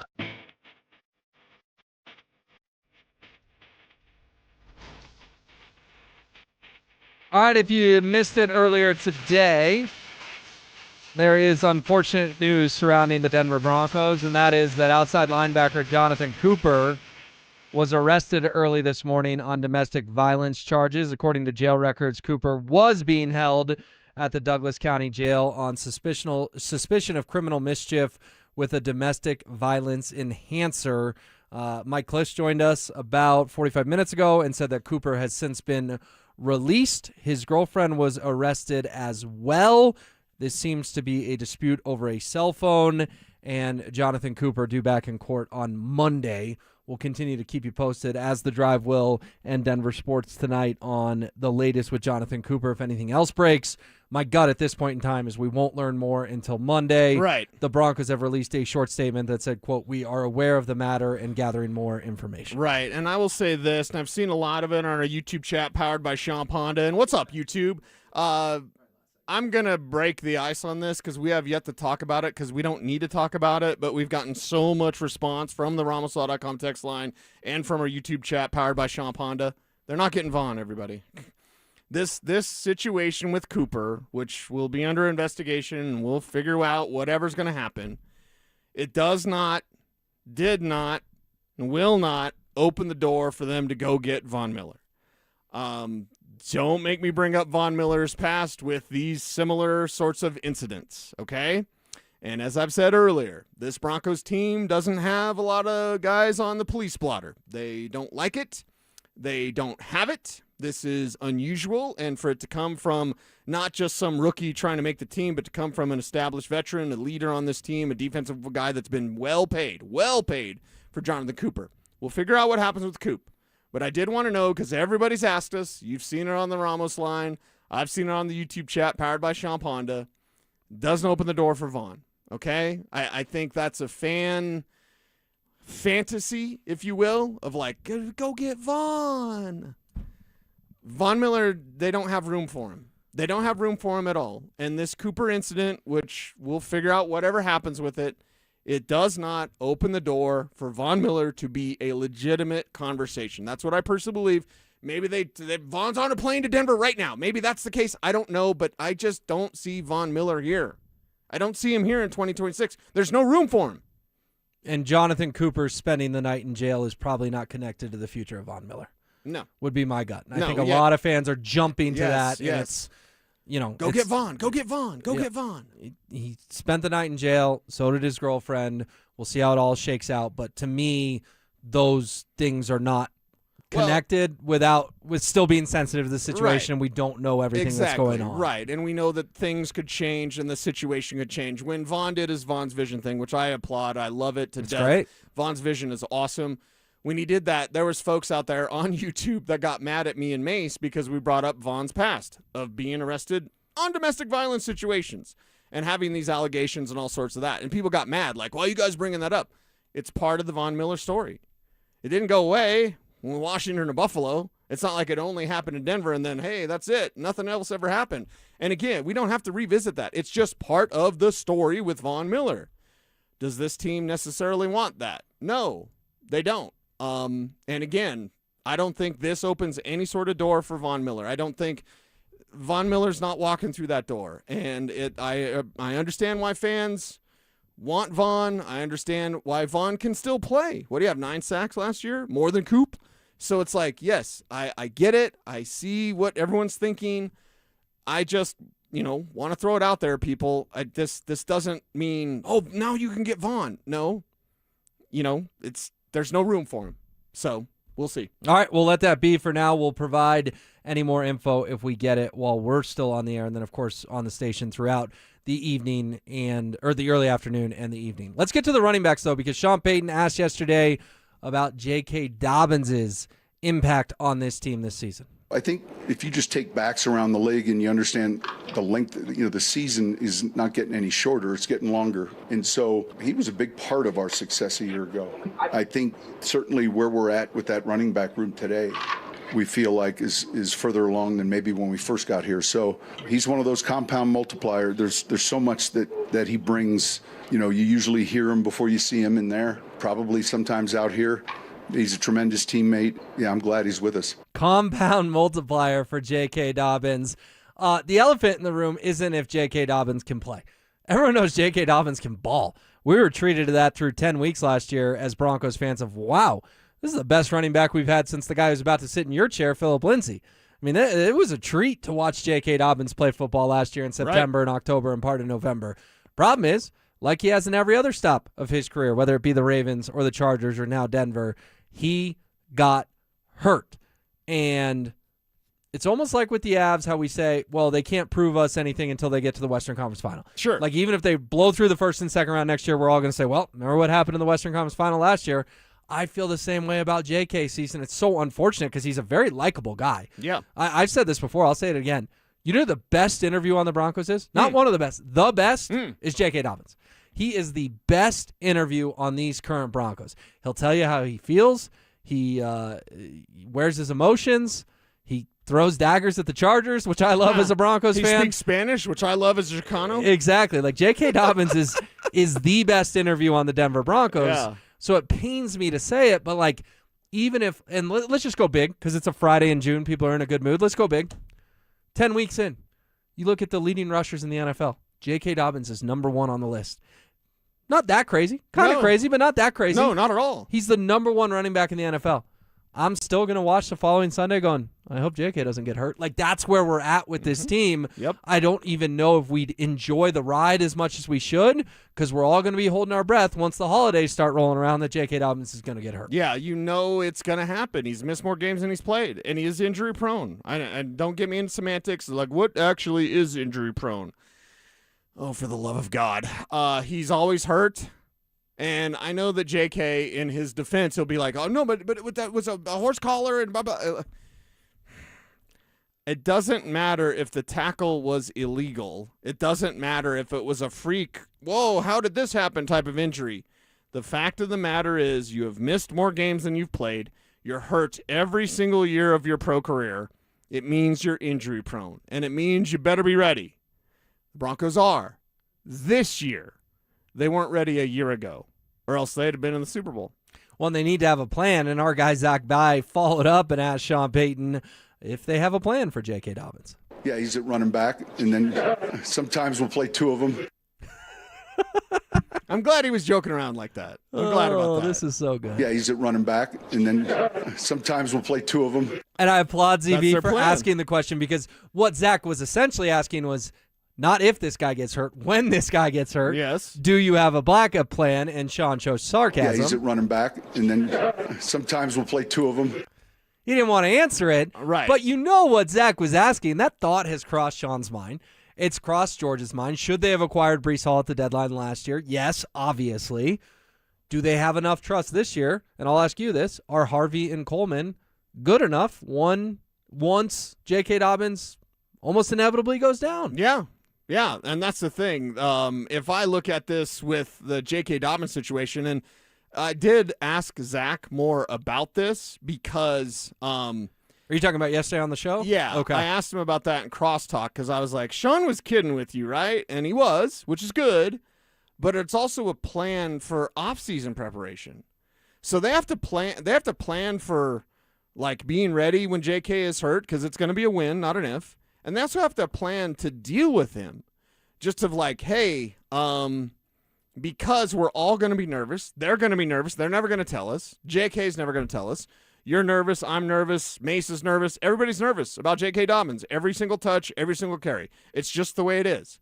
So because of that, they need a plan to deal with him just in case. And I think that's what ZB was talking about. Yeah, I agree with that. And hopefully that plan starts to emerge as mini camps and training camp comes about. All right, coming up next, Cortland Sutton, Jalen Waddle, dynamic duo. Wait till you hear what Court said about his new wide receiver teammate. You'll hear that next. It's the ultimate showdown for a great cause. Setting up the ultimate gold medal showdown. On June 11th, Brandon Stokely goes head-to-head with Zach Bai in 100 Holes for Kids. 100 holes of golf. It's a one-day event all to raise money for Recruiting Classroom, whose mission it is to help kids play sports. Who will raise the most? That's where you come in. Pick your player, make your donation, and help kids win. To support Brandon Stokely, head to StokelyCares.com. To support Zach Bai, head to ZachCares.com. Water is essential to life. Humans are 60% water. Water carved the Grand Canyon and it pummels boulders into sand. But a little water leak in your roof can cause mold and deterioration of your home. Let Denver Roof Pros stay on top of your roof with our preventative roof service plans to prolong your roof's life and protect your home and the people you love. Check it out at DenverRoofPros.com. No matter if it hails, rains, or snows, nobody knows your roof like the Denver Roof Pros. Hey! Many changes in their lives. And we believe each milestone matters. That every new candle represents another step in your story. Our healthcare experts support women at every stage of life. Because each chapter deserves to be celebrated. Women's health. Nurture what's next. Find care near you at mountain.commonspirit.org. Common Spirit Health. Human kindness lives here. Stoke here for ROX Rocks Heating and Air. Are you in the market for a new air conditioner? Well, hold on. You need to think about a heat pump. It cools and heats your home. My team at ROX are Colorado's heat pump experts and rebate specialists. Get up to $12,000 in energy rebates and credits. These savings are incredible, but they're only available for a limited time. Only at ROX Rocks Heating and Air. Now play that jingle. HVAC service, installation, repair. ROX rocks heating and air. John Anderson, the voice of Yes, is coming to the Paramount Theater. An evening of progressive rock mastery with one of the most recognizable voices in music. Yes Epics, classics, and more featuring John Anderson and the band Geeks. July 8th, 7:30 p.m. at Paramount Theater. Tickets on sale now at ParamountDenver.com. Don't miss John Anderson with the band Geeks for an unforgettable night. Brought to you by Danny Zalisco Presents. Patrick was way behind on his IRS taxes. I was in way over my head. The total amount ended up being somewhere just over $30,000. $30,000. Then the IRS came to collect. Started getting letter after letter. A lien had been filed against me. They were going to basically hang me completely out to dry. He had to do something. That's when I reached out to Optima Tax Relief. Patrick's life quickly got a lot easier. It was very easy. Pretty much hands off, They picked up the ball and ran with it. And how'd it go? I couldn't believe it. I had to ask 2 or 3 times. I saved an incredible amount of money. How does Patrick feel about Optima? Couldn't be happier. They definitely helped me. Optima Tax Relief, the best place to call. They're the best in the business. Do what Patrick did and call Optima Tax Relief for a free consultation. Call 800-343-6460. 800-343-6460. 800-343-6460. Optima Tax Relief. Testimonial from an actual client. Some restrictions apply. For complete details, please visit OptimaTaxRelief.com. Imagine finding your dream home and moving in right away. No waiting to sell your old place first. Sounds perfect, right? That's exactly what Orchard's Move First, Sell Later program lets you do. Buy your new home now and sell the old one later. Here's how it works. Orchard gives you cash so you can buy and move into your new home first, on your timeline. No waiting, no showings, no double moves. Then the Orchard experts take it from there. They handle repairs on your old home for you so you attract the right buyers. Once they're done, a local Orchard agent lists and sells your home for top dollar. Orchard's Move First program gives you the freedom to buy and move into your new home first and sell your old home later. Buy before you sell and get top dollar for your home with Orchard. Ready to find out how much your home is worth? Visit Orchard.com to get your free home valuation. That's Orchard.com. All right, Broncos country, listen up. Philip Lindsay here. And for stress-free summer travel, I chose Hermes Worldwide. Forget the airport chaos. Hermes Worldwide offers comfortable, reliable transportation for your airport transfers and more. They're dependable, they're professional, so you can focus on your vacation. Make your summer travel easy. Give them a call today at 303-577-7600, or you can visit them online at ridehermes.com/DenverSports. Again, that's ridehermes.com/DenverSports to book your next ride today. Ent is becoming wings. It's a big change. But we're not changing the way we show up for our communities, or our personal service, or the people who provide it. We're not changing locations. We're not even replacing the coffee machine. But we are changing our name. We'll probably even get some new pens. It'll be a big day for pen people. Ent Credit Union, insured by NCUA. Plumline Services, serving Colorado since 1998 for all your heating, cooling, plumbing, and electrical needs. Service at home, servants at heart. Denver Sports Snapshot. Tonight on 104.3 HD2, playoff basketball action continues as San Antonio faces New York in Game 2 starting at 6. Sunday on The Fan, San Francisco faces Chicago in baseball action starting at 5. Presented by Gebhardt BMW, your trusted family dealer since 1975. You're listening to Dover and Cecil on Denver Sports 104.3 The Fan.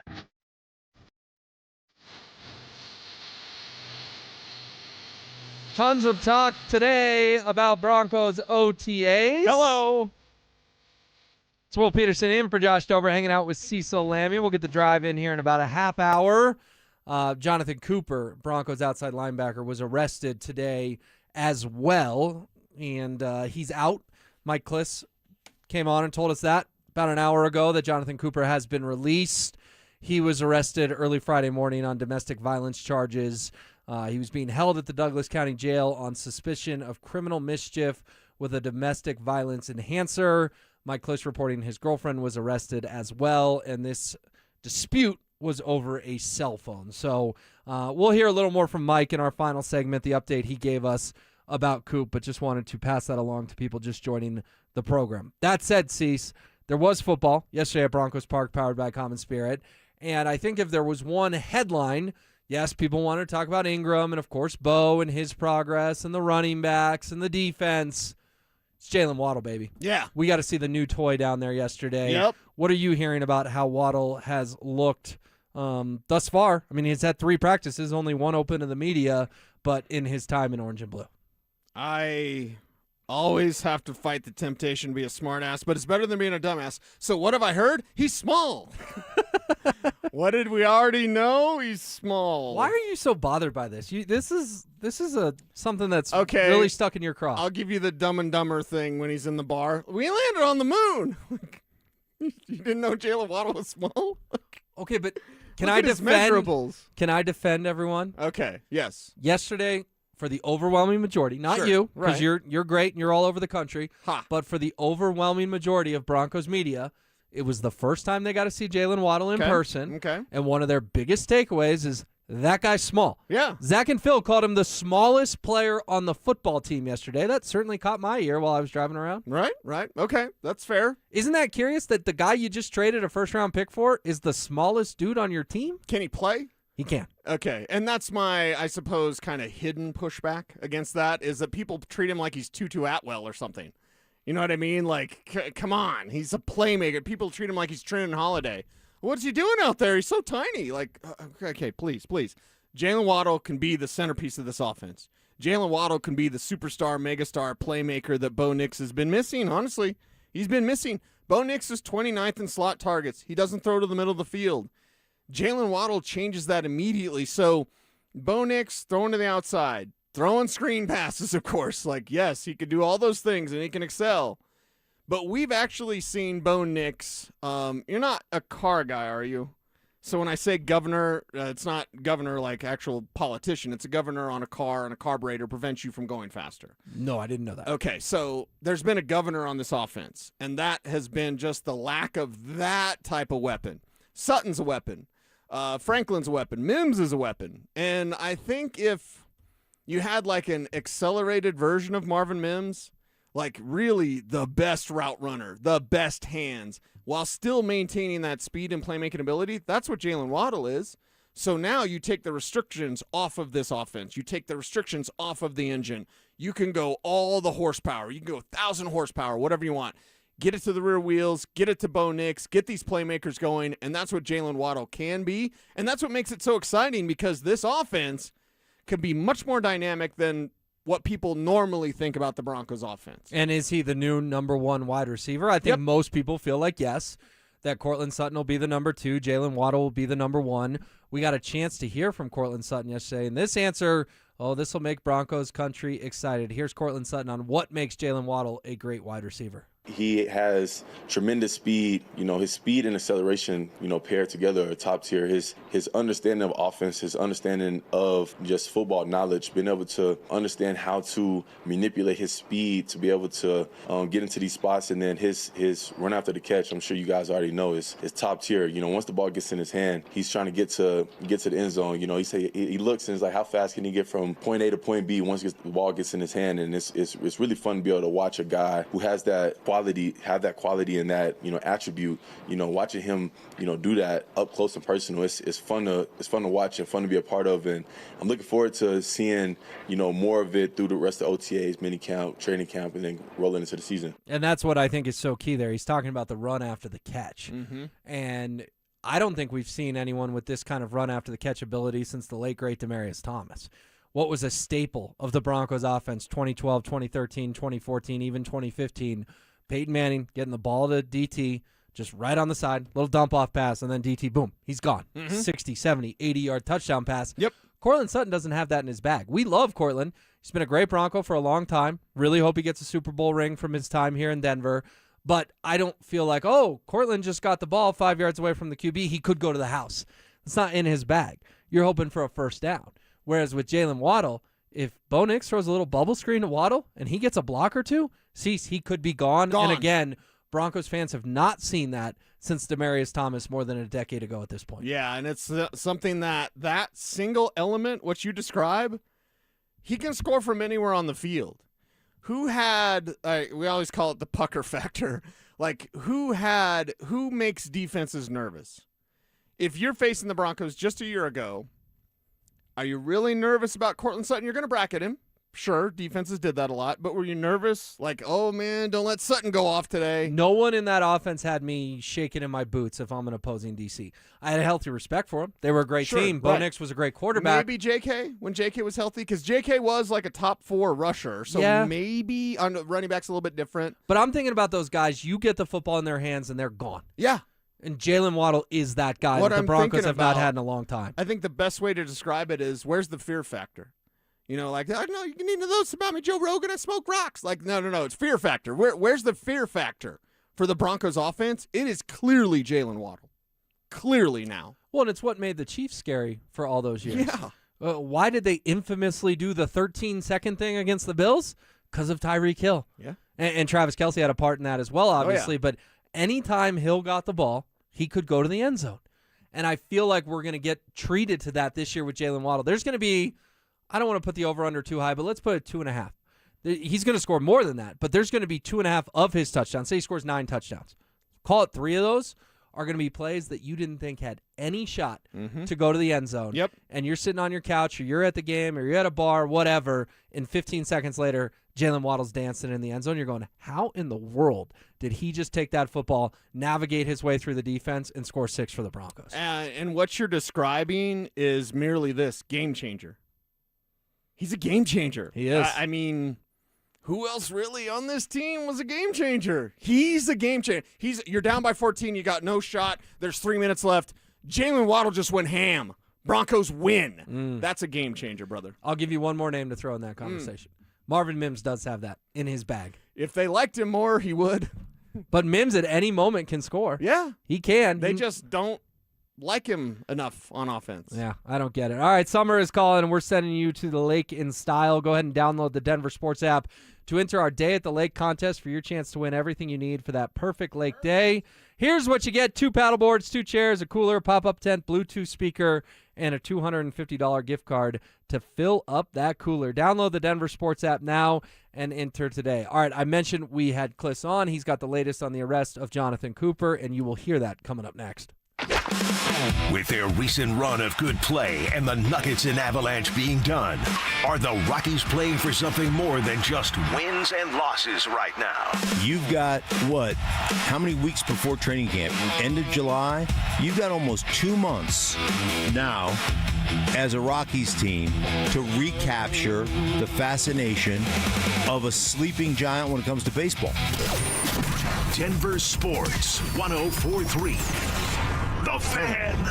Here's Shayna and Dylan Williams. The most exciting part of being in the jewelry business isn't the stunning diamonds, gemstones, or famous designers. It's not even the pride of being a part of a family-owned fine jeweler founded way back in 1947. No, for Shayna and I, for all our jewelry professionals at Williams Jewelers, it's being there. It's being there when you discover that perfect diamond bracelet for your loving wife for your anniversary. It's being there for those Mikimoto pearls for your daughter's college graduation. It's being there when you finally found that one perfect diamond engagement ring that's worthy of the woman you can't live without. It's being there for you. It's being a part of the most precious, unforgettable moments in your life. What's not to love? Williams Jewelers of Inglewood, Colorado's premier jeweler. Williams Jewelers, we can make diamonds a part of your life.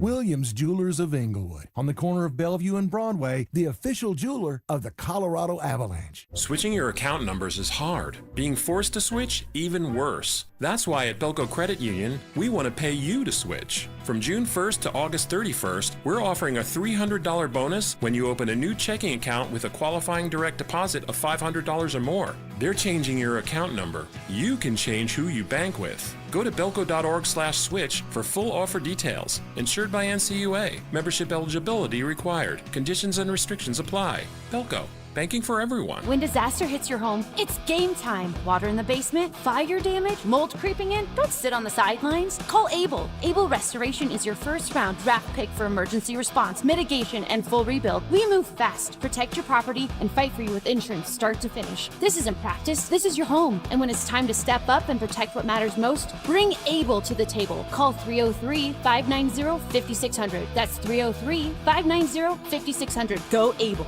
Bring Able to the table. Performance matters in intimate moments. Don't let ED ruin them. This is Jeff for the Rocky Mountain Men's Clinic, and I want to assure you that if you're like the vast majority of guys, you don't have to suffer with ED anymore. In fact, you might be pleasantly surprised at how the right treatments could positively impact your love life. At the Rocky Mountain Men's Clinic, our advanced medical therapies go far beyond pills. We have treatments that are effective in well over 90% of cases, and we offer specific and combinative treatments that can dramatically enhance both your performance and your stamina. You could even last up to an hour or more and bring a far greater level of intimacy to both you and the one you love, perhaps performing like you haven't in years. So call us today and find out why our advanced treatment strategies offer so much more. Your first visit is just $99 and gets you blood work, a medical consult, and if medically advised, a test dose. And if that test dose doesn't work in the office, your visit is free. Call 720-440-7900 or go to RockyMountainMen'sClinic.com. Rocky Mountain Men's Clinic, advanced medical science to improve men's lives. They'll tell you marketing is complicated, that you need a dozen platforms, 100 dashboards, and a prayer. Forget that. Your customers are right here, listening to this station. Heck, you are right now. Tonight they're streaming Denver's biggest games. Tomorrow they're locked into the most talked about podcasts on the planet. We put you in all of it. Radio, streaming, TV, audio, one team, clear data, real results. We've been growing businesses like yours for years. Visit DenverSports.com and click the Advertise With Us button. That's DenverSports.com. Let's get to work. Hey, Stoke here for ROX Rocks Heating and Air. Summer is coming in hot. Don't wait. Beat the rush with an early bird cooling system tune-up and inspection for only $49 from ROX Rocks Heating and Air. They'll inspect your system and keep you cool when everyone else is scrambling. Call Rocks Heating and Air today and schedule your tune-up before the end of June. Now play that jingle. HVAC service, installation, repair. ROX Rocks Heating and Air. Ditch the bland, flavorless sports talk and tune into Freshly Grated, where Will Peterson and Marcello Romano serve up piping hot takes and bold opinions with no filter and an extra side of sarcasm. Every weekday at 2 p.m. on the Denver Sports 104.3 The Fan YouTube channel. Like and subscribe today at Denver Sports 104.3 and come along for the ride. Denver Sports 104.3 The Fan. It's Dover and Cecil on Denver Sports 104.3 The Fan.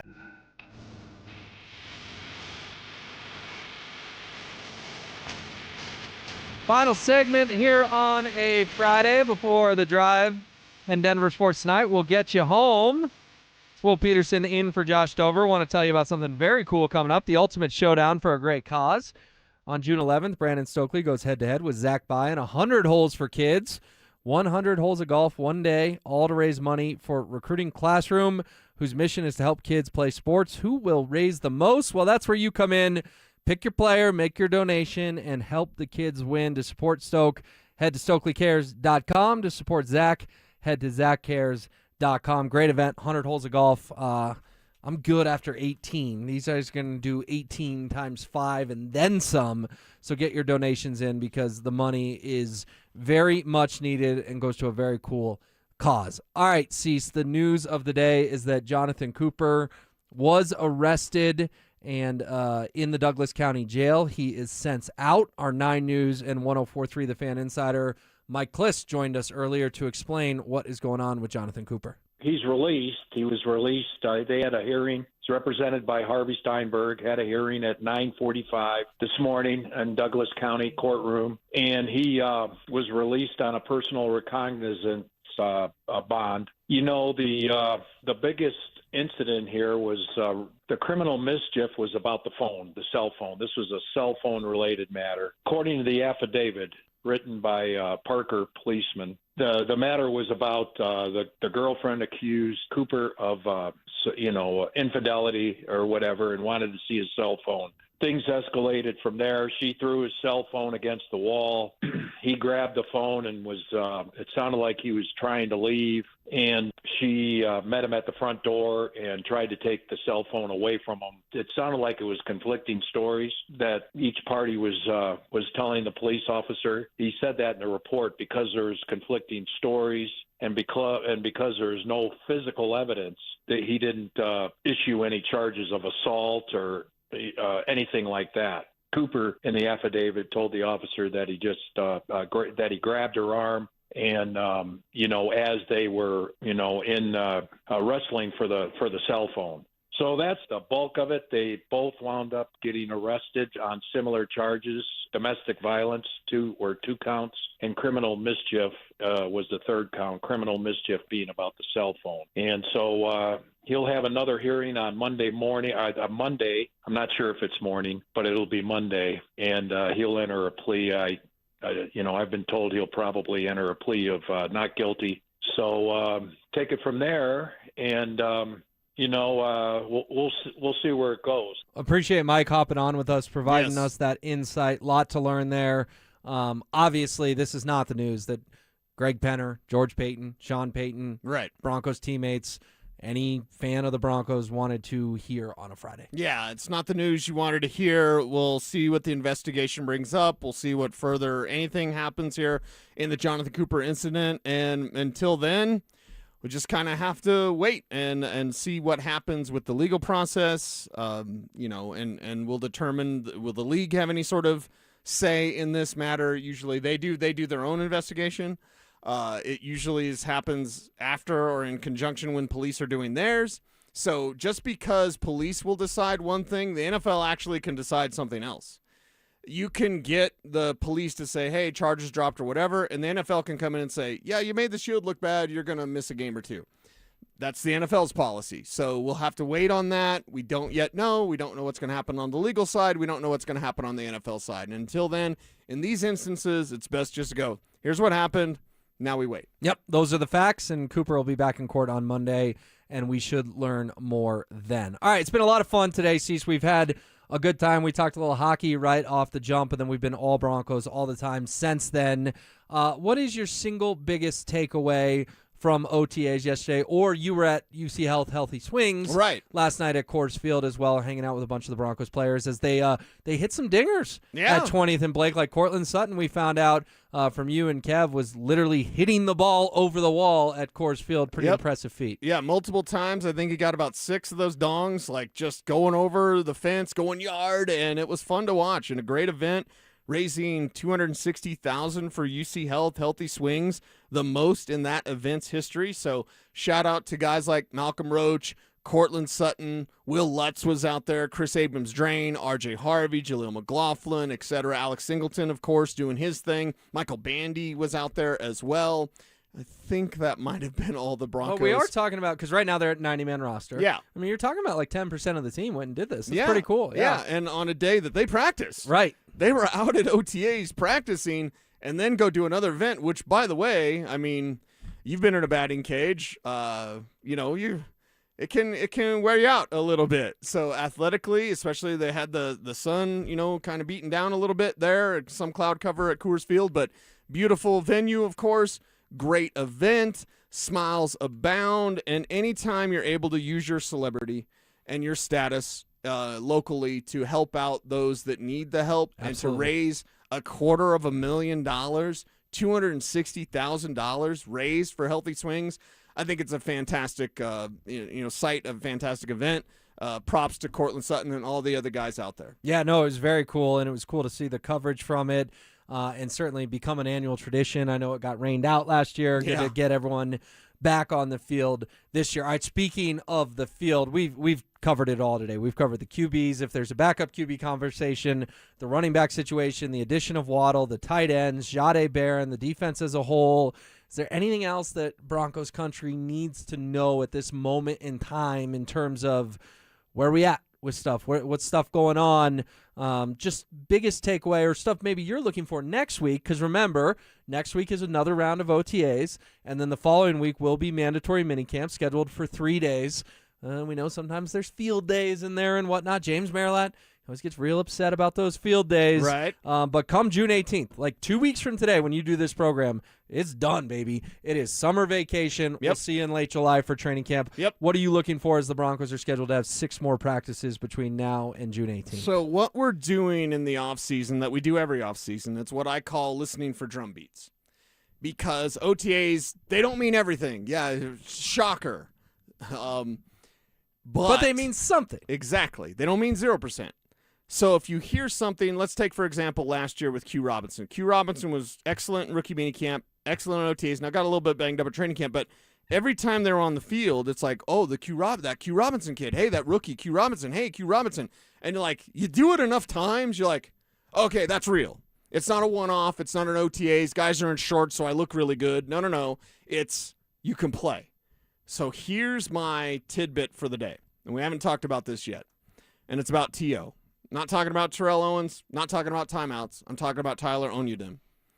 And when Malcolm Roach, last night, I got to talk to Malcolm Roach. He's fantastic, amazing. I said earlier, he makes a regular Major League Baseball bat look like a novelty bat that you picked up at Baskin-Robbins when they did the Rockies special. And I got the helmet full of ice cream, man. I got a collectible bat.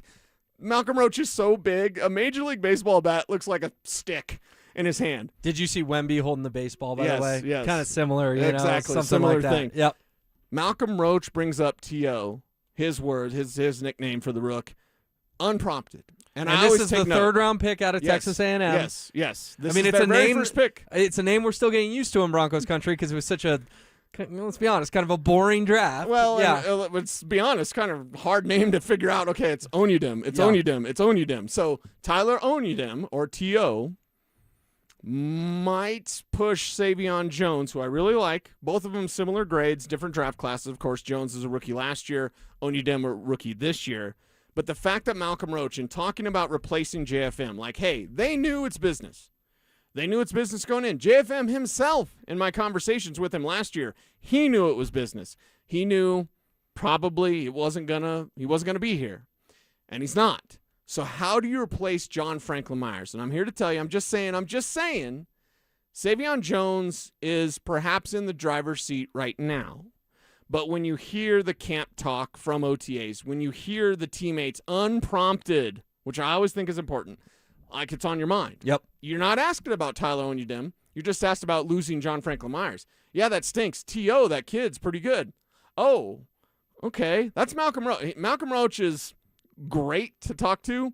He's funny. He cusses a lot. But he also doesn't do the Vaughn thing of like, everybody's great. You know what I mean? The Russell Wilson, like, I love all my teammates, and then starts listing them all.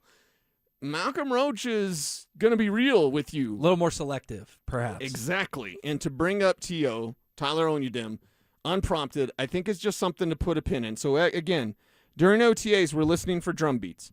And if the drum beat is consistent in every week of OTAs, and then in mandatory minicamp, and then even into training camp, and then even into the preseason, looks like a duck, quacks like a duck, it's a duck. If you hear enough about Tyler Onyedem, and we're not hearing much about Savion Jones. Not that Jones can't be the guy and he can't be great and all this. I love Savion Jones, like love him. Onyedem's going to push him a lot. Okay. That That's would a be little good nugget. because he's your he's your first pick. Yeah. Now I understand it didn't happen to the third round. Right, and right. It was one of those drafts that's like, are the Broncos ever going to pick? But look at what George Payton has done. We got the Nick Bonito drop we play. Like, Nick Bonito at 64, holy F. Like, you're taking Nick Bonito? Unless we get blown away, we're going to take Bonito. Nick Bonito at 64, holy Boop. Yeah, exactly. So with Onyedem, not at 64, but not that much behind 64, you can find playmakers. He did it with Marvin Mims. Marvin Mims is an all-pro returner. Yep. You got that guy at the end of the second round. Nick Bonito is a Pro Bowl pass rusher. You got the guy at the end of the second round. Tyler Onyedem, not John Franklin Myers, but perhaps pushing for more of a role. And this is so different compared to juxtapose what we did with Jahdae Barron, who was a first-rounder. Right. And you're just hearing like, yeah, he's competing. The buzz on the streets, as the kids would say, is that maybe T.O., Tyler Onyedem, makes some noise pretty early. I love it because I had dismissed that as a guy who we're going to figure out if he's getting a jersey on game days or not. Like you could see and the, he might be. It might the be. Broncos inactives, and there's Onyedem, listed with the other 7 or 8 guys. With Jaleel McLaughlin. Yeah. Well, if Jaleel makes a 53, that's I think that's he does. TBD. You think they're going to carry 4 running backs? I think he does, and he is inactive mostly. You're exactly right. I'd lean more towards practice squad if Jaleel's still here, but that's a different story for a different day. Yeah. I do want to pass along to the Chicago Bears have released a statement from George H. McCaskey and President and CEO Kevin Warren. Quote, yesterday, the Chicago Bears Board of Directors met and voted to advance our stadium development project in Hammond, Indiana. With the exact site to be selected, we believe a world-class stadium project in Hammond will transform the region, connecting Northwest Indiana to the south side of Chicago. Really? They're about to be the Indiana Bears, dude? What are we doing? Ham and eggs. And I'll leave that one alone. Gosh, can you imagine? We got some guys sliding in for the drive right now. It's, of course, Philip Lindsay, Anilo Pirro in for Zach Bye. What up, boys? What is going on, man? Thank you for helping my boy Cecil out. I know Cecil's Superman. I was struggling yesterday, oh, right? See, you did a great job. Now, man. right here on KKFN HD1 Longmont, Denver, and KARS FM in Laramie. So I appreciate you, Phil. Yeah, there's only 2 guys I feel like, and I don't know. I don't want to speak out of place, but there's only 2 guys I know that can do a 4-hour show by themselves. Cease, you just did it, and you've done it before. You've done shows by yourself. And, of course, ZB. ZB used to love doing it. Obviously, he wants to get rid of me so he can do a 4-hour show every single day. So good luck with that, ZB. Yeah. But I couldn't even imagine doing what you did yesterday, Cease, truly. Oh, Talking no, to no. myself. I appreciate you already you, know man. I stutter a lot. So I don't know how I would get through 4 hours of radio just talking to myself. You know what's cool is we talked earlier about Bo Nix, like proving doubters wrong. And I've shared this before, and it's not about me at all. But because you mentioned the stuttering, when I was little, I stuttered. Now I talk for a living. So it's always like one of those, like, just believe, man. Have faith in yourself. Have faith you can get it done and do something people didn't think you would be able to do. Yeah. You going to do 4 hours solo anytime soon, Phil? Hell no. I'm not going to say a word today. I'm going to let Phil go. He's talking about don't mess it up today. You got to do this. You got to do that. I might just let you take the show away. Look, I'm going to do my part. All right, just like in football, you do your part. Everybody does their part. Star in your role. That's exactly what my ass is going to do. I'm going to star in my role. And in AP Anilo here today, he's going to try to do his best impression of ZB, but all he has to do is be himself. I'm just worried about trivia today, fellas. Like, that's my big thing. Like, filling in for ZB on the drive. There's pressure. Yeah, Okay. it's going to be interesting with the trivia. I heard Mike and them did well this morning. But obviously the big news of the day, I heard you guys a little bit driving in, want to get your opinion. Just Jonathan Cooper that news coming out, I believe, in the middle of your show. Almost right at the beginning of the show. Unfortunate news, arrested due to a domestic violence situation. I mean, I'm sure you guys have talked about it, but it's kind of a shock. Did not expect that on this Friday. Yeah, it's definitely one of those things where we've just been passing the news along to people. It's not our position to speculate. Nope. Mike Kliss came on and provided great context for us and information. It was a dispute with him and his girlfriend, some infidelity allegations. A cell phone was involved, and Jonathan Cooper has since been released from jail and has another hearing on Monday. So I think where Cecil and I have been going with this, and Phil, you were in those locker rooms, it's just not the news anyone wants to wake up to. I don't think Greg Penner, George Payton, Sean Payton, his teammates, anyone wants to see that. You go to TMZ.com. The top story is Taylor Swift and Travis Kelce, and the second story is Jonathan Cooper. Right? Yeah, I mean, that's you never want bad news. Anything with the Denver Broncos, you always want in a positive manner, right? You want the players to be out there because they're donating their time and they're donating money to help kids and people out, or talking about the new facility being built. When you have news come across your table that one of your starters, Jonathan Cooper, is in jail, it's never a good sign. Now, with that being said, you never want to jump to conclusions because we all know how that goes. And I know there was multiple times in the locker rooms where there was a guy that was going through an issue with his significant other, and you kind of want to stay out of it. You just hope that he makes the right decision, the smart decision, and of course you got to let the dust settle because you never know what went down. All you do know is like there was a big-time argument. It's late. The police have to show up. Somebody is going to jail. Well, we all know that. The only thing that I opined on in that situation, because we just passed along the facts, it's best not to jump to conclusions. The only thing I opined on is because our RamosLaw.com text line and our YouTube chat powered by Sean Ponda immediately lit up with, go get Vaughn. This does not open the door for Von Miller. Instagram, too. Like, I post the news on our page. Yeah. It's like the first thing is like, welcome home, Von Miller. I'm like, that's really where we're going with this situation? Yeah, it does not open the door for Von Miller. Like, again, let's let this thing play out. Yeah. But as much as we all appreciate Von, and Von can still play at a high level, I just don't think there's any room here. And then the Cooper thing does not open the door for Von Miller to come back to Denver, as much as fans don't want to hear that. Yeah, and the thing is, we don't know what's happening with Cooper.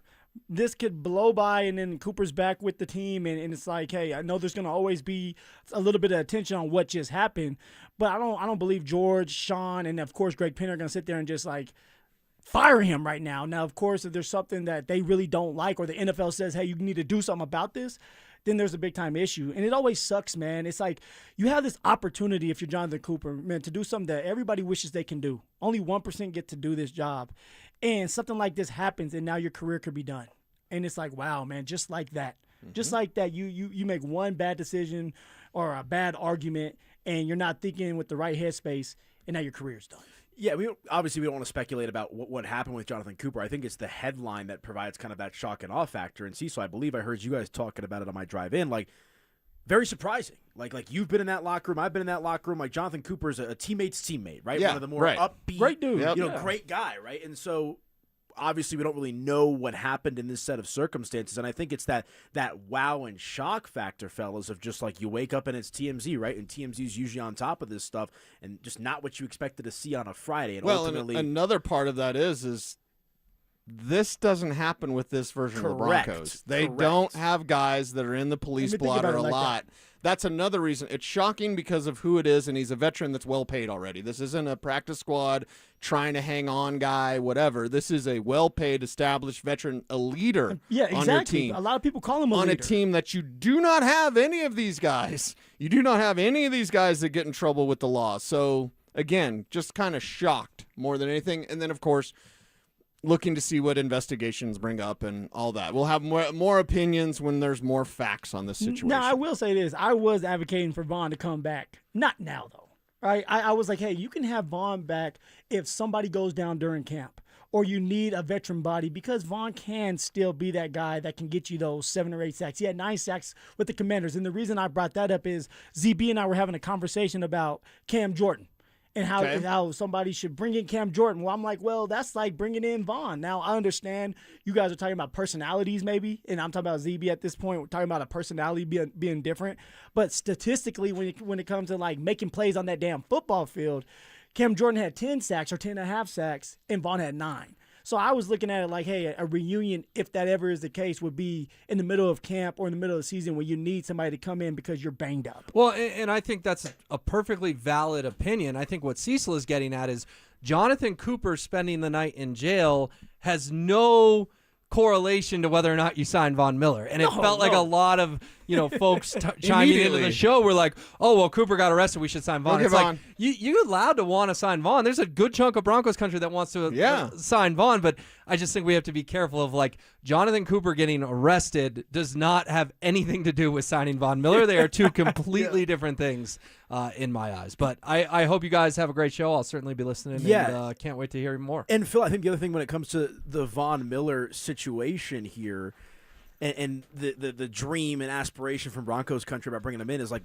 again, we don't know what's going to happen with John Cooper long term. Hopefully this thing is not as big as it seems. But you've got Jonah Ellis, right? And you've got yesterday Sean Payton kind of going wax poetic to a certain extent, talking about where they want to keep him at the position and maybe they're not going to experiment as much. So it's like there's levels to this stuff when it comes to pecking order of that position group, assuming something were to happen Jonathan Cooper, which we don't know if that's going to be the case. And speaking of Jonah Ellis, and I don't think, were you able to get to practice yesterday? I know you're busy. I was doing my show with Jake. Okay, there you go. We caught up. Yeah, no. I'm going to tell you because I was boots on the ground. Me and ZB were out there, and I was watching Jonah Ellis because he was on the outside. He was the edge rusher, and I'm like, okay, I thought he was going to be at the inside linebacker position.